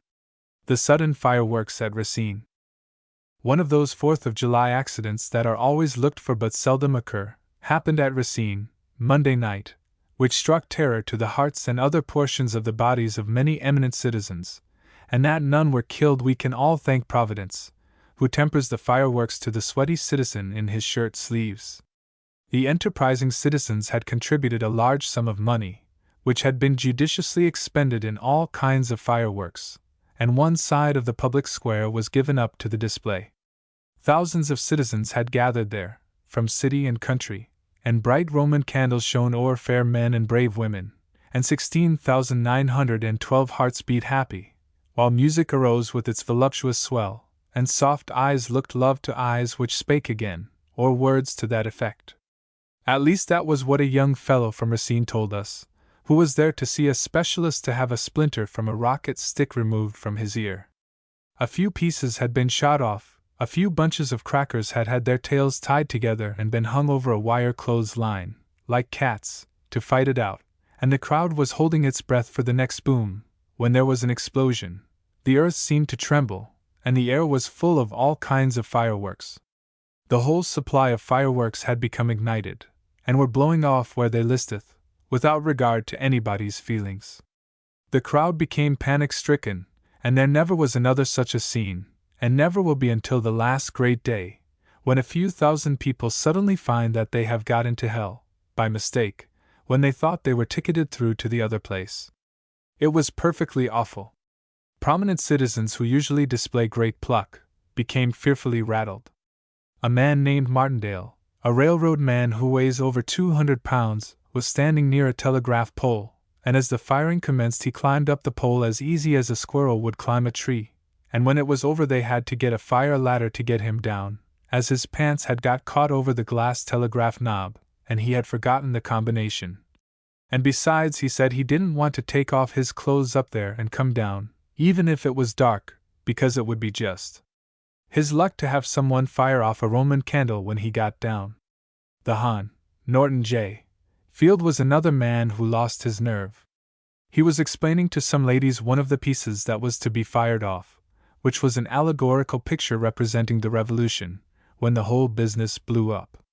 He thought at the time that the explosion was in the program, and was just reassuring the ladies by telling them it reminded him of battle scenes he had witnessed when he was on the military committee in the assembly, when he noticed a girl near him whose polonaise had caught fire, and he rushed up to her, caught her by the dress, intending, with his cool hands, to put out the fire. The girl felt someone feeling, as she supposed, for her pocket-book, and she started to run, yelling, "Pickpocket!" and left the burning polonaise in Mr. Field's hands. He blushed, and was about to explain to his lady friends how the best of us are liable to have our motives misconstrued, when somebody threw a box of 4 dozen of those large firecrackers right at his feet, and they were all on fire. 10 of them exploded at once, and he grabbed the polonaise in one hand and his burning coat tail in the other, and started west on a run. The steward of the Gideon's Band Club House, at Burlington, said he arrived there at daylight on the morning of the 5th, and he still held the pieces of dress, but the whole back of his coat was burned off, and his suspenders just held by a thread. He said the comet struck the earth at Racine, at 9:30 the night before, and knocked the town into the lake, and he and another fellow were all that escaped. The narrowest escape was that of young Mr. Obermann. He is a small man, all except his heart and feet, and when the air began to fill with patriotic missiles, he started to run.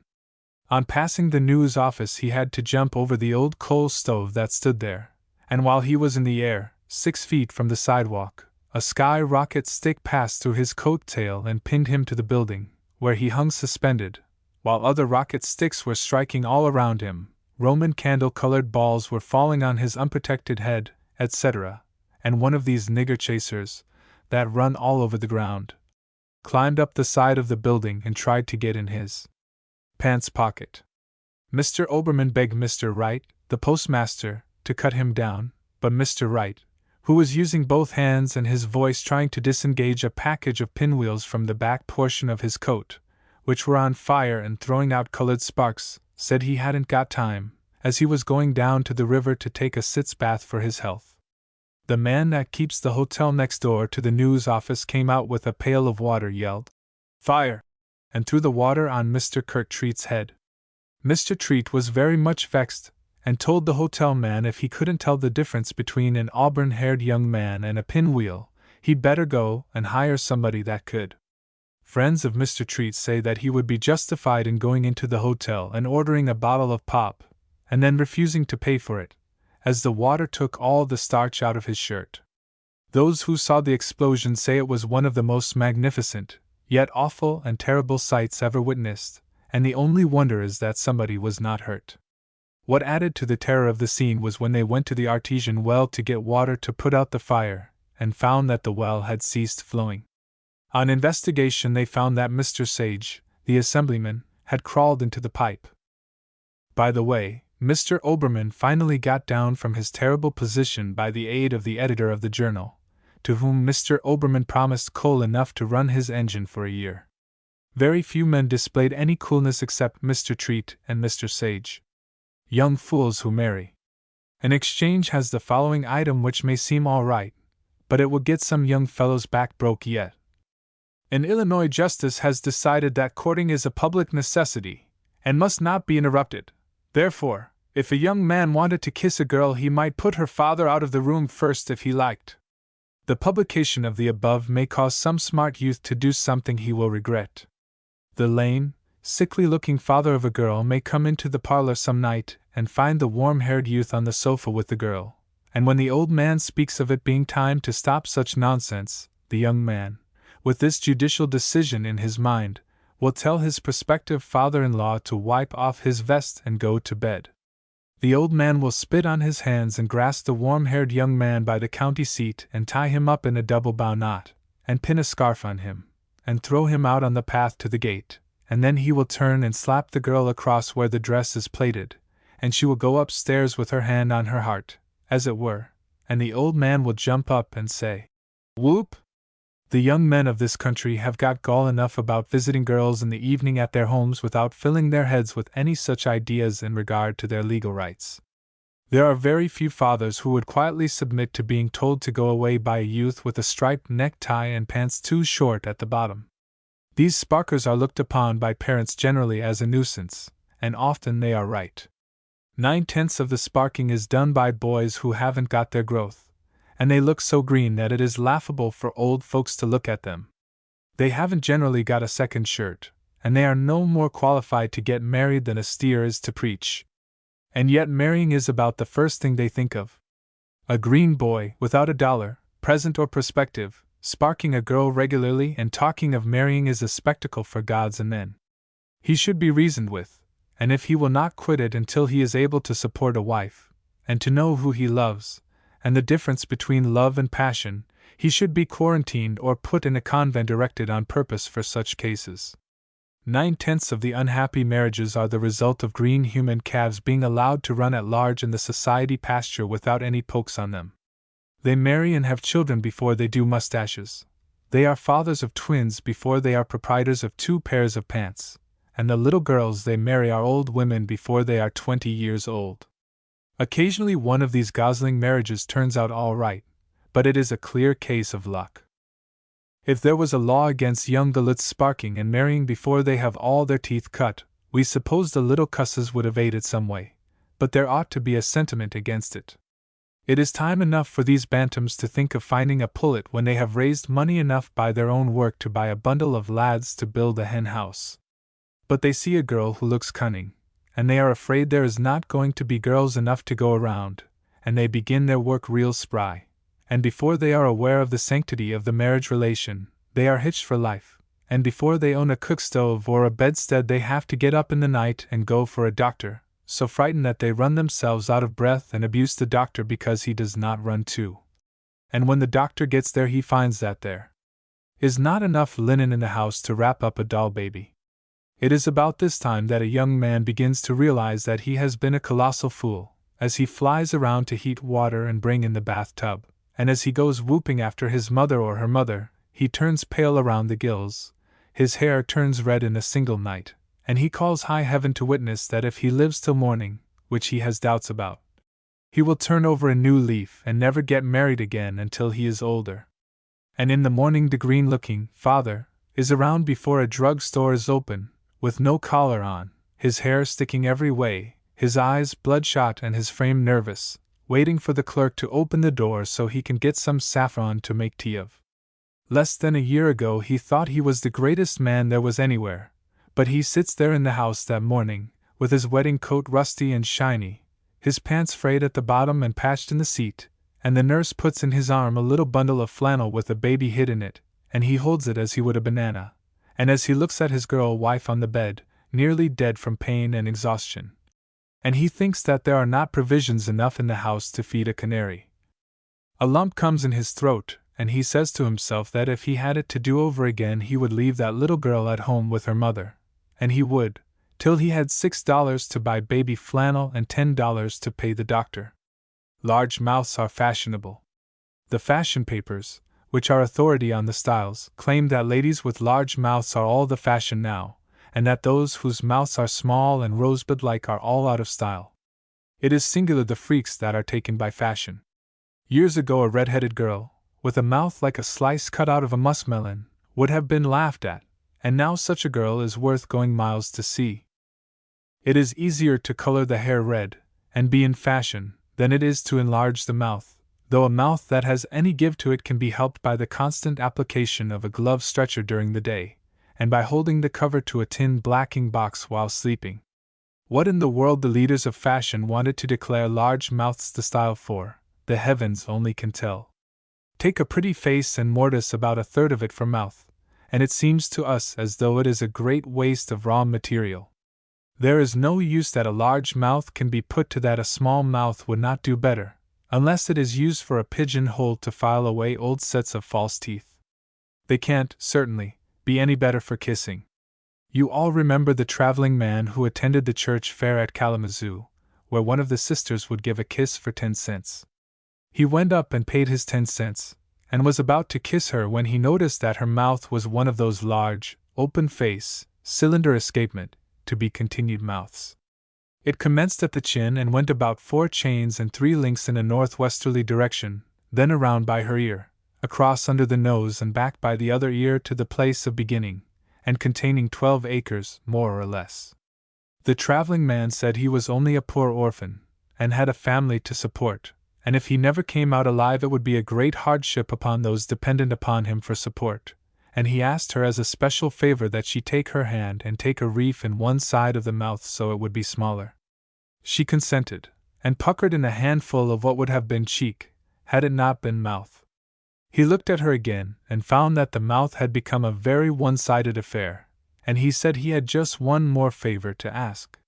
He was not a man that was counted hard to suit when he was at home in Chicago, but he would always feel as though he had got his money's worth, and go away with pleasanter recollections of Kalamazoo, if she would kindly take her other hand and draw the other side of her mouth together, and he would be content to take his 10 cents worth out of what was left unemployed. This was too much, and she gave him a terrible look, and returned him his 10 cents, saying, "Do you think, sir, because you are a Chicago drummer, that for 10 cents you can take a kiss right out of the best part of it? Go! Get thee to a nunnery!" And he went and bought a lemonade with the money. We would not advise any lady whose mouth is small to worry about this new fashion, and try to enlarge the one nature has given her.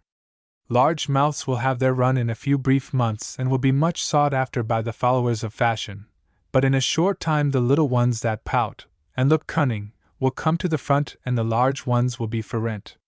The best kind of a mouth to have is a middling-sized one, that has a dimple by its sides, which is always in style. Looking for a muley cow.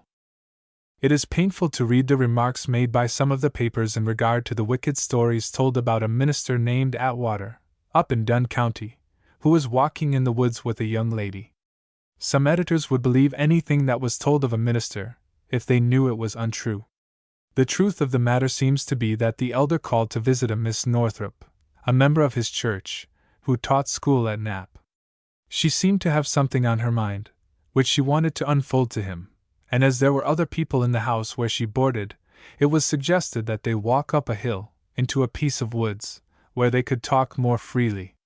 They started out, and a lot of sawmill hands saw them, and immediately concluded that something was wrong, and after the truly good people had got into the brush the men followed. How natural it is for bad men to think there is something wrong, where 2 persons of the opposite sex are congregated together. The elder and the schoolma'am went in the grubs and sat down on a log, and there she unfolded to him her tale of woe. It appears that she had violated one of the rules of the church by dancing, and she felt that she ought to confess, and did confess. She cried like a child, and seemed to be weak, and the elder put his arm around her to keep her from falling off the log. Everybody knows how easy it is to roll off a log, if they are not looking, and any man that wouldn't put his arm around a girl, to keep her from falling off a log, would be a fool whom it would be base flattery to call another. She continued to weep, even the girl admits that, and he put his hand up to her forehead and stroked her hair, and told her to be calm, and her head may have fallen upon his breast.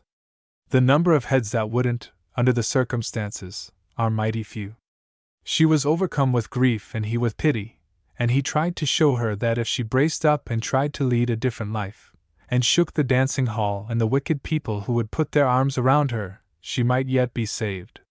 One can imagine that he was displeased at her going into a giddy throng, to be hugged in plain sight, to the music of a band, and pointed out to her how much more beautiful it would be to go into the woods, on a log. He had, it is alleged, got through soothing her, and she was about to wipe her nose on her handkerchief, and he was about to remove his arm from about her waist, when those wicked and perverse men from the sawmill came whooping into the thicket where they sat, looking for a muley cow with one horn broke. Now, the elder and the girl knew in a moment that they were not looking for a muley cow, but that they were scoffers, and when they asked the elder if he had seen such an animal, he rose up with much dignity, buttoned up his coat, and in a pious manner said that he had not seen the cow. He did not upbraid them for breaking into the solitude of the sacred confessional, looking for a muley cow, but seemed to act the perfect gentleman all the way through. Nothing had transpired that might not have transpired in a parlor, if there had not been so many people in the house, and yet these illiterate, and ungodly sawmill hands went off and told a story that would make angels blush. It is possible that the elder did wrong in not offering to go with them and look for the muley cow, but we should not chide him for that. He probably had not time to take up a collection of his thoughts, and no doubt after he thought it over he was sorry he did not offer his services to them as a herder of muley cows, but it was then everlastingly too late. They had gone and told the old story, and nothing remained to be done but to call a church meeting, which was done, and the elder and the girl were acquitted of any wrongdoing. This was right. If men are to be deposed from the ministry for sitting down on a log and consoling a female parishioner, what is to become of the world? We don't believe the elder had any wrong motive, or that a thought entered his head that might not have entered any man's head under the circumstances. And yet it was unfortunate. It is so confounded hard to explain what they walked a mile for to get into the woods where there was a log. The harmful hammock. G.O.W. Peck of Peck's son knows more about the harmful hammock, both by experience and observation, than any other man in America. His testimony runs as follows. A young couple who were sitting in a hammock at one of the watering places in this state were severely injured by tipping over backwards and striking on the cheek of a head waiter. There is something about a hammock that is indescribable, and there is no rule that can be made that will ensure safety while sitting in one of the queer things. There are people who believe that a hammock understands what is going on, and occasionally indulges in a joke. It is certain that an old person with a lame back can swing in a hammock half the day, and it will never kick up. Servant girls and children can get in a hammock as thick as three in a bed and there is no danger. But let a spoony young couple sit down in a hammock ever so carefully, and it seems as though the confounded thing was alive, and had taken a contract to spill them out on the ground in all sorts of embarrassing shapes. What it is that causes the commotion will, perhaps, never be known, without an investigation by some middle-aged person, and if the season was not so near over we would investigate the blasted thing ourselves, in the interest of our young readers who are in the full blush of hammockhood. There can be nothing much more annoying to a young couple than to be sitting side by side or facing each other in a hammock, looking into each other's eyes, and allowing the love they dare not speak to show itself in those orbs, and just as they are feeling as though they couldn't live a minute unless they clasped each other to each other's heaving bosoms, or at least one heaving bosom and one boiled shirt, and then have the hammock turned bottom side up and land them on the back of their necks, on the ground, with legs pointed towards the crab apples on the trees to which the hammock is hitched, arms flinging wildly to pull down pantaloon legs, and hands convulsively clawing gravel and muslin and delaine, while blushes suffuse faces that but a moment before were a background for the picture of love's young dream, and a crowd of spectators on the hotel veranda laughing and saying, "Set 'em up again!" The hammock shakes itself and turns right side up for other victims, as though it knew what it had been doing, and enjoyed it. There are young men all over the land who have been through such experiences, and had to walk backwards all the way to the house, owing to fissure veins being discovered in the wearing apparel below the suspenders, while the number of girls that have been mortified by having to go to the house with their back hair in one hand, their skirts in the other, while 6 places between the polonaise and the earrings were aching like the toothache from contact with the gravel path, are legion, and we call upon the authorities to suppress the hammock as a nuisance. More matches have been broken up by hammocks than by all the Sunday schools in the world, and no girl who is bow-legged, or has an ankle like a rutabaga, should ever trust herself in a hammock, even though it is held by half a dozen friends, as the hammock will shy at a piece of paper as quick as a skittish horse, and in such a moment as you think not you are on all fours, your head dizzy. And if there is a hole in your stocking as small as a Democrat's hope of election, it will look to outsiders as big as the gate to a fairground. Oh, a hammock is worse than a bicycle. Boys and circuses. There's one thing the American people have got to learn, and that is to give scholars and schools a half-holiday when there is a circus in town. We know that we are in advance of many of the prominent educators of the country when we advocate such a policy. But sooner or later the people whose duty it is to superintend schools will learn that we are right, and they will have to catch up with us or resign. In the first place, a boy is going to attend a circus, if there is one in town, and the question before teachers and superintendents should be, not how to prevent him from going to the circus, but how to keep his mind on his books the day before the circus and the day after. There have been several million boys made into liars by school officials attempting to prevent their going to circuses, and we contend that it is the duty of teachers to place as few temptations to lie as possible in the way of boys. If a boy knows that there will be no school on the afternoon of circus day, he will study like a whitehead all the forenoon, and learn twice as much as he will in all day if he can't go. If he knows that there is a conspiracy on foot between his parents and the teachers to keep him from the circus, he begins to think of some lie to get out of school. He will be sick, or run away, or something. He will get there, if possible. And after the first lie succeeds in getting him out of school, he is a liar from the word go. There is something, some sort of electricity that runs from a boy to a circus, and all the teachers in the world cannot break the connection. A circus is the boy's heaven.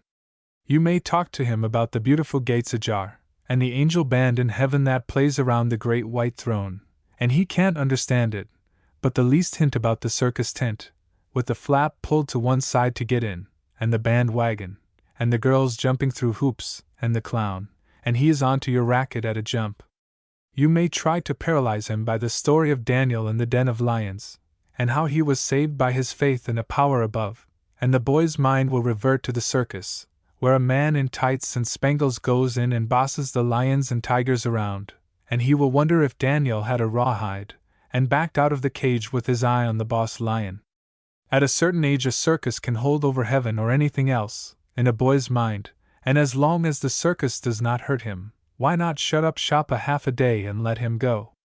If you keep him in school he won't learn anything, and he will go to the circus in the evening, and be up half the night seeing the canvas men tear down the tent and load up, and the next day he is all played out and not worth a continental. To some it would look foolish to dismiss school for a circus, but it will cement a friendship between teachers and scholars that nothing else could. Suppose, a day or two before a circus arrives, the teacher should say to the school, "Now I want you kids to go through your studies like a tramp through a boiled dinner, and when the circus comes we will close up this ranch and all go the circus, and if any of you can't raise the money to go, leave your names on my desk and I will see you inside the tent if I have to pawn my shirt." Of course it is a male teacher we are supposing said this. Well, don't you suppose those boys and girls would study? They would fairly whoop it up. And then suppose the teacher found 40 boys that hadn't any money to go, and he had no school funds to be used for such a purpose. How long would it take him to collect the money by going around among businessmen who had been boys themselves? He would go into a store and say he was trying to raise money to take some of the poor children to the circus, and a dozen hands would go down into a dozen pockets in 2 jerks of a continued story, and they would all chip in. Oh, we are too smart. We are trying to fire education into boys with a shotgun, when we ought to get it into them inside of sugar-coated pills. Let us turn over a new leaf now, and show these boys that we have got souls in us, and that we want them to have a good time if we don't lay up a cent. A trying situation. It was along in the winter, and the prominent church members were having a business meeting in the basement of the church to devise ways and means to pay for the pulpit furniture. The question of an oyster sociable had been decided, and they got to talking about oysters, and one old deaconess asked a deacon if he didn't think raw oysters would go further, at a sociable, than stewed oysters. He said he thought raw oysters would go further but they wouldn't be as satisfying. And then he went on to tell how far a raw oyster went once with him.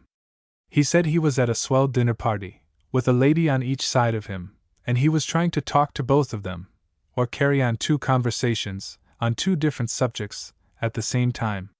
They had some shell oysters, and he took up one on a fork, a large, fat one, and was about to put it in his mouth, when the lady on his left called his attention, and when the cold fork struck his teeth, and no oyster on it, he felt as though it had escaped, but he made no sign. He went on talking with the lady as though nothing had happened.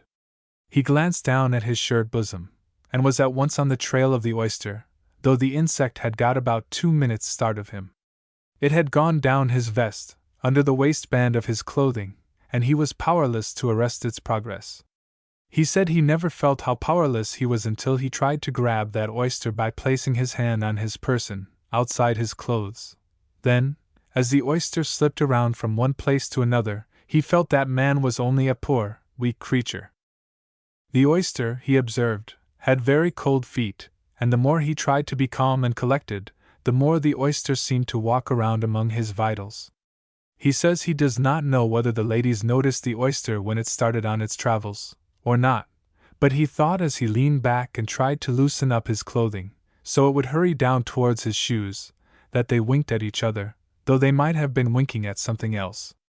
The oyster seemed to be real spry until it got out of reach, and then it got to going slow, as the slickery covering wore off, and by the time it had worked into his trousers leg, it was going very slow, though it remained cold to the last, and he hailed the arrival of that oyster into the heel of his stocking with more delight than he did the raising of the American flag over Vicksburg, after the long siege. The sleeping car companies are discussing the idea advanced by the Sun, of placing safes in the cars, or iron drawers with locks, into which passengers can place their watches and money. We trust the iron drawers will be adopted, as the flannel drawers now used are not safe by any means. It is true they are sometimes tied with a string in the small of the back, but the combination is not difficult for even a stranger to unlock, unless it is tied in a hard knot. Give us iron drawers in a sleeping car by all means. To be sure they will be cold, but everything is cold in a sleeping car except the colored porter. Several proprietors of Eastern resorts have announced that only adults will be entertained, and that no children will be admitted as guests on any terms. At first we would be inclined to say that a hotel proprietor who would make such a distinction could have no soul, but when we reflect that the proprietor is catering to the pleasure of a majority of his guests, then we conclude that the guests are devoid of souls. What kind of a place would a summer resort be without happy children? It would be a hospital for decayed rays, very old maids, women who hated children, smart Alecs who were mashers, dead beats, and sour curmudgeons. The day would be put in gossiping, exercising old flirts with stiff joints, drinking at somebody's expense, and fishing for rich husbands with graveyard coughs, and angling for women who wanted to be caught and didn't care a continental who caught them. The atmosphere about such a place would be a blizzard of heat and cold, filled with fine sand, and would make a person with a heart, who loved children, think he or she was in hell looking for an artesian well. A hotel proprietor who will thus insult the better part of the human race should be ignored entirely by all who love children, and he should be compelled to stand on his deserted veranda all the season and see his rival across the way, who entertains children, surrounded by the richest and best guests, and the soulless creature, and the few soulless, dyspeptic boarders that he has, should be obliged to listen to the laughter of thousands of happy children running races and playing tag up and down the lawn of the man who has a soul. No one who would patronize a summer hotel that refuses little children a breath of God's fresh air should enjoy a moment's pleasure. Mosquitoes should bore them, and country dogs should bark all night and keep them awake. Be they male or female resorters, we pray for ants to crawl up them, for bugs and worms to go down them, for snakes to frighten them out of their boots or gaiters, for country cows to run them out of pastures, and fleas to get inside their nightgowns and practice the lancers all night. May their food disagree with them, their clothes fail to come back from the laundry, and their bandoline lose its staying qualities. And may those at the house where children are welcome have health and happiness, and may they get to heaven, eventually, with the children, and while on the way up there may they throw a bundle of prepared kindling wood into the pit below where the child haters are sighing for zinc ulsters. The kind of a doctor to have. A dispatch from Long Branch announces that Dr. Bliss goes to New York for a few hours today. That is encouraging. If the doctors had kept away from the president more, he would have been better. He has had from 1 to 6 doctors in sight, night and day, for over 10 weeks. Take a man here at home that is sick, and let a doctor go and stay with him night and day, and how long do you suppose the man would live? What a sick man wants is to have a doctor go around practicing on other people, and come in once or twice a day, blow off a little steam, slap the patient on the leg and say, "Well, boss, how's your liver?" A sick man wants to have a doctor forget to come sometime when he is expected, and get nervous about it, instead of getting nervous because the pill bags is there all the time, smelling of everything. Let a doctor that is due at the bedside at 4 o'clock say, "Stay away till 6, and then come in and tell about being down on the south side to see about somebody's having a sick baby, or to sew up a man that has been to a circus, and the cross patient that has been waiting for the doctor till he got mad, is better at once. It cheers him to know that somebody else has a baby or had a gash cut in him in a fight, and changes his mind about swearing at the doctor, and feels better. Why, some of our best doctors never think of curing a man until they get him mad a few times. It braces a man up to get mad and think, now that confounded old pillbags has forgotten all about me, and I'll bet he is in a saloon somewhere shaking the dice for the drinks. A sick man gains strength, actually, lying in bed and thinking how he would like to kick the stuffing out of a doctor. A doctor who has only one patient is a damage to the patient, and Garfield has suffered more by having those doctors around when he ought to have been left alone till he yearned for them, than anybody imagines. Why, the feeling of a man's pulse for half an hour, and timing it as you would a trotting horse, is enough to make a well man sick. What a doctor wants to do is to feel of a man's pulse about 1 second, and then throw the patient's hand down and say, "Oh, you are all right. We will have you entered in a walking match next week." He wants to say something of this kind if the man is dying. A doctor has got to be a good deal of a liar to succeed. We do not mean to say Bliss is not a liar, but somehow he does not seem to display judgment. He is too much of a stayer. Bliss is too frequent. They don't know what they abe talking about. A celebrated writer on the state of the country has an article in a magazine in which occurs the following paragraph. The defects of the New England girl may be done away with by giving less prominence to the purely intellectual or purely practical side of her education. In the first place, we do not admit that there are any defects in the Boston girl, but if there are defects, as is alleged by the writer above, and by other scientific persons, we do not see how giving less prominence to her intellectuality is going to do away with them. For instance, there is a defect in the girl whereby she has a shin on both sides of her lower limb, or an indentation where there should be the customary calf. We say calf advisedly, because it is a calf, and no person need be ashamed of it, even if it is terrible slim. We don't see how that defect can be done away with by giving less prominence to the purely practical side of her education. It does not stand to reason. Sawdust or bran would be worth 2 of it. Or again, suppose the New England girl has no hips to speak of, or her stomach is caved in where there should be a fullness. Is the giving of less prominence to the purely intellectual side of her education going to do away with these defects, or fill up the waste places and make them glad? Not much. A sack of canary seed, or a rubber air cushion, or a bale of cotton, beats the Boston idea all hollow, and we will leave it to anybody that knows anything. Now, as to hair. Suppose the Boston girl has no more natural hair than one of these Mexican dogs. Is education going to raise a crop of hair? Not by any means. She has got to buy it. No, you Boston magazine critters can theoretically take a plain, unvarnished New England girl with these defects, and give all the prominence you wanted to the practical side of her education, and you may imagine you can do away with these defects and make her pass muster in a crowd, but when you get all through she will be homely as a stone fence, and some Western girl, with no defects at all, just a natural-born jolly girl, with not too much education and intellectuality, will come along. There, and all Boston will go crazy after her. You fellows don't seem to know what you are talking about. Well, we don't know what we are talking about either, but we had to write something to fill up with, and girls are the easiest things in the world to write about. A Kansas cyclone. The little town of Clyde, Kansas, is mighty full of vinegar for a place of its size. The principal amusement the boys have is to scare the daylights out of visitors from the States by telling big stories about cyclones.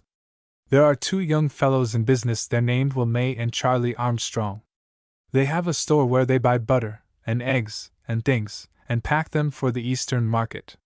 Last June, Uncle Armstrong, father of Charlie, and a young fellow named Charlie Farmer, were out there visiting. The host entertained the guests to the most hair-standing stories about cyclones, until they were so nervous they couldn't sleep at night. One night the guests had retired, and the zephyr was pretty loud. Will and Charlie got into the room adjoining that occupied by the guests, and began to talk about funnel-shaped clouds, trees torn up by the roots, horses flying through the air, and wagons being taken up bodily and carried away, talking so the guests could hear them. Then they prayed for strength to pull them through the fearful ordeal, and pretending that a cyclone was upon them, they started downstairs head over appetite, to get into the refrigerator, in the cellar, for safety, yelling to the guests to fly for their lives.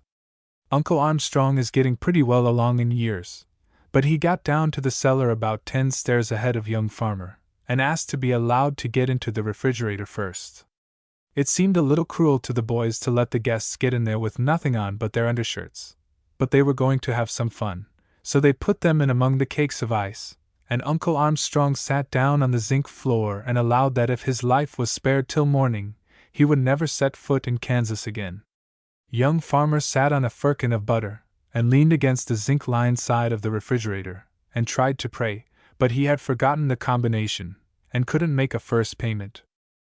Will and Charlie went upstairs ostensibly to lock the safe, but really to go on with the program.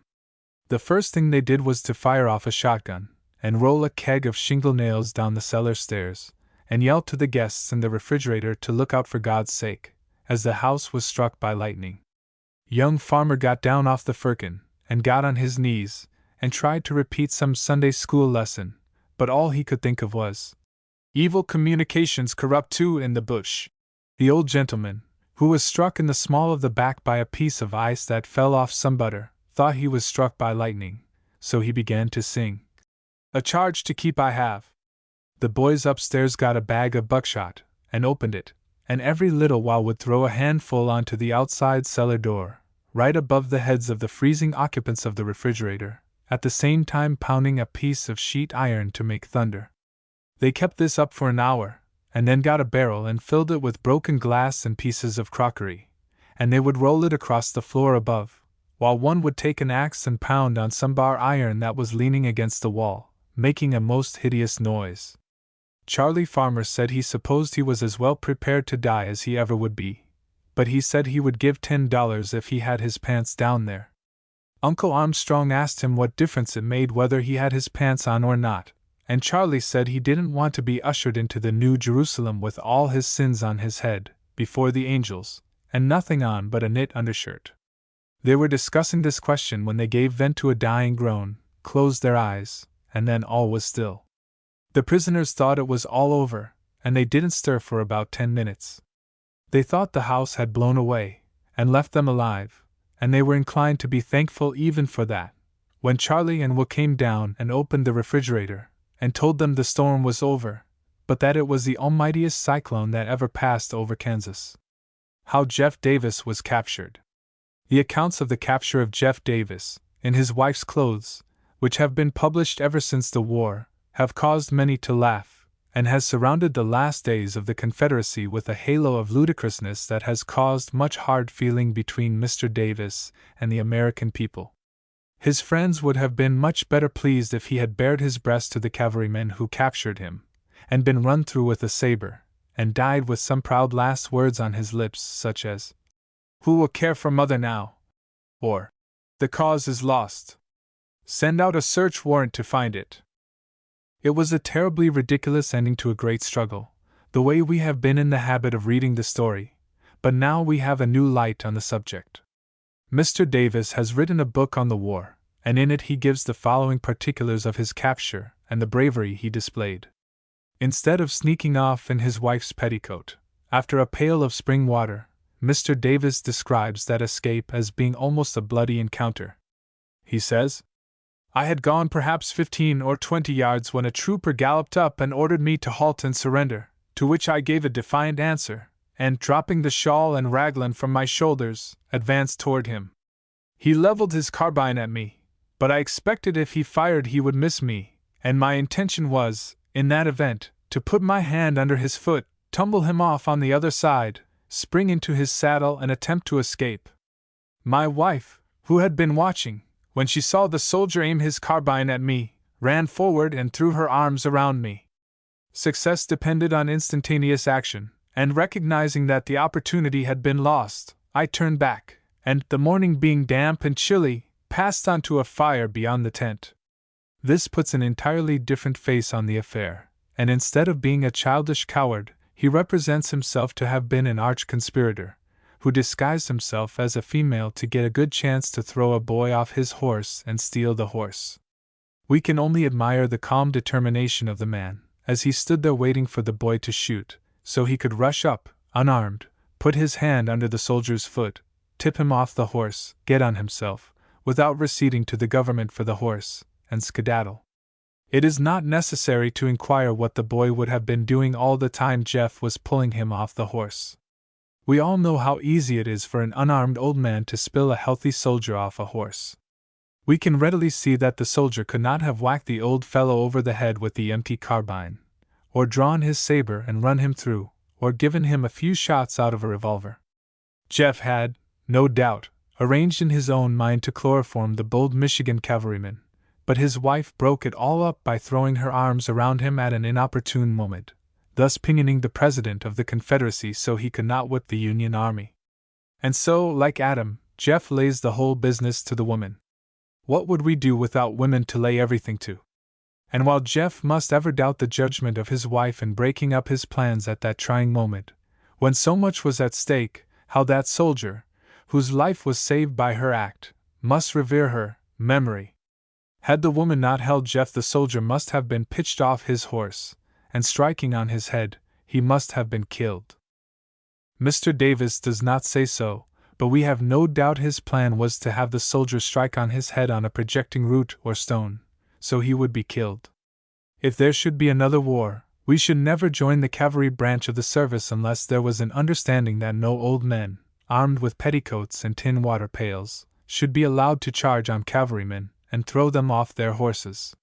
It is said that during the late war no man ever saw a dead cavalryman, but if the tactics of Mr. Davis had been adopted early in the war, the mortality must have been fearful, and perhaps the result of the war would have been different. We cannot be too thankful that Jeff didn't think of that way of demoralizing cavalry before. Those bold, bad drummers? About 75 traveling men were snowed in at Green Bay during a late blockade, and they were pretty lively around the hotels, having quiet fun Friday and Saturday, and passing away the time the best they could, some playing 7-up, others playing billiards, and others looking on. Some of the truly good people in town thought the boys were pretty tough, and they wore long faces and prayed for the blockade to raise so the spruce-looking chaps could go away. The boys noticed that occasionally a lantern-jawed fellow would look pious at them, as though afraid he would be contaminated, so Sunday morning they decided to go to church in a body. 75 of them slicked up and marched to the Rev. Dr. Morgan's church, where the reverend gentleman was going to deliver a sermon on temperance. No minister ever had a more attentive audience, or a more intelligent one, and when the collection plate was passed every last one of the travelers chipped in a silver dollar. When the sexton had received the first $10 the perspiration stood out on his forehead, as though he had been caught in something. It was getting heavy, something that never occurred before in the history of church collections at the Bay. As he passed by the boys, and dollar after dollar was added to his burden, he felt like he was at a picnic, and when $25 had accumulated on the plate he had to hold it with both hands, and finally the plate was full, and he had to go and empty it on the table in front of the pulpit, though he was careful to remember where he left off, so he wouldn't go twice to the same drummer. As he poured the shekels out on the table, as still as he could, every person in the audience almost raised up to look at the pile, and there was a smile on every face, and every eye turned to the part of the church where sat the 75 solemn-looking traveling men, who never smole a smile. The sexton looked up to the minister, who was picking out a hymn, as much as to say, "Boss, we have struck it rich, and I am going back to work the lead some more." The minister looked at the boys, and then at the sexton as though saying, "Verily, I would rather preach to 75 Milwaukee and Chicago drummers than to own a brewery. Go thou, and reap some more trade dollars in my vineyard." The sexton went back and commenced where he left off. He had his misgivings, thinking maybe some of the boys would glide out in his absence, or think better of the affair and only put in nickels on the second heat, but the first man the sexton held out the platter to plank down his dollar, and all the boys followed suit, not a man passed, or nigged. And when the last drummer had been interviewed the sexton carried the biggest load of silver back to the table that he ever saw. Some of the silver dollars rolled off on the floor, and he had to put some in his coat pockets, but he got them all, and looked around at the congregation with a smile and wiped the perspiration off his forehead with a bandana handkerchief and winked, as much as to say, "The first man that speaks disrespectfully of a traveling man in my presence will get thumped, and don't you forget it." The minister rose up in the pulpit, looked at the wealth on the table, and read the hymn. "A charge to keep I have."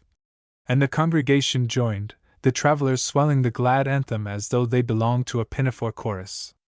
They all bowed their heads while the minister, with one eye on the dollars, pronounced the benediction, and the services were over. The traveling men filed out through the smiles of the ladies and went to the hotel, while half the congregation went forward to the anxious seat, to view the remains. It is safe to say that it will be unsafe, in the future, to speak disparagingly of traveling men in Green Bay, as long as the memory of that blockade Sunday remains green with the good people there. Angels or eagles? We are told that in the revision of the Bible the passage, "And I beheld an angel flying through the midst of heaven," has been changed to eagle, and that all allusions to angels have been changed to eagles. This knocks the everlasting spots out of the angel business, and the poetry of wanting to be an angel. And with the angels stand, has become the veriest prose. We have never had any particular desire to stand with angels, not this year. But there was a certain beauty in the idea that we would all be angels when we got through whooping it up down here and went to heaven. Particularly was this the case with children and women, and old persons, and to have the angel business wiped out by a lot of white-chokered revisers is too much. There are many of us that would never make very attractive angels, unless we were altered over a good deal, and made smaller. Some of us, to pass current among angels, would have to wear wigs. How would a male bald-headed angel, with a red nose, and one eye gone, look flying a match through the blue ethereal space with a trim-built girl angel? The other angels would just sit around on the ground, picking pin feathers out of their wings, and laugh so a fellow would want to go off somewhere and get behind a tree and condemn his luck. There are few men who would be improved by fastening wings on their shoulder blades, and we never believed they could make the thing work. But the preachers have kept pounding it into us until we all got an idea there would be some process that could transform us into angels that would pass in a crowd. Now you take Long John Wentworth, of Chicago, a man 7 feet high, and weighing 400 pounds. What kind of an angel would he make? They would have to put wings on him as big as a sideshow tent, or he never could make any headway. Just imagine John circling around over the New Jerusalem, until he saw a $20 gold piece loose in the pavement of the golden streets. He would cut loose and go down there so quick it would break him all up. And then suppose Angel Story, of the Times, and Angel Medill, of the Tribune, should have got their eyes on that loose gold piece, and got there about the same time before Angel John arrived, and should be quarreling over it. John would knock Story over onto a hydrant with one wing, and mash Angel Medill in the gutter with the other, and take the gold piece in his toes and fly off to where the choir was singing, and break them all up singing, "You'll never miss the water till the well runs dry." We have never taken a great deal of stock in the angel doctrine, because we knew pretty well what kind of material they would have to be made of, but we had rather be an angel than an eagle. Who the deuce wants to die and be an eagle, like Old Abe, and eat rats? In a heaven full of eagles there would be the worst clawing that ever was, and the air would be full of feathers. Eagles won't do, and the revisers ought to have known it. If we have got to be anything, let us insist on being angels, via the Bible, and then we can have some fun. With big flocks of angels, and good weather, and nothing to do but to sing praises and browse around to pass away the time, and no rent to pay, and no bills of any kind to keep track of, it does seem as though some of us could think of some tableaux, or picnic, or something to have a good time. But let us strike on being eagles, revisers or no revisers. An accident all abound. A most ridiculous scene occurred at a church in Newcastle, Penn, one Sunday, a short time ago. A policeman was passing the church as a gentleman came out. The man jokingly accosted the policeman and said he was wanted inside, meaning that he would be glad to have him turn from the error of his ways, and seek the truth and enjoy a peace that passeth all understanding.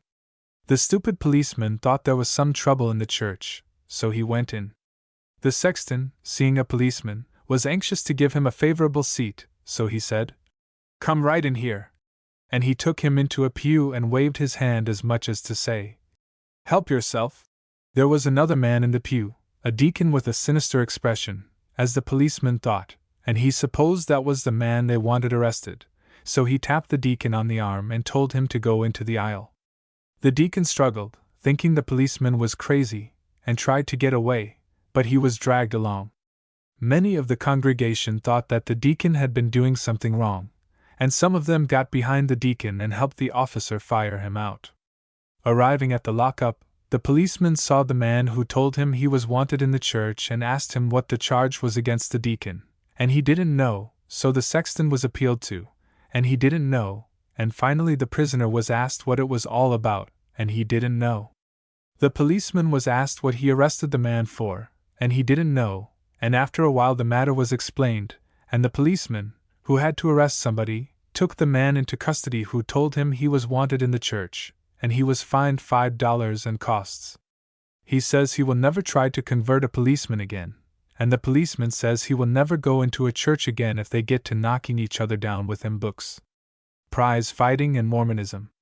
The trouble that is usually experienced by prize fighters in finding a place where they can fight unmolested must have been apparent to all, and the Sun would suggest a way out of the difficulty. Let the government set apart a portion of the public domain, near some military post, and enact a law that prize fighting shall be no more unlawful than polygamy, or stealing from the government. If prize fighters can have the same immunity from arrest and punishment that polygamists and defaulters have, it is all they ask, and it seems not unreasonable to ask it. Certainly a prize fighter in whipping a friend to raise money to support one wife and one set of children, when the other fellow is willing to take the chances of being whipped, is not as bad as a praying old cuss who marries from 20 to 40 feeble-minded females and raises a flock of narrow-headed children to turn loose after a while, with not much more brain than goslings. If two men want to go out and enjoy life, liberty, and the pursuit of happiness, by mauling each other's faces, why should they be pulled, and let an official who steals $500,000 from the government give a New Year's reception? The thing does not look right to a man who believes that this is a free country, and that every man is endowed with certain inalienable rights, among which is the right to pay his debts. Another thing, the government, if it decided to set apart certain ground for prize fights, might create the office of referee, and appoint some honest, square man, who applied for a consulship and there was no vacancy, to the position, with a good salary. What prize fighters need is a referee that can be depended on, and it would be no worse to appoint a government referee than it would to give breech-loading arms and ammunition to Indians to go on the warpath with.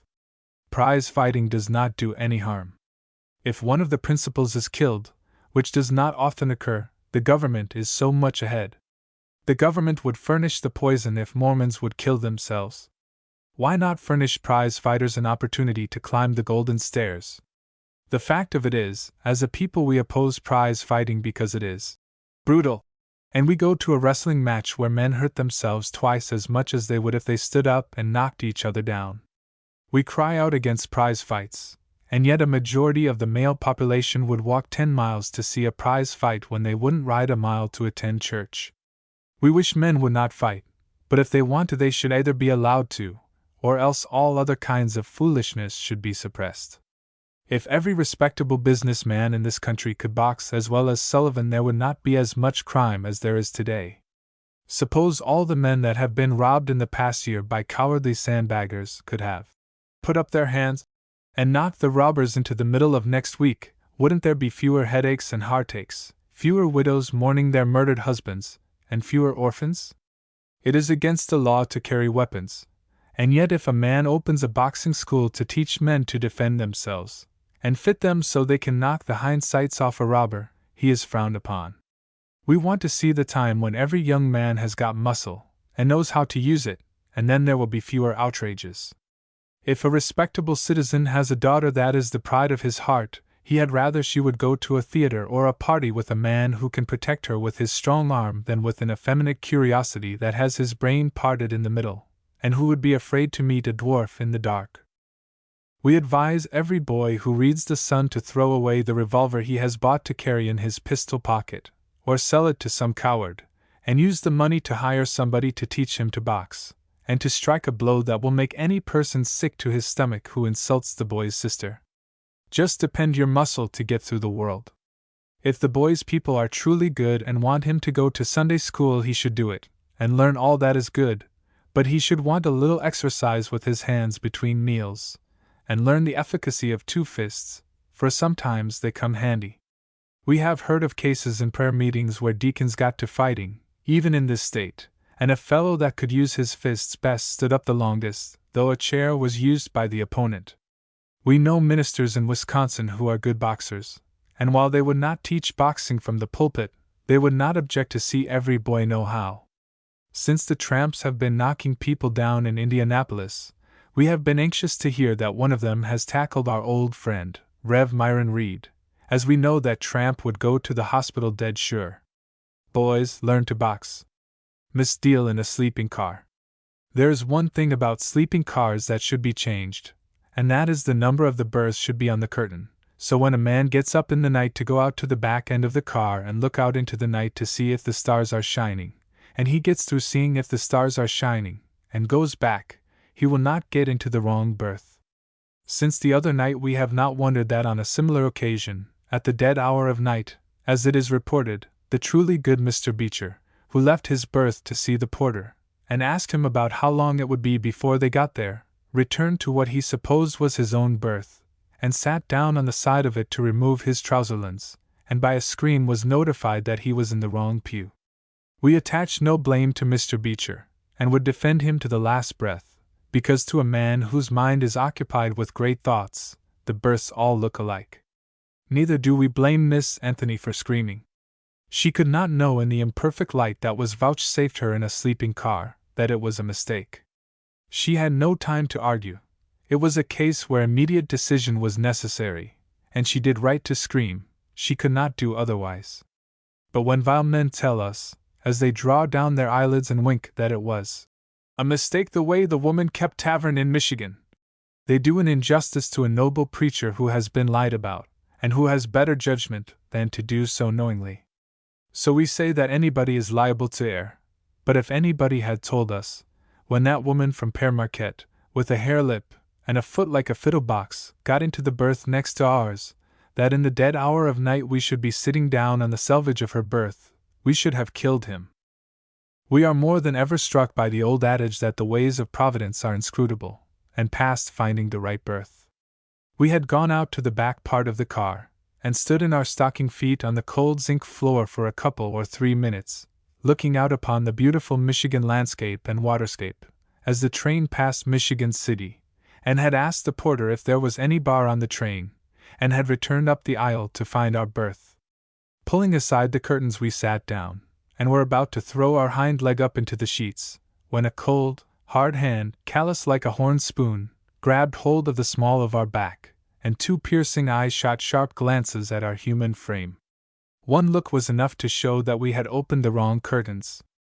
Every second we expected that a female scream would split the air wide open, that the passengers would tumble out of the berths, and that the conductor would have us arrested for coalition with intent to deceive. It seemed years that we sat there with that cold hand grasping the situation, and we would have given half our fortune to have been in the bunk just one remove towards Canada.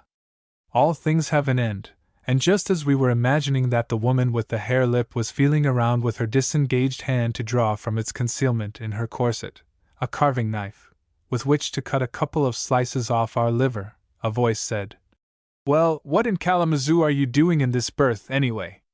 The porter came along with a lantern, and we looked at the woman with a hare lip and a bass voice, and it was not a woman at all, but a Detroit drummer for a stove house. Finding that we were not a midnight assassin, nor a woman, the drummer let go of the small of our back, and we got into our own berth. But it was a narrow escape. The woman with the hare lip was in the upper berth. We found that out in the morning when she talked through her nose at the porter about fetching a step ladder for her to climb down on. Paralysis in a theater. Inasmuch as there seems to be no other business before the House, we desire, Mr. Speaker, to arise to a personal explanation. There was something occurred at the Opera House, the last night that the Rice surprise party played. Revels. That placed us in a wrong position before the public. Mr. Gunning, the scene painter, had prided himself that the transformation scene that he had fixed up for the play was about as nice as could be, and as we confessed that we had only got an imperfect view of it, the night before, from one side of the house, he insisted that we take a seat right in front of the stage, in the parquet, and get a good view of it. There were a good many legs in the show, and we didn't want to sit right down in front all the evening, so we compromised the matter by agreeing to sit in the dress circle until it was about time for the transformation scene, and then, after the giddy girls had all been behind the scenes, we would go down and take a front seat, right back of the orchestra, and take in the transformation scene. Well, they had got through with the high kicking, and all gone off, except one girl, a gypsy, who was going to sing a song, and then a bell would ring and the whole stage effects would change as if by magic. When she had got to the end of her song and had waltzed off to the left, we got up and walked down in front, and took one of a whole row of vacant seats, put on our spectacles, and were ready. Do you know, every cuss in that audience saw us go down there? They all thought we had gone there to be nearer the dizzy tights, and they began to clap their hands and cheer. We think Chapin, the lawyer, who doesn't like us very well, started it, and every kid in the gallery took it up, and the house fairly rung with applause at the sight of our bald head well down in front. We never felt so mean since we quit stealing sheep. The crowd laughed and high-hied, and the stage manager took the applause for an encore, and ordered the girl to go out and sing some more. She knew better, knew they were guying the bald-headed man in front, and all the troupe knew it, and the girls put their heads out from the wings and laughed. But the girl came out and sung again. If she didn't wink at us when she came out, then we don't know what a wink is, and we have been around some, too. She sang some confounded love song, such as, "Darling, kiss my winkers down," or "Hold the fort," or something, and kept looking at us every moment, and smiling like a church sociable. The crowd took it all in, too. Her dress was cut décolleté, or low-necked at the bottom, and we were nearer to the angelic choir than a bald-headed man of family ever ought to be, but there was no help for it. She was the only girl in the troupe that wore black tights, and we thanked our stars for that, but even with all those mitigating circumstances in our favor the affair had a bad look, and we admit it. Of course anyone would know that we wouldn't go out of our way to see any black stockings, but it looked as though we had, to the crowd. We have faced death on many a field of carnage, but we never knew what it was to want to be away from a place quite so much as then. If you know how a man feels when he is stricken with paralysis, or a piece of a brick house, you can imagine something about it.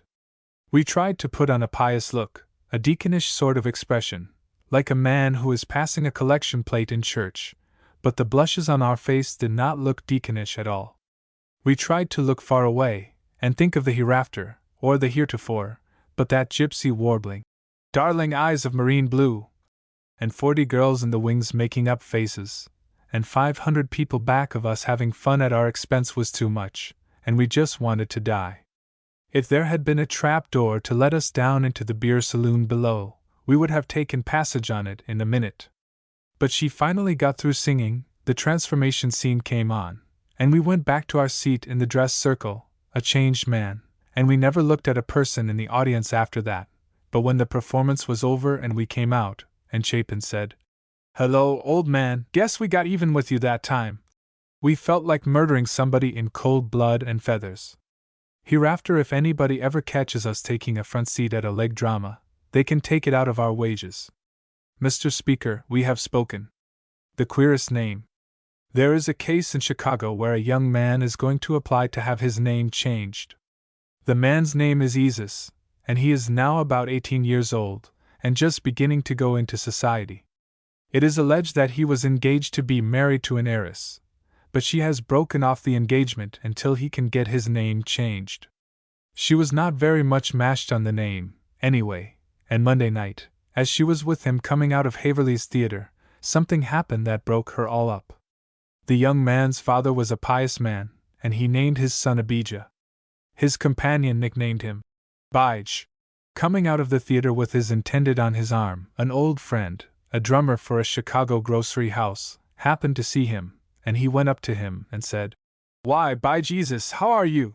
Young Mr. Eases shook hands with his friend, and introduced him to his girl, and she looked at the profane drummer out of one corner of her eye and trembled for his soul as she thought how he would be sure to go to hell when he died. Mr. Eases explained to his friend as they walked out of the building that he was engaged to the girl, and when they parted at the platform of the street car the drummer grabbed her by the hand and shook it as a terrier would a rat and said, "Well, Mrs. By Jesus, that is to be, let me wish you many happy returns." Mr. Eases colored up. The girl was as mad as a wet hen when she pried her fingers apart, and they rode home in silence. At the gate she said to him, "By Jesus, I never till tonight knew what a horrid name I was going to take upon myself, and I have made up my mind that I cannot go through the remainder of my natural life in Chicago, being alluded to as a little female by Jesus. Mr. Eases, I trust we part friends. If you can come to me by any other name, you would be sweet, but by Jesus I will never have on my calling cards. The young man has employed a lawyer, and will have his name changed." The girl had a narrow escape, and she may thank the drummer for calling her attention to it. Church Kino. While the most of our traveling men are commercial tourists, are nice Christian gentlemen, there is occasionally one that is as full of the old Nick as an egg at this time of year is full of malaria. There was one of them stopped at a country town a few nights ago where there was a church fair. He is a blond, good-natured looking, serious-talking chap, and having stopped at that town every month for a dozen years, everybody knows him. He always chips in towards a collection, a wake, or a rooster fight, and the town swears by him. He attended the fair, and a jolly little sister of the church, a married lady, took him by the hand and led him through green fields, where the girls sold him 10-cent chances and sawdust dolls, and beside still waters, where a girl sold him sweetened water with a sour stomach for lemonade from Rebecca's well. The sister finally stood beside him while the deacon was reading off numbers. They were drawing a quilt, and as the numbers were drawn all were anxious to know who drew it. Finally, after several numbers were drawn, it was announced by the deacon that number 15 drew the quilt, and the little sister turned to the traveling man and said, "My! That is my number. I have drawn it. What shall I do?" "Hold up your ticket and shout Kino," said he. The little deaconess did not stop to think that there might be guile lurking in the traveling man, but being full of joy at drawing the quilt, and ice cream because the traveling man bought it, she rushed into the crowd towards the deacon, holding her number, and shouted so they could hear it all over the house, "Kino!" If a bank had burst in the building there couldn't have been so much astonishment. The deacon turned pale and looked at the poor little sister as though she had fallen from grace, and all the church people looked sadly at her, while the worldly-minded people snickered. The little woman saw that she had got her foot into something, and she blushed and backed out, and asked the traveling man what Kino meant. He said he didn't know exactly, but he had always seen people, when they won anything at that game, yell, "Kino!" She isn't exactly clear yet what Kino is, but she says she has sworn off on taking advice from pious-looking traveling men. They call her Little Kino now. The Advent Preacher and the Balloon. There occasionally occurs an incident in this world that will make a person laugh, though the laughing may border on the sacrilegious. For instance, there is not a Christian but will smile at the ignorance of the Advent preacher up in Jackson County who, when he saw the balloon of King, the balloonist, going through the air, thought it was the second coming of Christ, and got down on his knees and shouted to King, who was throwing out a sandbag, while his companion was opening a bottle of export beer, "Oh, Jesus, do not pass me by!" And yet it is wrong to laugh at the poor man, who took an advertising agent for a Chicago clothing store for the Savior, who he supposed was making his second farewell tour. The minister had been preaching the second coming of Christ until he looked for him every minute. He would have been as apt to think, living as he did in the backwoods, that a fellow riding a bicycle, with his hair and legs parted in the middle, along the country road, was the object of his search. We should pity the poor man for his ignorance, we who believe that when Christ does come he will come in the old-fashioned way, and not in a palace car, or straddle of the basket of a balloon. But we can't help wondering what the Adventist must have thought, when he appealed to his Savior, as he supposed, and the balloonist shied a sandbag at him, and the other fellow in the basket threw out a beer bottle and asked, "Wherein are we?" The Adventist must have thought that the Savior of mankind was traveling in mighty queer company, or that he had taken the other fellow along as a frightful example. And what could the Adventist have thought when he saw a message thrown out of the balloon, and went with trembling limbs and beating heart to pick it up, believing that it was a command from on high to sinners, and found that it was nothing but a handbill for a Chicago hand-me-down clothing store?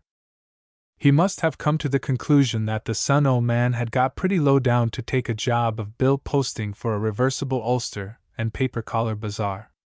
It must have been food for reflection for the Advent preacher, as he picked up the empty beer bottle, shied at him from the chariot that he supposed carried to earth the Redeemer of man. He must have wondered if some Milwaukee brewer had not gone to heaven and opened a brewery. Of course, we who are intelligent, and who would know a balloon if we saw it, would not have had any such thoughts, but we must remember that this poor Advent preacher thought that the day had come that had been promised so long, and that Christ was going to make a landing in a strong Republican county. We may laugh at the Adventist's disappointment that the balloon did not tie up to a stump and take him on board, but it was a serious matter to him. He had been waiting for the wagon, full of hope, and when it came, and he saw the helmet on King's head and thought it was a crown of glory, his heart beat with joy, and he pleaded in piteous accents not to be passed by, and the confounded gas bag went on and landed in a cranberry marsh, and the poor, foolish, weak, short-sighted man had to get in his work mighty lively to dodge the sandbags, beer bottles, and rolls of clothing store posters. The Adventist would have been justified in renouncing his religion and joining the Democratic Party. It is sad, indeed. The cause of rheumatism. One of the most remarkable things in medical science is a discovery recently made by a Philadelphia physician when so many hundreds of years pass over without any new discovery being made, and when one is made, like vaccination, and they are not dead sure whether it amounts to anything or not, a new discovery that the discoverer will swear by is a big thing. This Philadelphia doctor has discovered that rheumatism is the direct result of cold feet. There is no discovery that has ever been made in the human anatomy that stands to reason any more than this. Many thousands of men are going around crippled and bent with rheumatism, and suffering untold agonies, and they have never known what caused their bones to ache. Of course they knew that their wives had cold feet, but they had no idea that every time those number 2 icicles were placed in the small of the back to get warm that they were sowing the seeds of rheumatism. We presume there is 100 pounds of male rheumatism to every square inch of cold female foot, and the Philadelphia doctor should be thanked by men of rheumatic tendencies as well as by women of arctic pedal extremities for this timely discovery. There is no woman who enjoys seeing her husband in the throes of rheumatic pains, and now that they know that their cold feet have brought about so much suffering, we trust they will try and lead a different life. Of course, we do not expect any woman is going to bed and leave her feet out on the floor, or under a coal stove. This could not be expected. But they can adopt some method to soften the rigors of a hard winter. They can paint their feet a nice warm color or have a summer sunset painted on the instep, or a fireplace on the bottom of their feet. Anything that will make their feet seem warm will be a relief to their rheumatic husbands. A pair of zinc overshoes to wear in bed would help some very cold feet several degrees. Men are too valuable to be crippled up with rheumatism just for the temporary comfort they can confer upon their wives by allowing the small of their backs to be used in lieu of a great fire. We trust that the cold-footed portion of our female population will look at this matter in its true light, and if necessary leave their feet in the porter's room at bedtime and get a check for them. How a grocery man was maimed. The shooting of the grocery man at Appleton by the man to whom he presented a bill reminds us of the only grocery man we ever maimed for presenting a bill. His name was Smith, and he lived at La Crosse. We presume there have been meaner men built than this man Smith was at that time, though how it could be possible we cannot see. We had run up quite a bill at his grocery, and were willing to keep trading right along, but somehow he got wormy, and said that this thing had to stop. We told him we never traded with him because we wanted his goods, but just to give him the benefit of our society, and we pointed out to him the injury it would be to his business to have us quit trading at his store. We told him that people would think that he had cheated us, and they would not come there any more. He said he knew it would be pretty tough, but he would try and struggle along under it. Well, there was no use arguing, and finally by helping him do his chores we got the bill all paid but $1.50, and then he began his persecutions. He called us a bald-headed old catamaran. He would follow us into a saloon, when someone treated, and take our glass of beer, and say he would give us credit on account. He would catch our dog and propose to cut a piece of his tail off, and give us credit at so much an inch. He would meet us coming out of church, and right before folks he would ask us to go down to the brewery and play Pedro. He would say he would come up to our house for dinner sometime, and everything wicked. One day we stopped at his store to enjoy his society, and eat crackers and cheese, for be it known we never took offense at him. In fact, we sort of liked the old cuss, when he told us to take a seat and talk it over. We sat down on a cracker box that had beeswax on it, and after a heated discussion on finances, found that we had melted about 2 pounds of wax on our trousers, and Smith insisted on charging it up to us. This was the last hair, and when he called us a diabolical, hot-headed Guthugeon our warm southern blood began to boil. We seized a codfish that had been hanging in front of the store until it had become as hard and sharp as a cleaver, and we struck him. The sharp edge of the codfish struck him on the second joint of the forefinger, and cut the finger off as clean as it could have been done with a razor. He said that settled it, and he gave us a receipt in full, and ever afterwards we were firm friends. One thing he insists on, even now, and that is in telling people who ask him how he lost his finger, that he wore it off rubbing out 7-Up marks on a table while playing Pedro.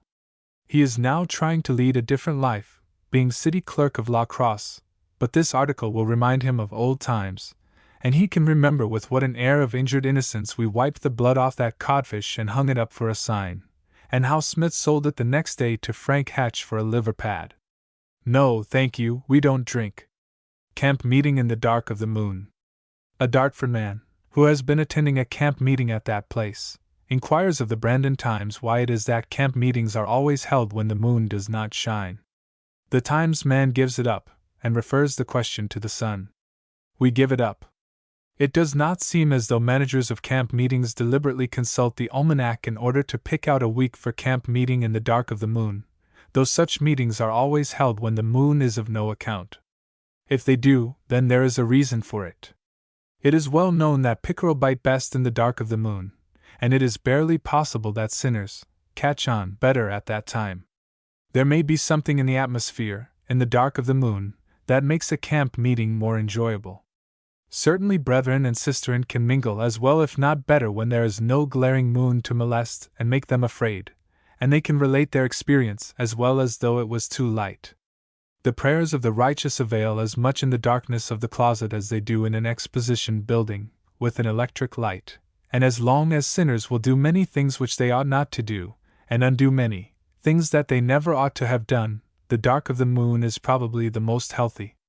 People don't want to be sunburnt in the night. It seems to us as though the work of converting could be done as well in a full moon, but statistics show that such is not the case, and we are willing to give the camp meeting attendants the benefit of the doubt.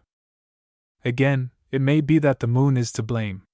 No one would blame the moon, if it was full, and looked down on an ordinary camp meeting, if it got sick at the stomach, staggered behind a cloud, turned pale and refused to come out until the camp meeting was pulled by the police. Another view of the cask. A new face has been put on the killing of old Mr. Utley, in Green Lake County, by his son, since the son has made his statement.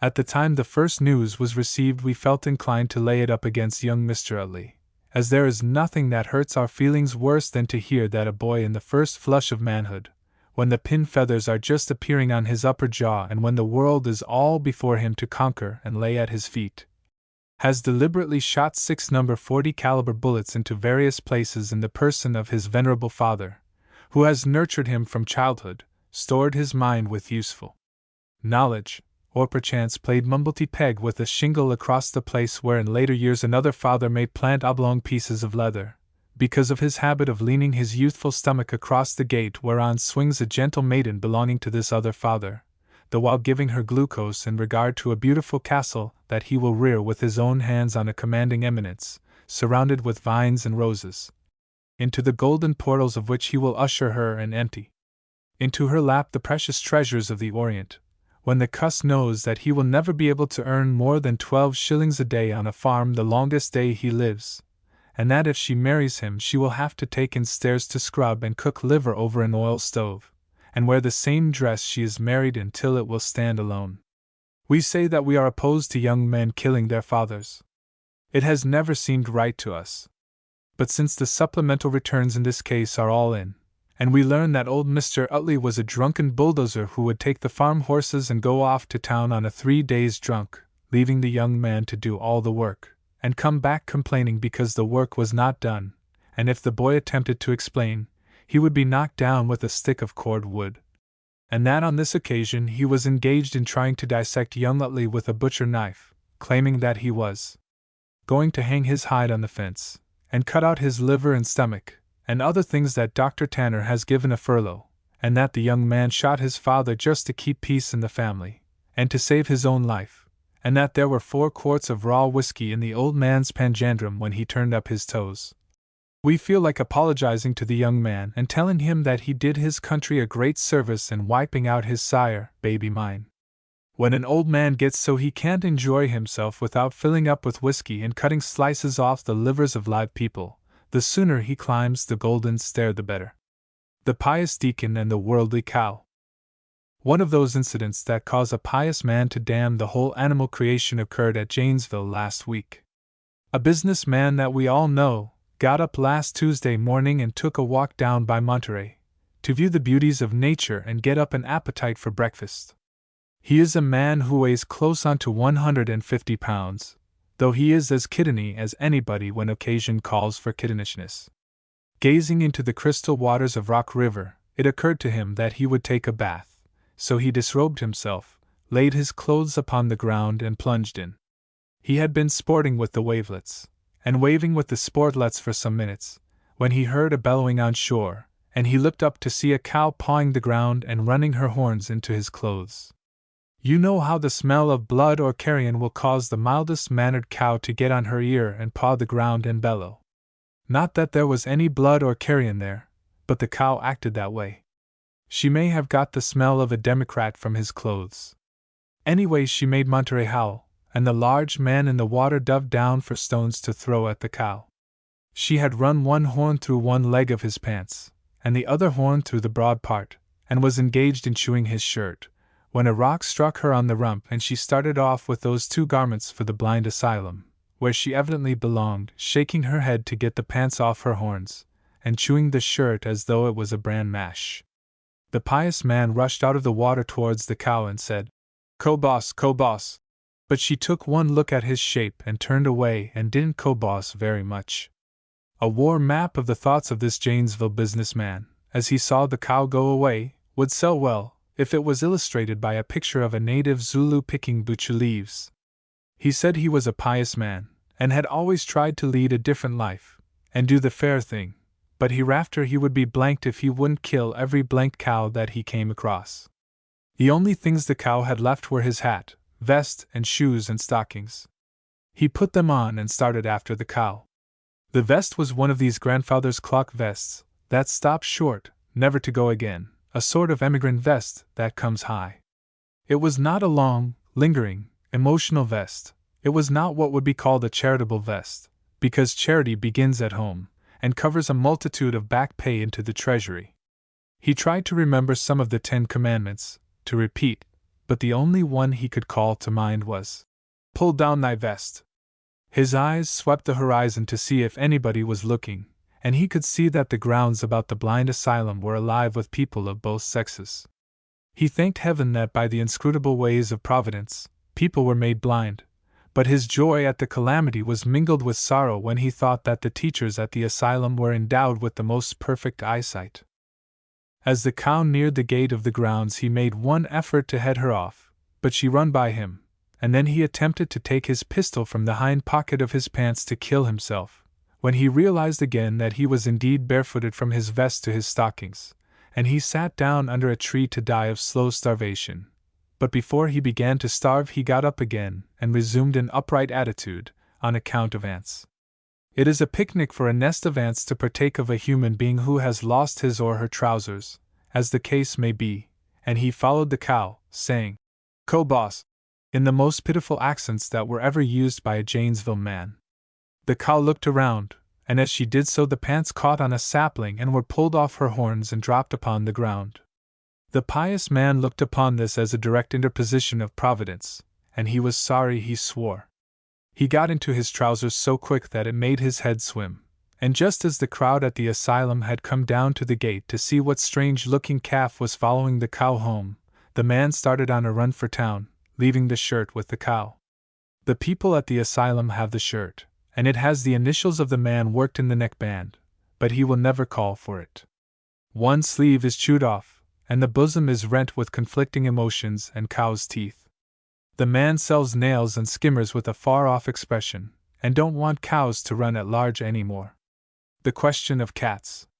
The New York Humane Society has at last taken action, looking to the destruction of improper, immoral and friendless cats, and agents are at work capturing the nocturnal prowlers, and turning them over to the proper authorities of the society, who cause them to be killed. This action cannot but be favorably commented upon by all loyal citizens, and as the Milwaukee Humane Society is a branch of the New York Society, it is only reasonable to suppose that it will not be long before our home society will be engaged in cat extermination. There is a great field here for such a society, and applause awaits the humane people who have banded together to put these cats out of their misery. We know there are those who will say that cats are not in misery when they give vent to those soul-stirring passages from unwritten opera, under the currant bushes, but we cannot but think that they are in the most crushing misery which it would be a charity to put them out of, or they would not chew their words so, and expectorate imaginary tobacco juice, mingled with hair and profanity. We know that human beings, when they are enjoying each other's society, do not groan, and scratch, and Samantha around with their backs up, and their eyes sot, and run up board fences, and it is a safe inference to draw that these after-dark cats are in pain. Of course cats are not human, though they are endowed with certain human instincts, such as staying out nights, and following other cats. Sitting on the sharp edge of a board fence for hours, gazing at a neighboring cat, and occasionally purmoing, may be likened by the student of nature to human beings who sit for hours on a cast-iron seat in the park, with arms around each other, but it is far different. We have yet to hear of instances where quantities of hair have been found on the ground in the parks, and no young man or young woman, after an evening in the park, comes to his place of business in the morning, with eyes clawed out, ears chewed, or so stiff as to be unable to get up from under the stove without being kicked. Weighing this matter carefully and in an unbiased manner, we must give the chromo for good conduct, correct deportment, and good citizenship, to the human beings who frequent the parks at night, over the cats who picnic under our gooseberry busts, and play Copenhagen on our area fences, when those who have brought them up from innocent kittenhood think they are abed and asleep. So it is plain that the Humane Society has got work to do. We, as a people, have got tired of seeing a Thomas cat that never paid any taxes get upon a pile of wood, swell his tail up to the size of a rolling pin, bid defiance to all laws, spit on his hands and say in ribald language to a merrier cat, of a modest and retiring disposition, "Lay on, Macduff, and blanked be he who first cries Permo." This thing has got to cease. The Humane Society will soon be on the track of the enemy. We know that the war is about to commence, because Mr. Holton has resigned the presidency of the society. But there are bold men in the society that are not so tender-hearted as Brother Holton, and they will fight this cat question to the bitter end. We can almost see Mr. Oliver, with his trusty shotgun, going through back alleys at midnight, his white plume always to be found where cat hair is the thickest. John Woodhull will meet him, after the enemy is driven over the fence in disorder, and taken refuge under the shrubbery, and they will compare notes and cats. Good Mr. Spencer sees the handwriting on the wall, and his voice will be still for cats. Winfield Smith and Chaz Ray will go out in the pale moonlight with stuffed clubs and sell cats short, while Professor McAllister and Chaplain Gordon, of the Lighthouse, will sing a solemn requiem for the repose of the alleged souls of the midnight opera performers on the back fence, and a grateful people will pass resolutions of thanks that where once all was chaos and cat hair, all will be peace and goodwill towards morning. And may grace, mercy, peace, and plenty of cat scalps abide with the bold night riders of the Humane Society of Milwaukee. Scat! The Night and the Bridal Chamber. There was one of those things occurred at a Chicago hotel during the conclave that is so near a fight and yet so ridiculously laughable that you don't know whether you are on foot or a horseback. Of course, some of the knights in attendance were from the backwoods, and while they were well up in all the secret workings of the order, they were awful new in regard to city ways. There was one Sir Knight from the Wisconsin pineries, who had never been to a large town before, and his freshness was the subject of remark. He was a large-hearted gentleman, and a friend that any person might be proud to have. But he was fresh. He went to the Palmer House Tuesday night, after the big ball, tired nearly to death, and registered his name and called for a bed. The clerk told him that he might have to sleep on a red lounge, in a room with 2 other parties, but that was the best that could be done. He said that was all right. He had tried to sleep on one of them cots down to camp, but it nearly broke his back, and he would be mighty glad to strike a lounge. The clerk called a bellboy and said, "Show the gentleman to 253.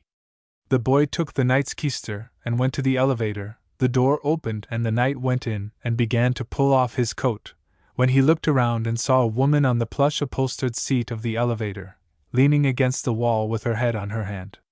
She was dressed in ball costume, with one of those white Oxford tie dresses, cut low in the instep, which looked, in the mussed and bedraggled condition in which she had escaped from the exposition ball, very much to the knight like a night shirt. The astonished pinery man stopped pulling off his coat and turned pale. He looked at the woman, and then at the elevator boy, whom he supposed was the bridegroom, and said, "By gall, they told me I would have to sleep with a couple of other folks, but I had no idea that I should strike a wedding party in a cussed little bridal chamber not bigger than a hen coop. But there ain't nothing mean about me, only I swear it's pretty cramped quarters, ain't it, miss?" And he sat down on one end of the seat and put the toe of one boot against the calf of his leg, took hold of the heel with the other hand and began to pull it off. "Sir," says the lady, as she opened her eyes and began to take in the situation, and she jumped up and glared at the knight as though she would eat him. He stopped pulling on the boot heel, looked up at the woman, as she threw a loose shawl over her low neck shoulders, and said, "Now don't take on. The bookkeeper told me I could sleep on the lounge, but you can have it, and I will turn in on the floor. I ain't no hog. Sometimes they think we are a little rough up in Wausau, but we always give the best places to the Vim men, and don't you forget it." And he began tugging on the boot again. By this time the elevator had reached the next floor, and as the door opened the woman shot out of the door, and the elevator boy asked the knight what floor he wanted to go to. He said he didn't want to go to no floor, unless that woman wanted the lounge, but if she was huffy, and didn't want to stay there, he was going to sleep on the lounge, and he began to unbutton his vest. Just then a dozen ladies and gentlemen got into the elevator from the parlor floor, and they all looked at the knight in astonishment. 5 of the ladies sat down on the plush seat, and he looked around at them, picked up his boots and keister, and started for the door, saying, "Oh, say, this is too all-fired much. I could get along well enough with one woman and a man, but when they palm off 12 grown persons onto a granger, in a sweat box like this, I had rather go to camp." And he strode out, to be met by a policeman and the manager of the house and 2 clerks, who had been called by the lady who got out first, and who said there was a drunken man in the elevator. They found that he was sober, and all that ailed him was that he had not been salted, and explanations followed, and he was sent to his room by the stairs. The next day some of the knights heard the story, and it cost the Wausau man several dollars to foot the bill at the bar, and they say he is treating yet. Such accidents will happen in these large towns. The house girl race. The Minneapolis Fair has been for some months advertising a race of 20 miles between a California and a Minnesota girl, on horseback, and on Wednesday it occurred. The girls were splendid horsewomen, but they had to change horses each mile, and the horses were strangers to the girls, and excited, and the crowd of 30,000 was excited, and the girls were kicked, trampled on and jammed into saddles by main strength, and away the horses would go, the crowd howling, the horses flying and the poor girls sighing and holding on with their teeth and toe-nails, expecting every moment to be thrown off and galloped over by the horses and the crowd. The pandemonium was kept up until the 7th round, when the saddle of Miss Jewett, the Minnesota girl, slipped, and she was thrown to the ground on the back stretch, and the crowd clamored for the master of ceremonies to send her another horse, while the California girl whooped it up around the track. They had to send a stretcher for the girl, and she was brought to the judge's stand as near a cold corpse as could be, her pale face showing through the dirt, and her limber form telling its own story. Then people that had been enjoying the fun looked at each other as much as to say, "We are the biggest fools outside of Congress to enjoy cold-blooded murder and call it fun. The girl will live, though some of her bones are warped." This whole subject of lady horseback riding is wrong. The same foolish side saddles are used that were used before the flood, with no improvement, since Eve used to ride to town after the doctor when Adam had the rheumatiz. Women can ride as well as men, if they are given a show, but to place them on a horse with both legs on one side of the animal, so they have to allow for the same weight of other portions of the body on the other side to balance them, is awkward and dangerous, and it is a wonder that more do not fall off and squash themselves. A well-built woman is as able to ride as a man. Her legs are strong enough to keep her on a horse. We say legs understandingly, because that is the right name for them, if she can have one on each side. But to shut one leg up like a jackknife and hang it up on a pommel, and get a check for it, and forget that she has got a leg, and to let the other one hang down listlessly beside the horse, the heel of the foot pounding him in the 6th rib, is all nonsense, and those 2 legs, that ought to be the main support of the rider, are of no more use than 2 baseball clubs would be hung to the saddle. For all the good legs do on a side saddle, they might as well be taken off and left at home. Of course they are handy to have along if a lady wants to dismount, out in the woods, and pick flowers, or climb a tree after a squirrel, but the minute she gets in the saddle her legs are not worth the powder to blow them up. And talk about exercise and developing muscle, walking a mile is better than riding all summer. In walking, the legs and all the muscles of the body are brought into action, and the blood courses through the veins, and a girl looks like a thoroughbred. But in horseback riding the legs lay dormant, get to sleep and have to be waked up when the owner dismounts, and all the exercise is got by portions of the human frame that never has seemed to us as though there was absolute need of greater development. It is true that horseback riding makes the cheeks red. Well, blood that wouldn't rush to the head after being churned that way wouldn't be worth having. It has to go somewhere. It can't go to the legs, because they are paralyzed, being curled up like a tailor mending trousers. Horseback exercise for ladies, on a side saddle, is a delusion and a snare, and does not amount to a row of pins, and it never will be worth a cent until women can ride like men.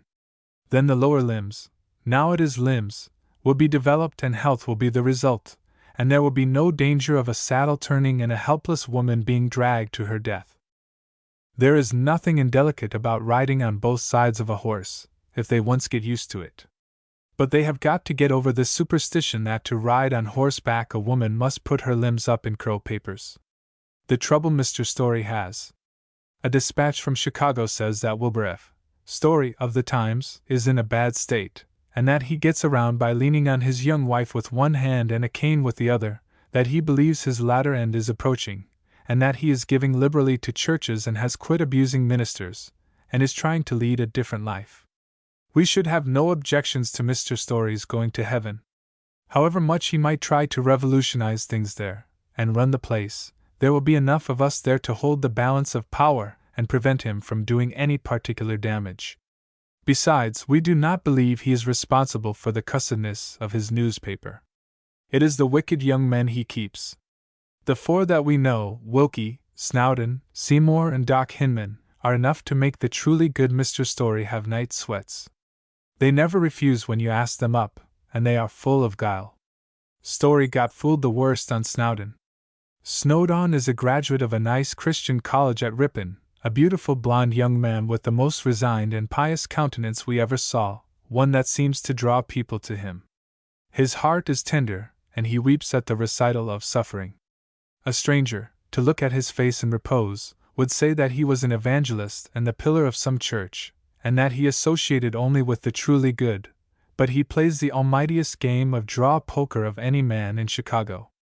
The boys say that when Story engaged Snowden, after the fire, he got him to attend to the Sunday school department, and to keep track of the church sociables and to report the noon prayer meetings, but that while he was giving him instructions in the duties that he would be expected to perform, Story suggested that as the evening was well advanced that they play a game of Old Maid, an innocent game played with cards.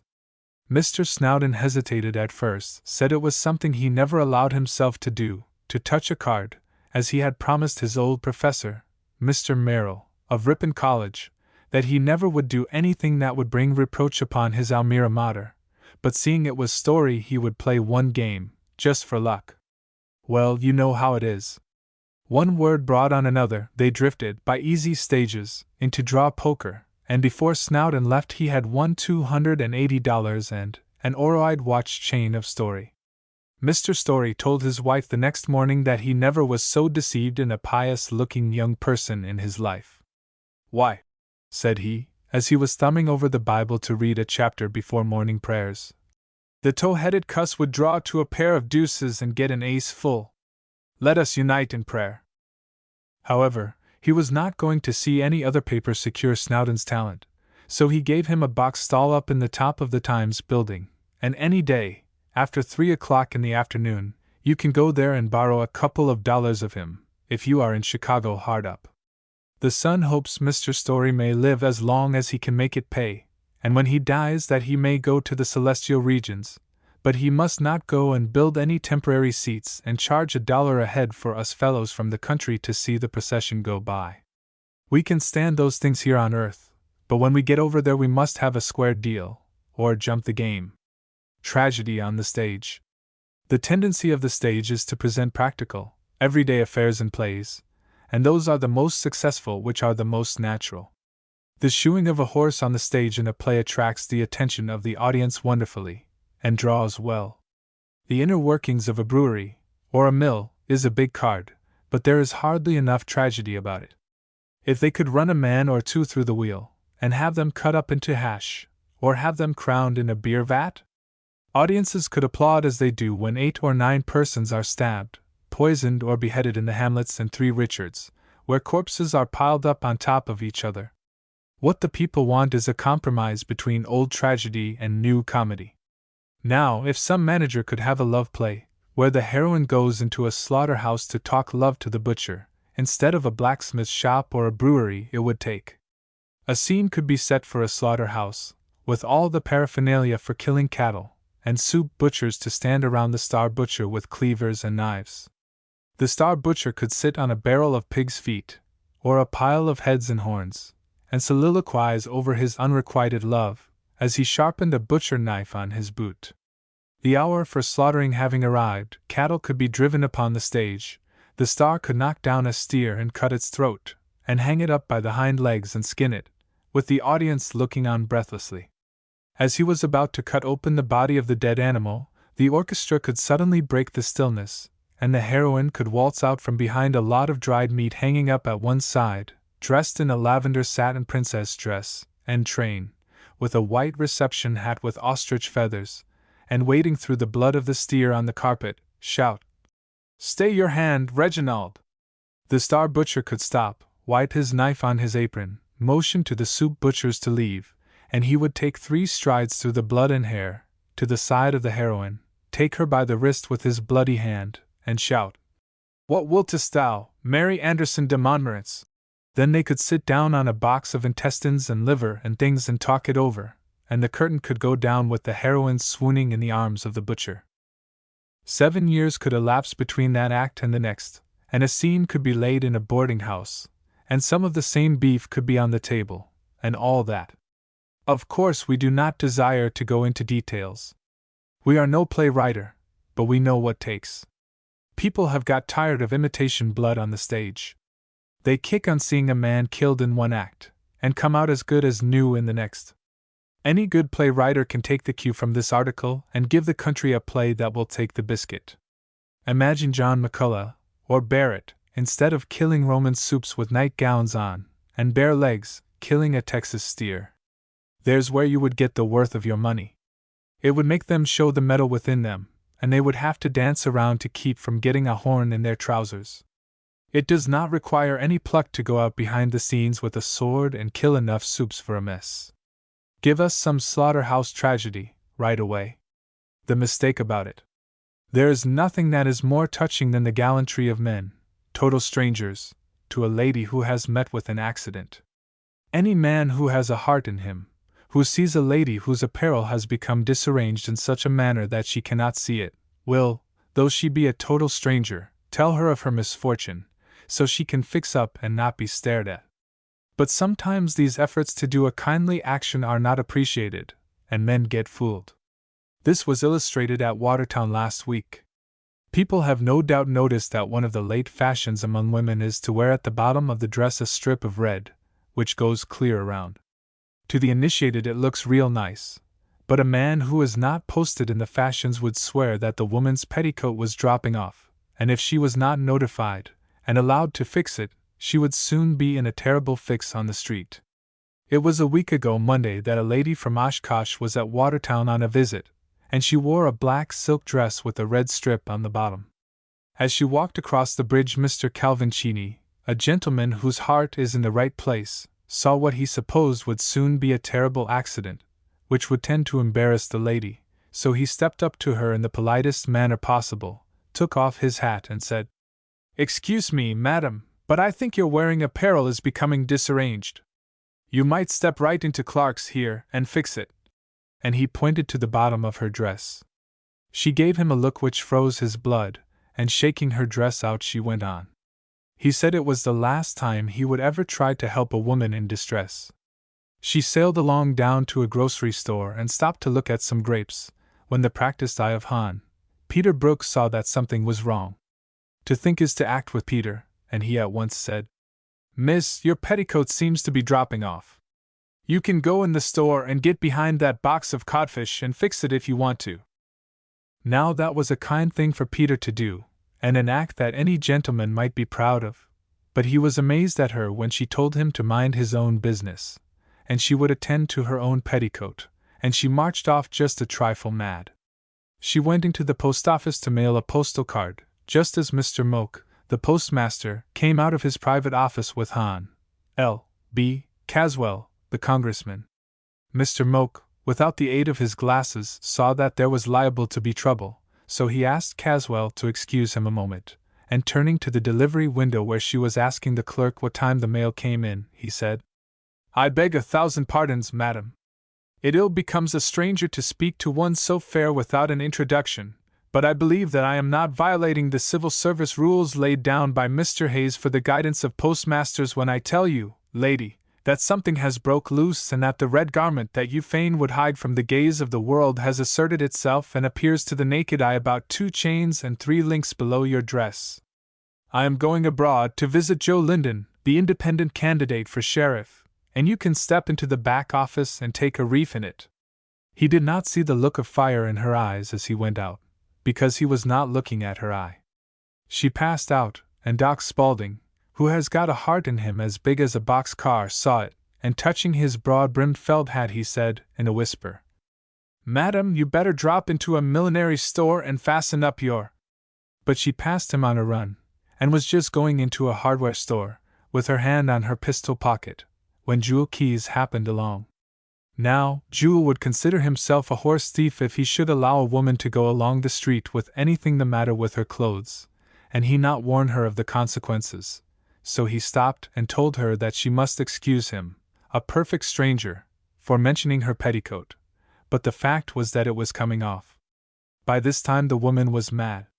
She bought a pistol and started for the depot, firmly resolved to kill the first man that molested her. She did not meet anybody until she arrived at the junction, and she sat down in the depot to rest before the train came.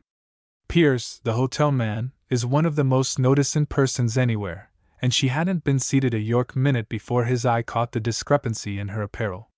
He tried to get the telegraph operator and the express man to go and tell her about it, but they wouldn't, so he went and took a seat near her. "It is a warm day, madam," said Pierce, looking at the red strip at the bottom of her dress. She drew her pistol, cocked it, and pointed it at Pierce, who was trembling in every leg, and said, "Look-a-here, ye young cuss! I have had half a dozen grown persons downtown tell me my petticoat was coming off, and I have stood it because I thought they were old enough to know what they were talking about. But when it comes to boys of your age coming around thinking they know all about women's clothes, it is too much, and the shooting is going to commence." Mr. Pierce made one bound and reached the door, and then got behind a white greyhound and waited for her to go away, which she soon did. As she was stepping on the car, the conductor, Jake Sazarowski, said to her, "Your apparel, madam, seems to be demoralized." But she rushed into the car, and was seen no more. Since then these gentlemen have all learned that the fashion calls for a red strip at the bottom of a dress, and they will make no more mistakes. But they were all serious enough, and their interference was prompted by pure kindness of heart, and not from any wicked thoughts. The man from Dubuque. Last week, a young man from the country west of here came in on the evening train and walked up to Grand Avenue, with a fresh-looking young woman hanging on to one handle of a satchel while he held the other. They turned into the Plankinton house, and with a wild light in his eye the man went to the book and registered his name, and that of the lady with him. While the clerk was picking out a couple of rooms that were near together, the man looked around at the colored man who had the satchel, and as the clerk said, "Show the gentleman to number 65 and the lady to 67, he said. "Hold on, squire! One room will do." On being shown to the room, the bridegroom came right out with the bell-boy and appeared at the office. Picking out a benevolent-looking gentleman, with a good place to raise hair on his head, who was behind the counter, the groom said, "Say, can a man enjoy religion in this house?" Mr. White said a man could if he brought it with him. They had none on hand to issue out to guests, but they never interfered with those who had it when they arrived. "Why," says the manager of the house, "has anybody interfered with your devotions here?" "No, not here," said the man, wiping his forehead with a red handkerchief. "But they have at Dubuque. I'll tell you how it was. I was married a couple of days ago, and night before last I put up at a Dubuque hotel. My wife never had been married before, any at all, and she is timid, and thinks everybody is watching us, and making fun of us. She jumps at the slightest sound. Well, we went to our room in the afternoon, and she began to cry, and said if she wasn't married she never would be the longest days she lived. I sort of put my arm around her, and was just telling her that everybody had to get married, when there was a knock on the door, and she jumped more than 30 feet. You see that finger? Well, a pin in her belt stuck clear through, and came near making me faint away. I held my finger in my mouth, and telling her the house was not on fire, I went to the door, and there was a porter there who wanted to know if I wanted any more coal on the fire. I drove him away, and sat down in a big rocking chair with my wife in my lap, and was stroking her hair and telling her that if she would forgive me for marrying I never would do so again, and trying to make her feel more at home, when there came another knock at the door, and she jumped clear across the room and knocked over a water pitcher. This seal ring on my finger caught in her frizzes, and I'll be cussed if the whole top of her head didn't come off. I was a little flurried and went to the door, and a chambermaid was there with an armful of towels, and she handed me a couple and went off. My wife came into camp again, and began to cry and accused me of pulling her hair, when I went up to her and put my arm around her waist, and was just going to kiss her, just as any man would be justified in kissing his wife under the circumstances, when she screamed murder and fell against the bureau. I looked around and the door had opened, and there was a colored man coming into the room with a kerosene lamp, and he chuckled and said he begged my pardon. Now I am a man that don't let my temper get away with me, but as it was 3 hours before dark I didn't see what was the use of a lamp, and I told him to get out of there. Before 6 o'clock that evening there had been 20 raps at the door, and we got sick. My wife said she would not stay in that house for $1 million. So we started for Milwaukee. I tried to get a little sleep on the cars, but every little while a conductor would wake me up and roll me over in the seat to look at my ticket, and brakemen would run against my legs in the aisle of the car, and shout the names of stations till I was sorry I ever left home. Now, I want to have rest and quietude. Can I have it here? The manager told him to go to his room, and if he wanted any coal or ice water to ring for it, and if anybody knocked at his door without being sent for, to begin shooting bullets through the door. That settled it, and when the parties returned to Iowa they said this country was a mighty sight different from Dubuque. The Giddy Girls Quarrel. A dispatch from Brooklyn states that at the conclusion of a performance at the theater, Fanny Davenport's wardrobe was attached by Anna Dickinson, and the remark is made that Fanny will contest the matter. Well, we should think she would. What girl would sit down silently and allow another to attach her wardrobe without contesting? It is no light thing for an actress to have her wardrobe attached after the theater is out. Of course, Fanny could throw something over her, a piece of scenery, or a curtain, and go to her hotel, but how would she look?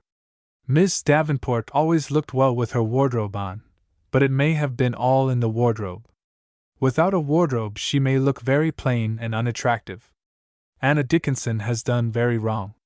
She has struck Fanny in a vital part. An actress with a wardrobe is one of the noblest works of nature. She is the next thing to an honest man, which is the noblest work, though we do not say it boastingly. We say she is next to an honest man, with a wardrobe, but if she has no wardrobe it is not right. However, we will change the subject before it gets too deep for us. Now, the question is, what is Anna Dickinson going to do with Fanny's wardrobe? She may think Fanny's talent goes with it, but if she will carefully search the pockets she will find that Fanny retains her talent, and has probably hid it under a bushel, or an umbrella, or something, before this time. Anna cannot wear Fanny's wardrobe to play on the stage, because she is not bigger than a banana, while Fanny is nearly 6 feet long, from tip to tip. If Anna should come out on a stage with the Davenport wardrobe, the boys would throw rolls of cotton batting at her. Fanny's dress, accustomed to so much talent, would have to be stuffed full of stuff. There would be room in Fanny's dress, if Anna had it on, as we remember the two, to put in a feather bed, 11 rolls of cotton batting, 12 pounds of bird seed, 4 rubber air cushions, 2 dozen towels, 2 brass bird cages, a bundle of old papers, a sack of bran and a bale of hay. That is, in different places. Of course, all this truck wouldn't go in the dress in any one given locality. If Anna should put on Fanny's dress, and have it filled up so it would look any way decent, and attempt to go to Canada, she would be arrested for smuggling. Why, if Dickinson should put on a pair of Davenport stockings, now for instance, it would be necessary to get out a search warrant to find her. She could pin the tops of them at her throat with a brooch, and her whole frame would not fill one stocking half as well as they have been filled before being attached, and Anna would look like a Santa Claus present of a crying doll, hung on to a mantelpiece. Fanny Davenport is one of the handsomest and splendidest formed women on the American stage, and a perfect lady, while Dickinson, who succeeds to her old clothes through the law, is small, not handsome, and a quarrelsome female who thinks she has a mission. The people of this country had rather see Fanny Davenport without any wardrobe to speak of than to see Dickinson with clothes enough to start a second-hand store. Don't leave your gum around. A woman at Wayosana, who chews gum, laid her quid on a green paper box, and when she came to chew it again was poisoned, and it was with difficulty her life was saved. This reminds us of an accident that happened to Mary Anderson when she was here last. Mary will remember that in the second scene of Ingomar, just when Parthenia was winding herself around the heart of the barbarian, she looked pale, and whenever she would try to say sweet words to him, she acted as though she was on a lake excursion. During some of the love passages we remember a faraway look in her eyes, as though she was searching for the unfathomable, or looking for a friendly railing to lean over, and when her bosom heaved with emotion she acted as though she expected to hear from down country, and doubted whether her boots would remain on her feet or throw up their situation. Those who sat in the left box will remember that when she threw her head on Ingomar's shoulder, that she spit cotton over towards the back of the stage, and acted like the little girl that had been eating tomatoes.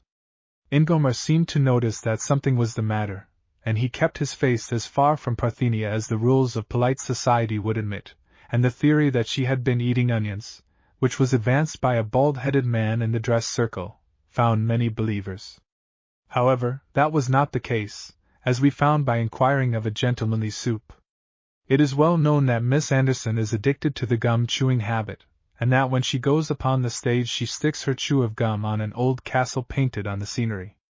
There was a wicked young man playing a minor part in the play, who had been treated scornfully by Mary, as he thought, and he had been heard to say he would make her sick. He did. He took her chew of gum and spread it out so it was as thin as paper, then placed the chew of tobacco inside, neatly wrapped it up, and stuck it back on the old castle. Mary came off, when the curtain went down, and going up to the castle she bit like a bass. Putting the gum, which she had no idea was loaded, into her mouth, she mashed it between her ivories and rolled it as a sweet morsel under her tongue. It is said by those who happened to be behind the scenes, that when the tobacco began to get in its work there was the worst transformation scene that ever appeared on the stage. The air, one soup said, seemed to be full of fine-cut tobacco and spruce gum, and Mary stood there and leaned against the painted rock, a picture of homesickness. She was pale about the gills, and trembled like a aspen leaf shaken by the wind. She was calm as a summer's morning, and while concealment, like a worm in an apple, gnawed at her stomach, and tore her corset strings, she did not upbraid the wretch who had smuggled the vile pill into her countenance. All she said, as she turned her pale face to the painted ivy on the rock, and grasped a painted mantelpiece with her left hand, as her right hand rested on her heaving stomach, was, "I die by the hand of an assassin." And the soft scenic moon rose up slowly, and calmly she looked down from the flies, and Mary was saved. Women can't be too careful where they put their gum. The way to name children. The names of Indians are sometimes so peculiar that people are made to wonder how the red men became possessed of them. That of Sitting Bull, Crazy Horse, Man Afraid of His Horses, Red Cloud, etc., cause a good deal of thought to those who do not know how the names are given. The fact of the matter is that after a child of the forest is born, the medicine man goes to the door and looks out, and the first object that attracts his attention is made use of to name the child. When the mother of that great warrior gave birth to her child, the medicine man looked out and saw a bull seated on its haunches, hence the name, Sitting Bull. It is an evidence of our superior civilization that we name children on a different plan, taking the name of some eminent man or woman, some uncle or aunt, to fasten on to the unsuspecting stranger. Suppose that the custom that is in vogue among the Indians should be in use among us, we would have, instead of George Washington, and Hannah Jane, and such beautiful names, some of the worst jawbreakers that ever was. Suppose the attending physician should go the door after a child was born and name it after the first object he saw. We might have some future statesman named Red-Headed Servant Girl with a rubber bag of hot water, or Bald-Headed Husband walking up and down the alley with his hands in his pockets swearing this thing shall never happen again. If the doctor happened to go the door when the grocery delivery wagon was there, he would name the child Boy from Dixon's Grocery with a codfish by the tail and a bag of oatmeal. Or if the iceman was the first object the doctor saw, some beautiful girl might go down to history with the name Pirate with a lump of ice about as big as a solitaire diamond. Or suppose it was about election time, and the doctor should look out, he might name a child that had a right to grow up a minister. Candidate for office so full of bug juice that his back teeth are afloat. Or suppose he should look out and see a woman crossing a muddy street, he might name a child Woman with a sealskin cloak and a hole in her stocking going downtown to buy a red hat. It wouldn't do at all to name children the way Indians do, because the doctors would have the whole business in their hands, and the directories are big enough now. About railroad conductors. About the time the Wisconsin Central conductors were being hauled over the coals, some paper did a very unjust thing by insinuating that there was about to be a general overhauling on the old established roads, and carried the idea that there was crookedness among conductors who have been trusted employees for more years than the reporters of the papers making the insinuations have lived. This is entirely wrong. It is well enough to joke conductors about dividing with the company, and all that, and the conductors take such jokes all right, and laugh about them, but when a serious charge is made by a newspaper it is no joking matter. Men who have held responsible positions for 15 years under managers who are the sharpest men in this country are not apt to be crooked, and we notice that when there is a chance they are promoted, and if they leave the railroad it is always to enter into a better business, and they are honored everywhere. We hold that no man can occupy a position on one of our great railroads for 10 years if he is crooked. It would not pay a conductor to steal, if he had the desire. They are all men of families, well connected, and many of them have children grown up. Would they do an act that would bring disgrace not only upon themselves but their relatives, wives, children, and forever debar them from society for a paltry few dollars that they could bilk a railroad company out of? The idea is preposterous, and an insult to their intelligence. As well say that the bookkeepers of our business houses, the managers of our manufactories, were systematically stealing from employers. The conductors have got sense. This talk about stealing is disgusting. You send your wives and children off on a train liable to meet with accident. The first thing you do if you are acquainted with the road is to find out what conductor is going to run the train. If it is one you know, you feel just as secure as though the wife and children were under the escort of your brother. You know that if anything happens, the first thought of the conductor is the safety of the women and children, at the expense of his own safety. And when your loved ones come home safe, and you meet them at the train, and the conductor stands upon the platform as the train backs into the depot, looking at nobody, but his eye fixed upon the chances of accident, you always feel as though you wanted to put your arm around him and say, "Bully for you, old boy." If your wife gets out of money on a journey, the conductor goes down into his own pocket, and not into the railroad company's, and tells her not to worry, as he hands her what money she wants. If your child is taken sick on the journey, who but the conductor sees to sending a dispatch to you quicker than lightning, and who brings a pillow in from the sleeper and makes the little one as comfortable as he would his own little one at home? You appreciate these things at the time, but some day you will say, "How can a man drive a fast horse on $80 a month?" Then you think you are smart. We will tell you. The conductors are pretty sharp business men. They can't travel all the time, and come in contact with all the world, and not be sharp. They see chances to make money outside of their business. For instance, one of them who is a good judge sees a horse at some interior town that he knows is worth 3 times as much in Milwaukee or Chicago as the owner asks for it. He would be a fool if he did not buy it. We have known a conductor to make more money on 2 horse trades than his salary would amount to for 3 months. Would you object to his doing it? He did not neglect the business the company paid him to perform. Sometimes a conductor feels in his inmost heart that the indications are that wheat is going up. Is it any worse for him to take a deal in wheat than it is for the deacon in his church? If he makes $500 on the deal, and puts an addition on his house, is it the square thing for you to say he stole it out of the company? Their knowledge of railroads and business frequently gives them an idea that stocks are liable to go up or down, and often they invest with good results. We will take the chances with conductors, as square men, by the side of any businessmen, and it makes us as mad as a wet hen to hear people talk about their stealing. As well say that because one bank cashier steals that they are all robbing the banks. Quit this, now. A hot box at a picnic. An Oshkosh young man started for a picnic in a buggy with 2 girls, and when they got halfway they got a hot box to the hind wheel of the buggy, and they remained there all the afternoon pouring water on the wheel, missing the picnic. There is nothing that will cause a hot box in a buggy so quick as going to a picnic with girls. Particularly is this the case when one has 2 girls. No young man should ever take 2 girls to a picnic. He may think one cannot have too much of a good thing, and that he holds over the most of the boys who have only 1 girl, but before the picnic is over he will note the look of satisfaction on the faces of the other boys as they stray off in the vernal shade, and he will look around at his 2 girls as though his stomach was overloaded.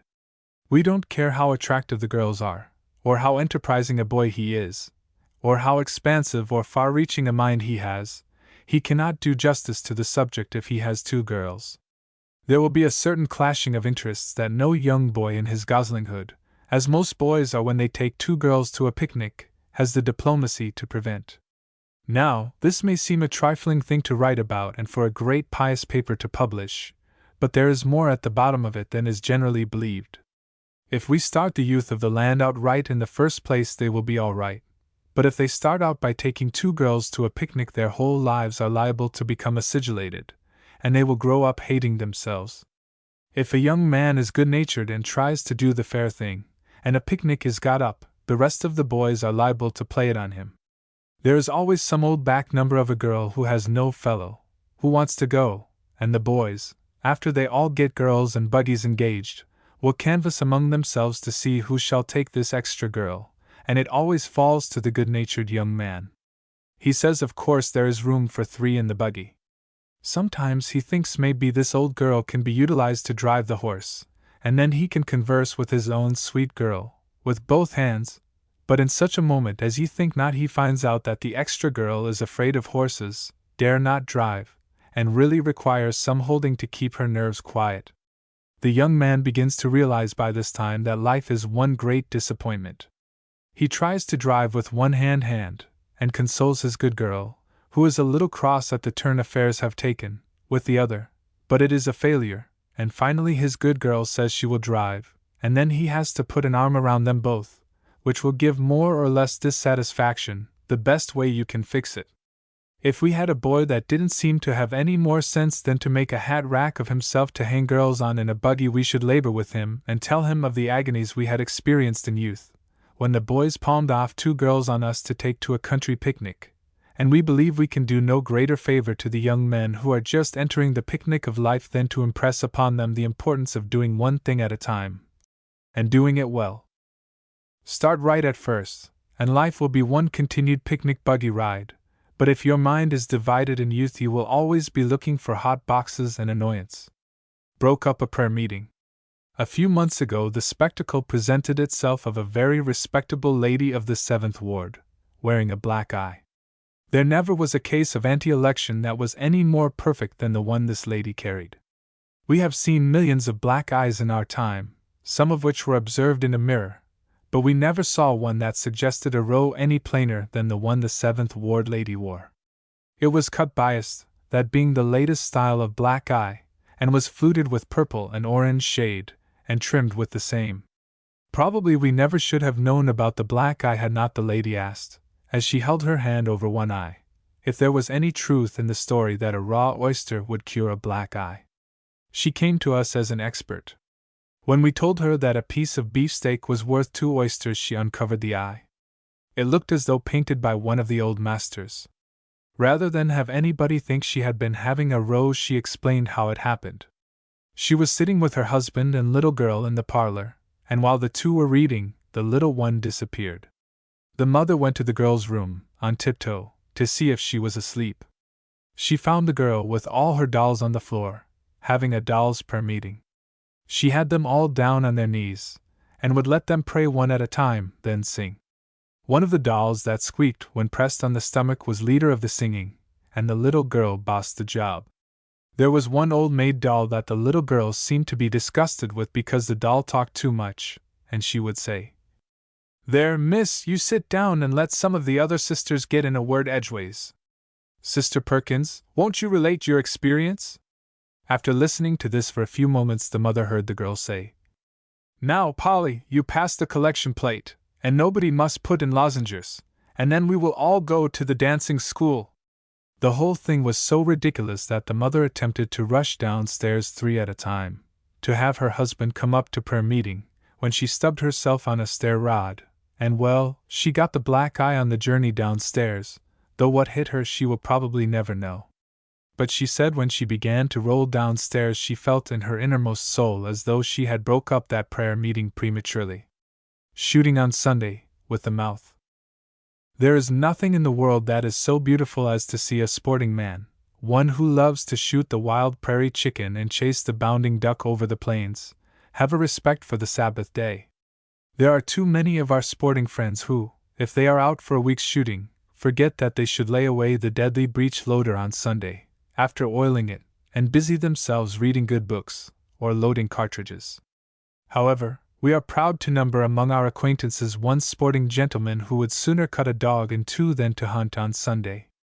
It is related of him that on one occasion, while in camp in a deer country, that his hounds got after a buck one Sunday morning, and that our friend was so incensed at the dogs that he seized his gun and shot one of the dogs dead, besides wounding the deer, and that he had to follow the deer over 4 miles before he could overtake the animal and put it out of its misery.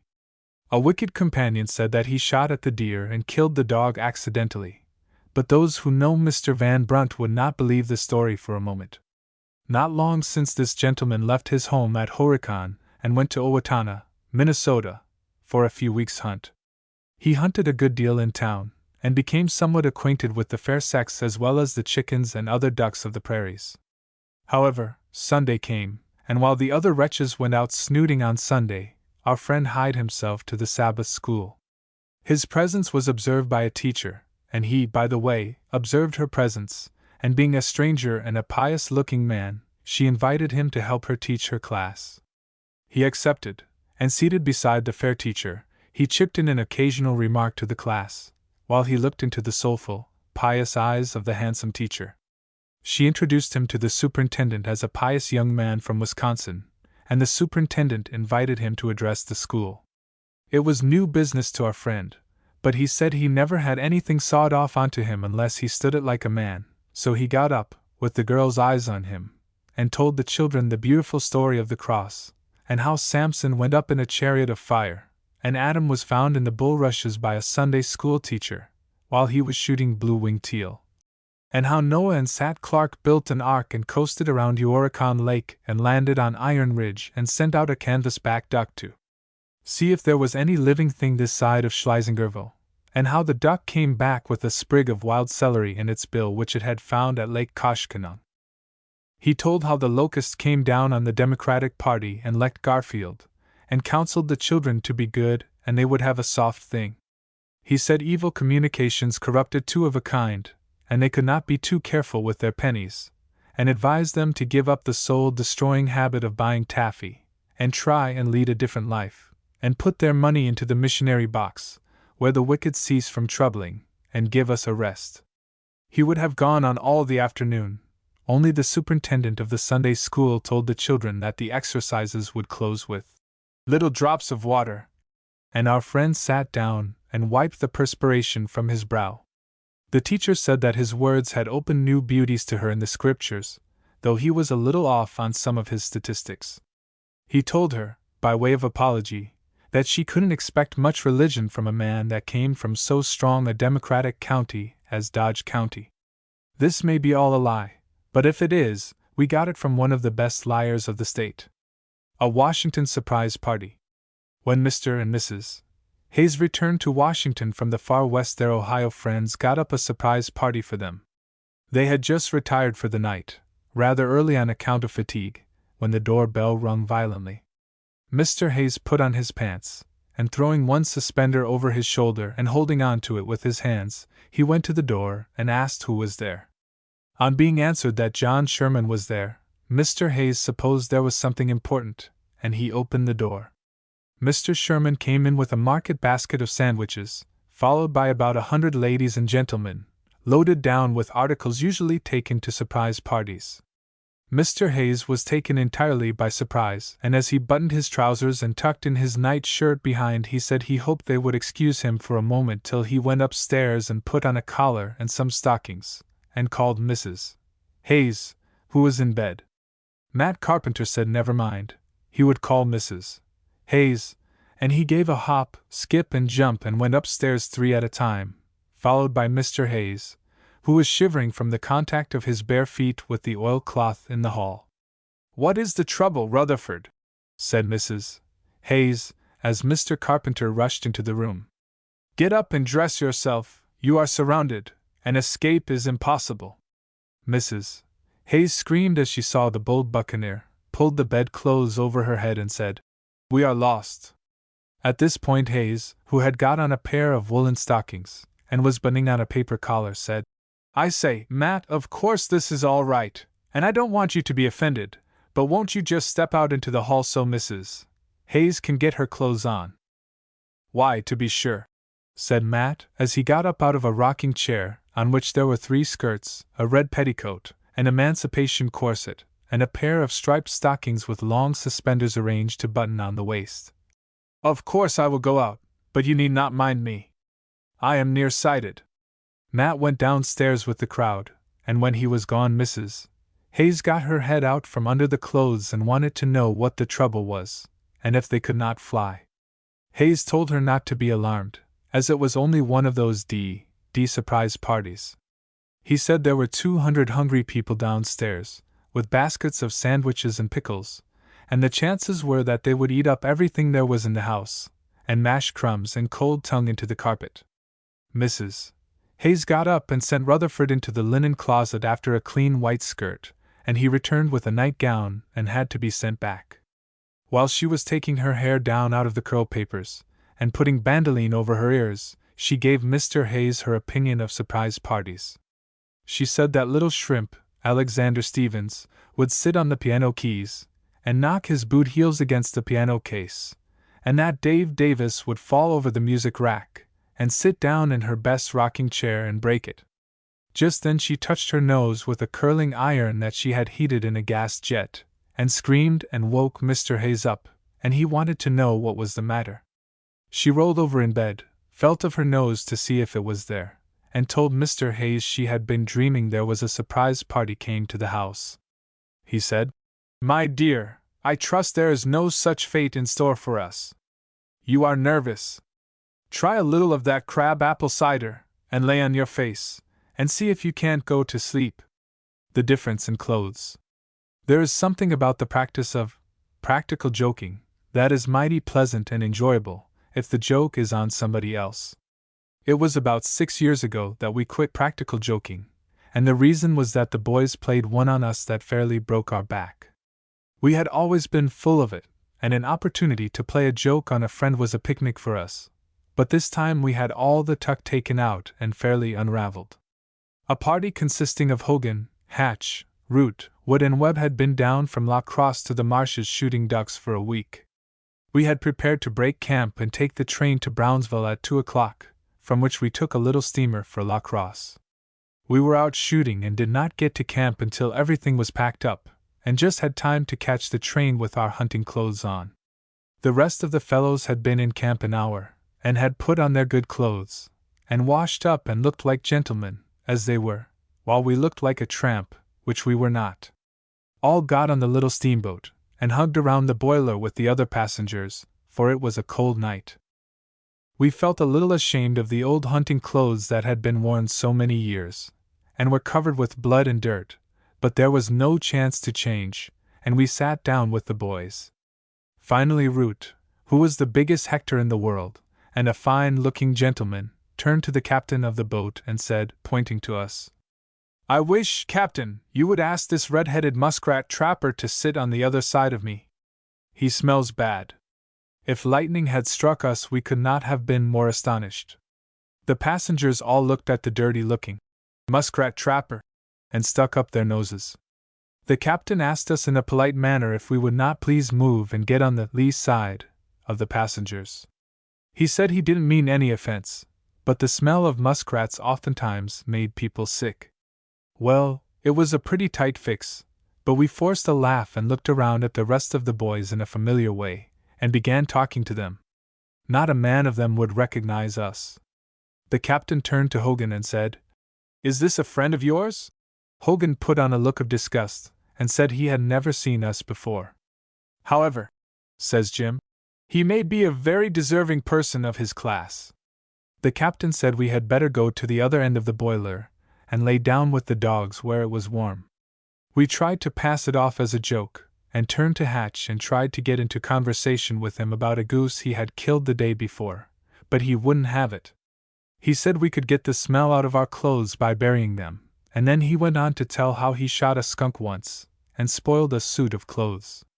We spoke to Colonel Wood, one of our party, as a last resort, and all he said was to draw in his breath with a whoosh, and put his handkerchief to his nose. We never felt so mean in the world. The whole gang had combined against us, and we got up to leave them, meditating revenge, when Walt Webb said, "Let's throw the cuss overboard." We went and laid down on the valises, and tried to think of some way to get even with the boys, when Root told the captain that they had got some valuables in those valises, and they didn't want any tramp laying down on them, and he came along and actually drove us off of our own valise. 4. To make the matter still worse, a homely-looking Norwegian dog that we had borrowed to take on the hunt, and which was the worst-looking brute that ever was, and which had been the laughing-stock of the camp for a week, at this point came up to us, wagged his tail and followed us, and the boys said, "Look at the dog the muskrat trapper owns." That was the worst giveaway. We walked around on deck, and would occasionally stop and speak to one of the boys, hoping they had given us enough and would relent. But all the way to La Crosse not one of them would speak to us, and when the boat arrived at the landing Root handed us a quarter, in the presence of the passengers, and asked if we wouldn't help Mike Doyle, the cook, carry the baggage ashore. It was the worst joke we ever had perpetrated on us, and even after we got ashore, and Hatch said, "Come, old Sorreltop, let's go and get a glass of beer," we could hardly smile. Since then, when we go hunting, we wear the best clothes we have got. For years afterwards, when fellows were joking, some of the party would ask us if the trapping was good this season. We got so we could not look a muskrat in the face. So we say that practical joking is splendid if it is on the other fellow. Always quit when they get it on to you. A temperance lecture that hurt. There was probably the most astonished temperance man up above Stevens Point the other day that ever was. The name of the temperance man is Sutherland. He is a nice gentleman, but like many another man, he can never see a person with his keg full of bug juice without giving him a talking to. The other day Sutherland was driving along the road when he overtook an Indian who asked for a ride. He was allowed to get in the wagon, when Sutherland discovered that the Indian had a breath that would stop a temperance clock. He smelled like a sidewalk in front of a wholesale liquor store. The Indian was comfortably full, so full that his back teeth were floating. Sutherland thought it was a good time to get in his work, so he began talking to the Indian about the wickedness of looking upon the whiskey when it was bay, and when it giveth its color in the nose. He told the Indian of the wrecked homes, the poverty, the disgrace and death that followed the use of liquor, and wound up by pleading with him to give up his cups and join the angel band and shout hosannas in a temperance lodge. The Indian did not understand a word that Sutherland was saying, but supposing by the looks of his nose and pleading eyes that he wanted a drink, the Indian drew a large black bottle from under his blanket and handed it to Sutherland, remarking, "Ugh! Damn firewater!" Sutherland thought that he had made a convert, and telling the Indian that he was glad he had resolved to lead a different life, took the bottle and dashed it upon the ground, smashing it into 1,000 pieces. Well, the air seemed full of Indians. If Sutherland had torn out the Indian's heart, he could not have hurt the red man worse. With a war whoop, the Indian jumped on the seat, took Sutherland by the hair, and yanked him out on the ground. Sutherland yelled, and the Indian galloped over him. The team ran away, and the Indian mauled Sutherland. He cut open his face, italicized his nose, put a roof over his eye, and felt for his knife to stab him. Sutherland got away and run to Stevens Point, where his wounds were bound up. He says if any gentleman wants to take the job of reforming Indians, he will give up his situation. He meant well, but lacked judgment. An item in the La Crosse Chronicle says, 2 cats and a dog were killed at the high school yesterday for inspection by the class in physiology. In preparing the youth of the land for a business career, there is nothing that tends more to ripen the mind and to prepare it for overcoming the obstacles that will naturally be found in after life than to learn to cut a dog in two. The ignorance of some of the business men of the present day is largely to be attributed to the fact that the instructors of the youth in the olden time never taught them how to carve a dog. How many times have we been in positions since arriving at man's estate, when poring over some great problem of science, where we would have given 10 years of the front end of our life if we knew how to make both ends meet, even if it was dog meat? The knowledge that the students of the present day obtain in their study of the dog will be valuable to them if ever they are caught in a melon patch, and a dog fastens his teeth into their garments. They will know how to go to work scientifically to unhinge the jaws of a dog, instead of pulling one way, while the dog pulls the other, until the cloth or the skin tears out. It will be a great thing to know all about how a dog is put together. And if these students are taught how to kill cats, they will more than get their money back when they grow up. Ignorant people who have never had the advantages of studying the cat when it is dead attempt to kill them with bootjacks and empty ale bottles and tomato cans, but the next generation will know how to do it scientifically, and not hurt the cat. This is certainly an age of improvement, and the sun desires that school children shall know all about the anatomy of the festive dog and the nocturnal cat, if they don't even know how to spell their own names. Bravery of Mrs. Garfield. The newspaper correspondents about the White House, echoing the remarks made by the doctors, are continually talking of Mrs. Garfield's bravery, and we frequently see the statement made that she is the bravest woman in the world, and all that. While expressing great admiration for the gifted lady, in the trying ordeal through which she has passed, and admitting that she is brave as an American woman ought to be, and that by her conduct she greatly braced up her beloved husband when his liver was knocked around into the small of his back by the assassin's bullet, and he didn't know whether he was going to live till morning, we must say that Mrs. Garfield is no braver than thousands of other good women. She simply took the chances on his dying, as thousands of other wives do every day, and for his good she put on the best face possible, and kept her tears back. But how many obscure women have done the same thing, as they sat by the side of their dying husbands, and made the patient believe that he was getting better, and smiled while their hearts were breaking? Was Mrs. Garfield braver than the Sister of Charity, God bless her, who goes from the north to nurse total strangers in a stricken southern city, when she knows that within a week the deadly fever will kill her? Compare the president's wife for a moment with the wife of a drunken husband, who points a revolver at her heart, and his nervous finger on the trigger, while he announces that he will kill her. The wife looks him in the eye and says, "Kill me, John, but kiss me first." And the drunken brute breaks down and cries, and she takes the revolver from him, puts him to bed, soaks his feet and brings him a good supper. That is bravery. Think of a frail little woman whose life has been one bed of thorns, and whose happy hours have been so few that if an hour seems to open to her with happiness she dare not enjoy it for fear there is a mistake, and it is not hers to enjoy. In the wreck of her life's ambitions and hopes she has saved only a dear little girl, and her heart is so bound up in her that it ceases to beat when she thinks that God may forget that the little one is all she has, and call her home. One day the little one comes home with fever, takes to her bed, and for weeks is just on the line between earth and heaven.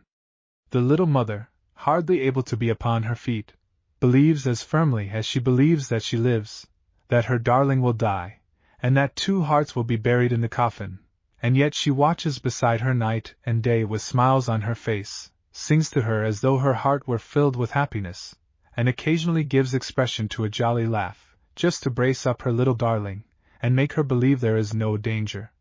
And when the doctor says, "She will live," the brave little mother goes to her room and cries for the first time, and faints away. Ah, gentlemen correspondents, you do well to speak of the bravery of the president's wife, but you know that these incidents we have related, and incidents you have seen in your own experiences, show as great, if not greater bravery and heroism than that of the first woman of the land. Oh, the country is full of women who are braver than the bravest man that ever walked. Illustrating the assassination. It is singular how a great calamity like the attempted assassination of the president will bring people together on terms of familiarity, and cause them to discuss things that they never knew anything about before. People who never thought of such things before, except during the cucumber season, have become familiar with their livers and internal improvements, and talk as glibly of the abdomen, the umbilicus, as well as the cuss who shot him, the peritonitis, the colon, the ileum, the diaphragm, the alecum bumbletop, and the diaphaneous cholagog as though they had been attending a Chicago meat-cutting match at a student's dissecting room. Men talk of little else, and this is noticeable more particularly among men who have nothing to do. There were two old men who loaf a good deal around a grocery, discussing the wound of the president, and one was trying to illustrate to the other how it was. He put on his glasses and took up a butter trier and walked up to a lady customer who was leaning over the counter smelling of some boarding-house prunes. She was a large lady, and perhaps as good a subject as could have been found. The first old man called the other up behind the woman, and said, "There, the assassin stood about as you do, and looked probably the same as you do. Now you take this spigot and point to the woman, about here." And he put the butter trier on her back, near the belt. "Yes, I see," said the second old man, as he nibbled a piece off a soda cracker, and pointed the wooden spigot at the woman, with his finger on the trigger. The woman was busy looking to see if there were any worms in the prunes, and she didn't notice what was going on. "There," said the first old man, as he pushed the end of the butter trier a little harder against the woman. "The bullet went in here, and went around here close to the liver, though probably it didn't touch the liver, passed through the thin membrane, and is probably lodged in here." And he reached around the woman with his left hand to where her apron was tied on. "Now, if they cannot extract the ball, the great danger is from peritonitis." At this point the woman observed what was going on, and she was about as mad as a woman can be. Seizing a codfish that was on the head of a sugar barrel by the tail, she whacked the first old gent, who held the butter trier, over the head, and said, "Peritonitis is beginning to set in, you bald-headed old villain, and general prostration will be the result. I will teach you to put your arm around me. I am no mannequin. Do you take me for a dissecting room? Put down that gun, you idiot," said she, as she wafted the codfish toward the second old man, who still held up the spigot. The grocery man, who was cutting a cheese, came around the counter with the cheese knife in his hand, and said he hoped there would be no more bloodshed, and asked the old man to put down the butter trier and go out. The two old men went out on the sidewalk, when the woman told the grocery man that no woman was safe a moment when those old reprobates were allowed to run at large, and when she got so low down as to allow people to practice assassination on her with wooden faucets and butter triers, she would join a circus. When the two old men got out on the walk, the second one said to the first, "Didn't you know the woman? Know her?" "No, I didn't think it was necessary for a formal introduction in a trying time like this, when we all want all the information we can get about the great tragedy. There is no accommodation about some people. But she has gone out now, so let us carry back the spigot and butter trier, and maybe the grocery man will treat to the cider." And the two old setters went in and sat down on the barrels and talked about how they had known people along in 1837 to be shot all to pieces and recover. The infidel and his silver mine. It is announced in the papers that Colonel Ingersoll, the dollar-a-ticket infidel, has struck it rich in a silver mine, and is now worth $1 million. Here is another evidence of the goodness of God. Ingersoll has treated God with the greatest contempt, called him all the names he could think of, called him a liar, a heartless wretch, and stood on a stump and dared God to knock a chip off his shoulder, and instead of God's letting him have one below the belt and knocking 7 kinds of cold victuals out of him, God gives him a pointer on a silver mine, and the infidel rakes in a cool $1 million, and laughs in his sleeve, while thousands of poor workers in the vineyard are depending for a livelihood on collections that pan out more gun wads and brass pants buttons to the ton of ore than they do silver. This may be all right, and we hope it is, and we don't want to give any advice on anybody else's business, but it would please Christians a good deal better to see that bold man taken by the slack of the pants and lifted into a poor house, while the silver he has had fall to him was distributed among the charitable societies, mission schools, and churches. So a minister could get his salary and buy a new pair of trousers to replace those that he has worn the knees out of kneeling down on the rough floor to pray. It is mighty poor consolation to the ladies of a church society to give sociables, ice creameries, strawberry festivals, and all kinds of things to raise money to buy a carpet for a church or lecture room, and wash their own dishes, and then hear that some infidel who is around the country calling God a pirate and a horse thief, at $1 a head, to full houses, has miraculously struck $1 million silver mine. To the toiling minister who prays without ceasing, and eats codfish and buys clothes at a second-hand store, it looks pretty rough to see Bob Ingersoll steered onto $1 million silver mine. But it may be all right, and we presume it is.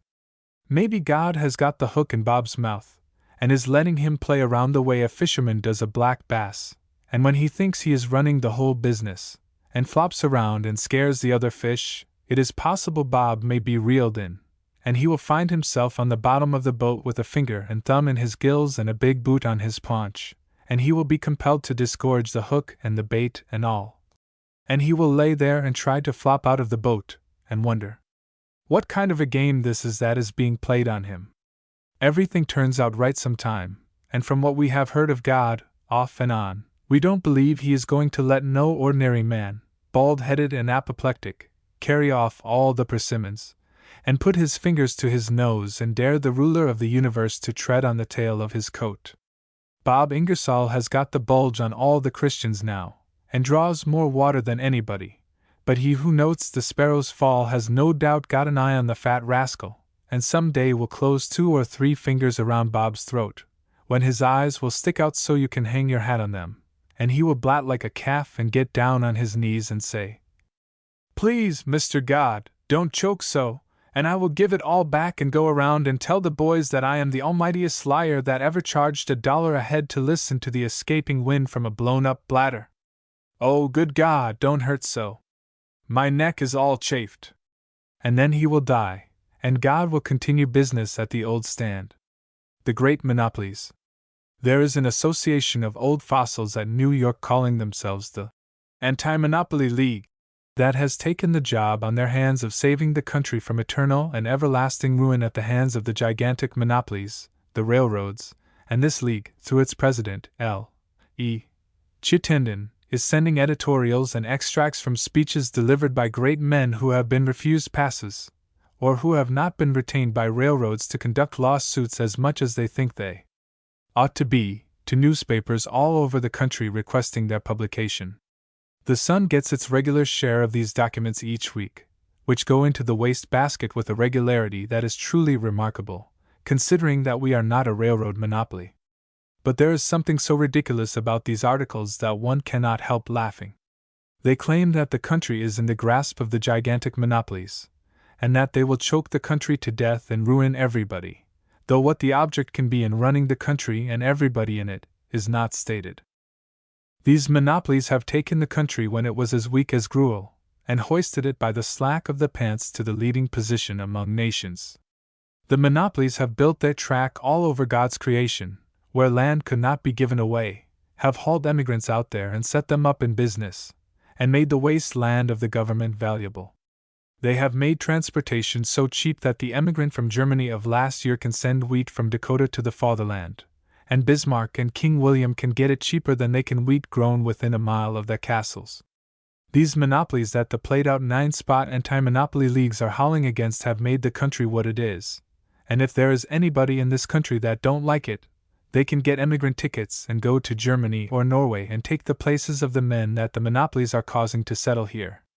Of course we could all run railroads better than the owners run them, but as long as we have not got money enough to buy them we better shut up our yap and let Jay Gould and his fellows do what they please with their own, as long as they permit the country to prosper as it is prospering now. The anti-monopoly leaguers had better go to driving street cars. Another dead failure. Again we are called upon to apologize to our readers for advertising what we had reason to expect would occur at the time advertised, but which failed to show up. We allude to the end of the world which was to have taken place last Sunday. It is with humility that we confess that we were again misled into believing that the long-postponed event would take place, and with others we got our things together that we intended to take along, only to be compelled to unpack them Monday morning. Now this thing is played out, and the next time any party advertises that the world will come to an end, we shall take no stock in it. And then it will be just our luck to have the thing come to an end, when we are not prepared. There is the worst sort of mismanagement about this business somewhere, and we are not sure, but it is best to allow God to go ahead and attend to the closing up of earthly affairs, and give these fellows that figure out the end of all things with a slate and pencil the grand bounce. It is a dead loss to this country of millions of dollars every time there is a prediction that the world will come to an end, because there are lots of men who quit business weeks beforehand and do not try to earn a living, but go lunching around. We lost over $15 worth of advertising last week from people who thought if the thing was going up the flue on Sunday there was no use of advertising anymore, and we refused $20 worth more because we thought if that was the last paper we were going to get out we might as well knock off work Friday and Saturday and go and catch a string of perch. The people have been fooled about this thing enough, and the first man that comes around with any more predictions ought to be arrested. People have got enough to worry about, paying taxes, and buying strawberries and sugar to can, without feeling that if they get a tax receipt the money will be a dead loss, or if they put up a cellar full of canned fruit the world will tip over on it, and break every jar and bust every tin can. Hereafter we propose to go right along as though the world was going to stay right side up, have our hair cut, and try and behave, and then if old Mother Earth shoots off into space without any warning, we will take our chances with the rest in catching on to the corner of some passing star and throw our leg over and get acquainted with the people there, and maybe start a funny paper and split the star wide open. Our blue-coated dog poisoners. Papa, the cruel policeman has murdered little Jip. He sneaked up and throwed a nice piece of meat to Jip, and Jip he eated it, and thanked the policeman with his tail, and runned after him and teased for more. But the policeman thought Jip had enough, and then Jip stopped and looked sorry he had eaten it, and pretty soon he laid down and died, and the policeman laughed and went off feeling good. If Dan Sheehan was the policeman any more, he wouldn't poison my dog, would he, Pa? The above was the greeting the bald-headed Sun Man received on Thursday, and a pair of 4-year-old brown eyes were full enough of tears to break the heart of a policeman of many years' standing, and the little, crushed master of the dead King Charles Spaniel went to sleep sobbing and believing that policemen were the greatest blot upon the civilization of the 19th century. Here was a little fellow that had from the day he first stood on his feet after the scarlet fever had left him alive, been allowing his heart to become entwined with love for that poor little dog. For nearly a year the dog had been ready to play with the child when everybody else was tired out, and never once had the dog been cross or backed out of a romp, and the laughter and the barking has many a time been the only sound of happiness in the neighborhood. If the boy slept too long after dinner, the dog went and rooted around him as much as to say, "Look-a-here, Mr. Roy, you can't play this on your partner any longer. You get up here and we will have a high old time, and don't you forget it." And pretty soon the sound of baby feet and dog's toe-nails would be heard on the stairs, and the circus would commence. If the dog slept too long of an afternoon, the boy would hunt him out, take hold of his tail with one hand, and an ear with the other, and lug him into the parlor, saying, "Jip, too much sleep is what is ruining the dogs in this country. Now brace up and play horse with me." And then there was fun. Well, it is all over, but while we write there is a little fellow sleeping on a tear-stained pillow, dreaming, perhaps, of a heaven where the woods are full of King Charles's spaniel dogs, and a doorkeeper stands with a club to keep out policemen. And still we cannot blame policemen, it is the law that is to blame, the wise men who go to the legislature, and make months with one day too much, pass laws that a dog shall be muzzled and wear a brass check, or he is liable to go mad. Statistics show that not one dog in a million ever goes mad, and that they are more liable to go mad in winter than in summer.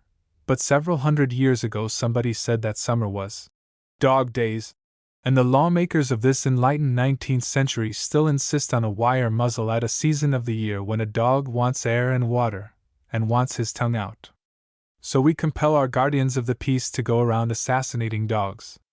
Men, who as citizens, would cut their hands off before they would injure a neighbor's property, or speak harsh to his dog, when they hire out to the city must stifle all feelings of humanity, and descend to the level of Paris scavengers. We compel them to do this.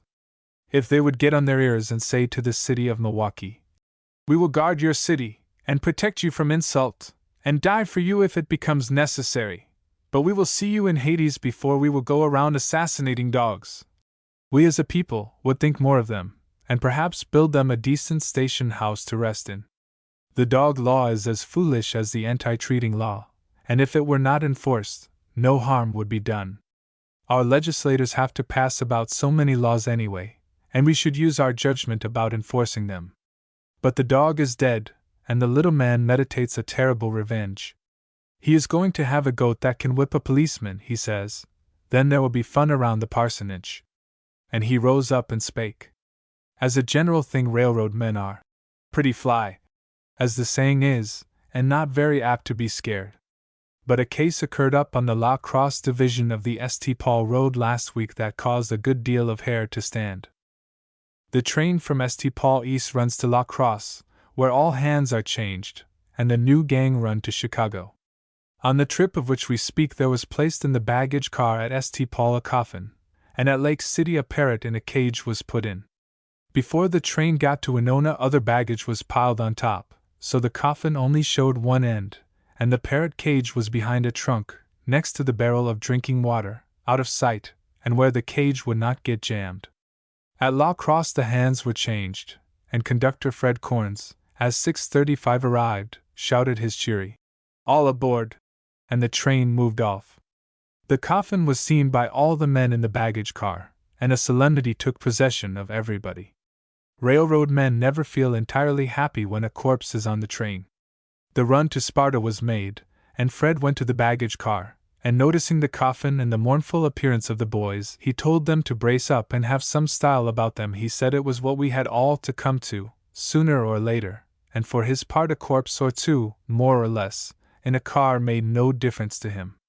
He said he had rather have a car load of dead people than go into an emigrant train when some were eating cheese and others were taking off their shoes and feeding infants. He sat down in a chair and was counting over his tickets, and wondering where all the passes come from, when the legislature is not in session. The train was just going through the tunnel near Greenfield, and Fred says, "Boys, we are now in the bowels of the earth, way down deeper than a grave. Phew! How close it smells!" Just then the baggage master had taken a dipper of water from the barrel, and was drinking it, when a sepulchral voice, that seemed to come from the coffin, said, "Damn it, let me out!" The baggage man had his mouth full of water, and when he heard the voice from the tombs, he squirted the water clear across the car, onto the express messenger, turned pale, and leaned against the trunk. Fred Corns heard the noise, and chucking the tickets into his pocket and grabbing his lantern, he said, as he looked at the coffin, "Who said that?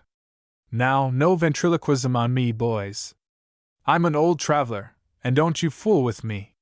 The baggage man had by this time got his breath, and he swore upon his sacred honor that the corpse in there was alive, and asked to be let out.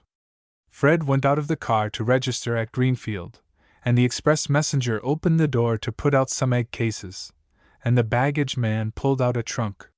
He was so weak he couldn't lift it. They were all as pale as a whitewashed fence.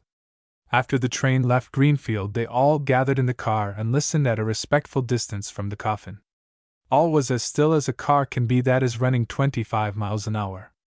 They gathered a little nearer, but no noise, when Corns said they were all off their base, and had better soak their heads. "You fellows are overworked, and are nervous. The company ought to give you a furlough, and pay your expenses to the seashore." Just then there was a rustling as if somebody had rolled over in bed, and a voice said, as plainly as possible, "Oh, how I suffer!"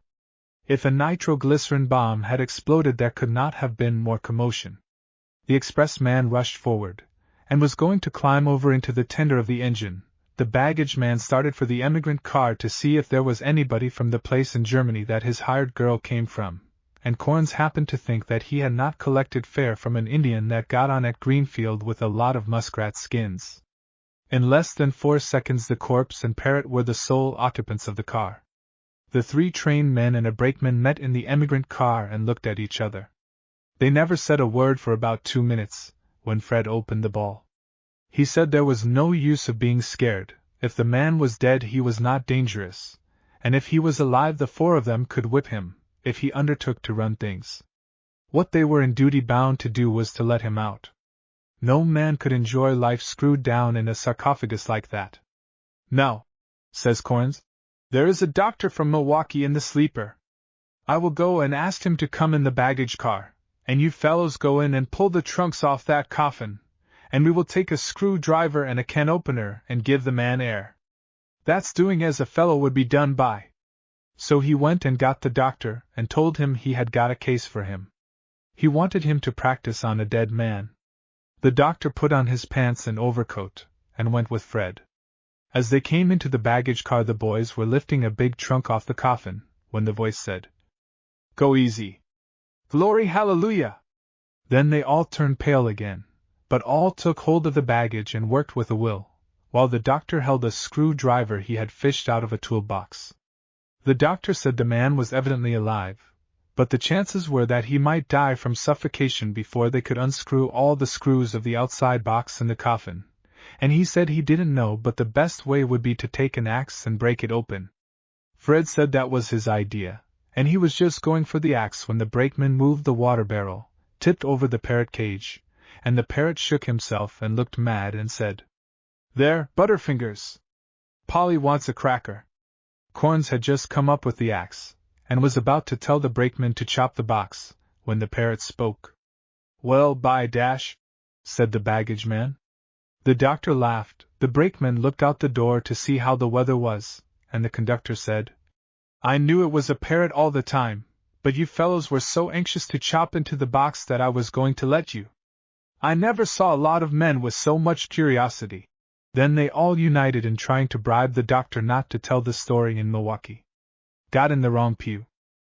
When the Young Men's Christian Association left our bed and board, without just cause or provocation, and took up its abode in Bonaccord Hall, we felt as though we had been bereaved of a fruitful source of items, and at first we were inclined to advertise the association, and warn dealers not to trust them on our account, as their credit was as good as ours, but almost every day we hear of something that will do to write up.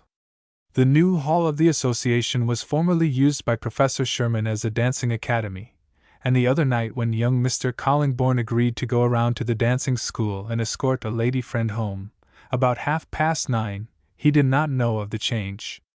At the appointed time he went to the place he had always found the dancing school, and at the bottom of the stairs he met a solemn-looking sort of person who handed him a circular and said, "Come in, brother, and partake freely of the waters of life." "You bet your boots," says Collingborn, as he threw his cigar into the street. "But don't we get anything but water?" Mr. Collingborn is the last man in the world who would appear irreverent, but he thought it was a dancing school, and when a mournful-looking man on the first landing took him by the arm and said, "Come all ye who are weary and heavy laden," he felt that there was an effort being made to snatch his watch, so he jerked away from the brother and told him he didn't want any taffy, and if he wasn't careful he would get kicked so his head would ache. The good brother thought Collingborn was a brand that it would be creditable to pluck from the burning, so he followed him upstairs, telling him there was salvation for all, only to meet with the reply that he better mind his own business, or he would get salivated so his folks would not know him. At the top of the stairs he met two men that he had never seen at the dancing school, and he felt as though he was being cornered for no good, as the other fellow had closed in on his rear. The two new brothers each took hold of one of his hands, and were telling him how glad they were that he had shown a disposition to turn over a new leaf and try to lead a different life, and they began to picture to him the beauty of faith, when he backed up against the railing and said, "I don't know who you fellows are, but you have tackled the wrong boy. I have been brought up in this town, and I know all the games, and you can't get me on any racket." And then he looked at the door, as the piano sounded the beautiful tune, "From Greenland's Icy Mountains," and asked, "What time does the cotillion break up?" The good brother told him it was early yet, and, "While the lamp holds out to burn, the vilest sinner may return." The visitor said he would go in, he guessed, and shake his foot once, just for luck, and he opened the door. Such a sight met his eyes as he never saw in a dancing school before. The whole congregation nearly was on its knees, and a good man was offering up a prayer that was indeed beautiful. Collingborn began to sweat in 3 different languages, but being a gentleman who had the most unbounded respect for religion in all its forms, he uncovered his head and bowed reverently while the prayer was being uttered. When it was through he turned to one of the truly good people in the hall, that had watched his devotion, and said, "Say, boss, this is evidently a new scheme. I thought this was Sherman's dancing school. You must excuse my seeming irreverence. If you will kick me downstairs I will consider it a special dispensation of Providence." And he went down into the wicked world and asked a policeman where the dancing school was. All the way home the lady friend asked him what made him so solemn, but he only said his boots fit him too quick. He never goes to a dancing school now without finding out if it is there yet. Palace cattle cars. The papers are publishing accounts of the arrival east of a train of palace cattle cars, and illustrating how much better the cattle feel after a trip in one of these cars than cattle did when they made the journey in the ordinary cattle cars.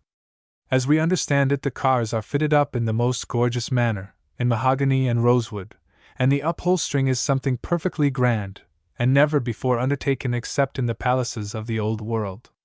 As you enter the car there is a reception room, with a few chairs, a lounge and an ottoman, and a Texas steer gently waves you to a seat with his horns, while he switches off your hat with his tail. If there is any particular cow, or steer, or ox, that you wish to see, You give your card to the attendant steer, and he excuses himself and trots off to find the one you desire to see. You do not have long to wait, for the animal courteously rises, humps up his or her back, stretches, yawns, and with the remark, "The galoot wants to interview me, probably, and I wish he would keep away." The particular one sought for comes to the reception room and puts out its front foot for a shake, smiles and says, "Glad you came. Was afraid you would let us go away and not call." Then the cow or steer sits down on its haunches and the conversation flows in easy channels. You ask how they like the country, and if they have good times, and if they are not hard worked, and all that, and they yawn and say the country is splendid at this season of the year, and that when passing along the road they feel as though they would like to get out in some meadow, and eat grass and switch flies. The steer asks the visitor if he does not want to look through the car, when he says he would like to if it is not too much trouble. The steer says it is no trouble at all, at the same time shaking his horns as though he was mad, and kicking some of the gilding off of a stateroom. "This," says the steer who is doing the honors, "is the stateroom occupied by old Brindle, who is being shipped from St. Joseph, Missouri. Brindle weighs 1,600 on foot. Brindle, get up and show yourself to the gentleman." Brindle kicks off the red blanket, rolls her eyes in a lazy sort of way, bellows, and stands up in the berth, humps up her back so it raises the upper berth and causes a heifer that is trying to sleep off a debauch of bran mash to kick like a steer, and then looks at the interviewer as much as to say, "Oh, go on now and give us a rest." Brindle turns her head to a fountain that is near, in which Apollinaris water is flowing, perfumed with new mown hay, drinks, turns her head, and licks her back, and stops and thinks, and then looking around as much as to say, "Gentlemen, you will have to excuse me," lays down with her head on a pillow, pulls the coverlet over her, and begins to snore. The attendant steers the visitor along the next apartment, which is a large one, filled with cattle in all positions. One is lying in a hammock, with her feet on the window, reading the Chicago Times article on oleomargarine or bull butter, at intervals stopping the reading to curse the writer, who claims that oleomargarine is an unlawful preparation, containing deleterious substances. A party of 4 oxen are seated around the table playing 7-up for the drinks, and as the attendant steer passes along, a speckled ox with one horn broken orders 4 pails full of Waukesha water with a dash of oatmeal in it. "And make it hot," says the ox, as he counts up high, low, jack, and the game. Passing the card players, the visitor notices an upright piano, and asks what that is for, and the attendant steer says they are all fond of music, and asks if he would not like to hear some of the cattle play. He says he would, and the steer calls out a white cow who is sketching, and asks her to warble a few notes. The cow seats herself on her haunches on the piano stool, after saying she has such a cold she can't sing, and, besides, has left her notes at home in the pasture. Turning over a few leaves with her forward hoof, she finds something familiar, and proceeds to walk on the piano keys with her forward feet and bellow, "Meet me in the slaughterhouse when the due bill falls," or something of that kind, when the visitor says he has got to go up to the stock yards and attend a reception of Colorado cattle, and he lights out. We should think these parlor cattle cars would be a success, and that cattle would enjoy them very much. It is said that parties desiring to charter these cars for excursions for human beings can be accommodated at any time when they are not needed to transport cattle, if they will give bonds to return them in as good order as they find them. Duck or no dinner. There is nothing that gives pious people more annoyance than to hear shooting on Sunday on some adjacent marsh while they are worshipping, and there is nothing much more annoying to wicked Sunday hunters than to have ducks fly habitually in the vicinity of a church. Winnekin, up on the Wolf River, is about evenly divided between church-going people and those who take more pleasure in standing behind a shotgun. When ducks fly about Winnekin in the spring, they follow the river up and down, and the bridge in town is a favorite place for hunters to stand and pepper the ducks with shot. One Sunday about 3 weeks ago the ducks were flying terrible, and when the bell rung for church the bridge was pretty well covered with hunters, and many worshippers entered the church hard by with the smell of powder in their spring bonnets. The hunters were so interested in the ducks of the air that they did not notice the ducks on the way to church. Finally the church people all got seated and the minister gave them an excellent sermon, which was only occasionally interrupted by the good man dodging down behind the pulpit to escape a stray charge of number 4 shot which came through the open window. No complaint was made, and no sarcastic remarks were made about the wicked men who were out of meat, and were shooting up a little for dinner, though there were silent prayers offered for the Sabbath breakers. At last the services were over, and the chair was singing, "A charge to keep I have," as the minister was picking some duck shot out of his trousers, when there was a commotion. A wounded duck had fallen on the doorstep of the church and being only winged, had fluttered into the church, and crawled under the seats, when a couple of retriever dogs belonging to a German rushed into the sacred edifice and went howling under the seats after the duck, while the owner's voice could be heard outside yelling, "Rouse MITM!" Well, some of them, those who had clockwork stockings, held their feet up in the air to get them away from the dogs, while others jumped up on the pews and yelled bloody murder. Some went for the windows, and a brakeman tells us that the senior deacon fainted away. The dogs retrieved the duck, and as the congregation came out of the church the German went down toward the bridge wringing the neck of the duck, and kicking the dogs for not having more sense than to go right into a church during service. The hunters of Winnekin should be talked to by the presiding elder. They do very wrong to shoot on Sunday. The guinea pig. Nobody knows who is to blame for bringing the first guinea pig to this country, but certainly he didn't do anything very creditable. A guinea pig does not know anything, and never learns anything. It is quite a neat little plaything for children, and if it had any sense would become a pet, but it never learns a thing. A lady living near a theater in this city bought a guinea pig in Chicago recently and brought it home, and it has been in the family ever since, and it has never learned anything except when it is hungry it goes to the lady and nibbles her foot, and how it learned that nobody knows. One day it got away and strayed into the theater, where it ran around until the audience got seated for the evening performance, when the pig began to fool around under the seats, probably looking for the lady that owned it. On the front row in the dress circle was a young man and woman from Waukesha. Whether the guinea pig mistook the girl for its owner or not is not positively known, but the animal was seen to go under the seat occupied by the young woman. Her attendant was leaning over her shoulder whispering in her ear, when suddenly she jumped about 2 feet high, and grabbed her dress with both hands. Her feller had his chin scratched by a pin that held a bough on her shoulder, and as he wiped it off he asked her, as she came down into the seat again, if she had them often.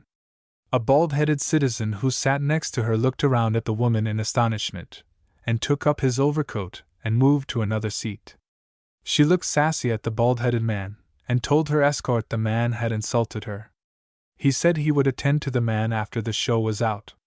About 3 seats further down toward the stage there was a girl from the west side, with a young fellow, and they were very sociable. Suddenly he leaned over to pick up a program he had dropped, just as the guinea pig nibbled her instep. She drew herself away from her escort, blushing, and indignation depicted on every feature, looked the other way, and would not speak to him again during the whole evening. He thought she was flirting with somebody else, and he was mad, and they sat there all the evening looking as though they were married. The guinea pig went on down the row, and presently another woman hopped up clear out of the seat, said, "For heaven's sake, what was that?" and looked around at a man who sat in the seat behind her, as though she could eat him raw. Just before the curtain rose the pig got into a lady's rubber and went to sleep, and when the performance was over and she went to put on the shoe, she screamed a little and jumped up on the seat, and said something about rats, which brought an usher to her assistance, and he took the guinea pig and sent it to its owner. For a few minutes there was almost as much commotion as there would be at a picnic if a boy should break up a nest of hornets. Failure of a solid institution. We are astonished to see that a Boston dealer in canned goods has failed. If there is one branch of business that ought to be solid it is that of canning fruits and things, for there must be the almightiest profit on it that there is on anything. It must be remembered that the stuff is canned when it is not saleable in its natural state. If the canners took tomatoes, for instance, when they first came around, at $half for 6, and canned them, there would be some excuse for charging 25 cents for a tin thing full, but they wait until the vines are so full of tomatoes that the producer will pay the cartage if you will haul them away, and then the tomatoes are dipped into hot water so the skin will drop off, and they are chucked into cans that cost 2 cents each, and you pay 2 shillings for them when you get hungry for tomatoes. The same way with peas, and peaches, and everything. Did you ever try to eat canned peas? They are always old back numbers that are as hard and tasteless as chips, and are canned after they have been dried for seed. We bought a can of peas once for 2 shillings and couldn't crack them with a nut cracker. But they were not a dead loss, as we used them the next fall for buckshot. Actually, we shot a coon with a charge of those peas, and he came down and struck the water, and died of the cholera morbus the next day. Talk of canned peaches. In the course of a brilliant career of 40 years we have never seen only 6 cans of peaches that were worth the powder to blast them open. A man that will invent a can opener that will split open one of these pale, sickly, hard-hearted canned peaches, that swim around in a pint of slippery elm juice in a tin can, has got a fortune. And they have got to canning pumpkin, and charging money for it. Why, for $1 a canning firm can buy pumpkins enough to fill all the tin cans that they can make in a year, and yet they charge a fellow 20 cents for a can of pumpkin, and then the canning establishment fails. It must be that some raw pumpkin has soured on the hands of the Boston firm, or may be, and now we think we are on the right track to ferret out the failure, it may be that the canning of Boston baked beans is what caused the stoppage. We had read of Boston baked beans since school days, and had never seen any till 4 years ago, when we went to a picnic and bought a can to take along. We knew how baked beans ought to be cooked from years' experience, but suppose the Boston bean must hold over every other bean, so when the can was opened and we found that every bean was separate from every other bean, and seemed to be out on its own recognizance, and that they were as hard as a flint, we gave them to the children to play marbles with, and soured on Boston baked beans. Probably it was canning Boston beans that broke up the canning establishment.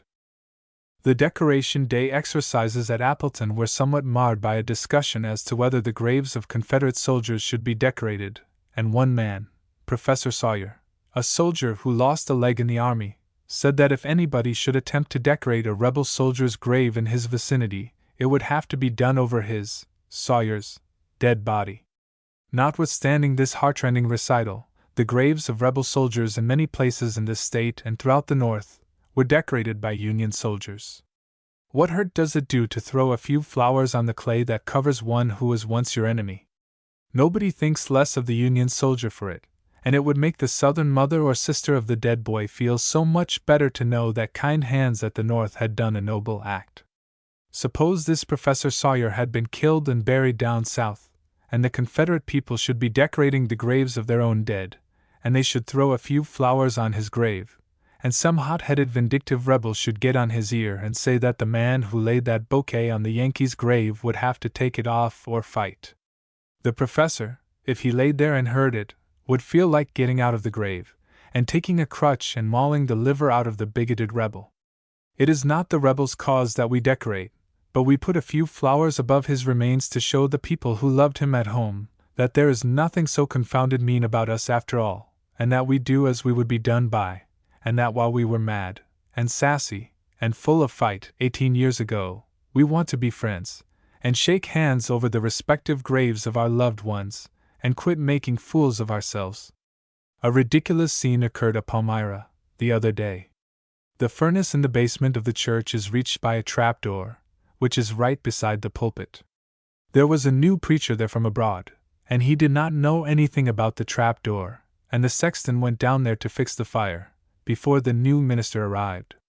The minister had just got warmed up in his sermon, and was picturing to his hearers hell in all its heat.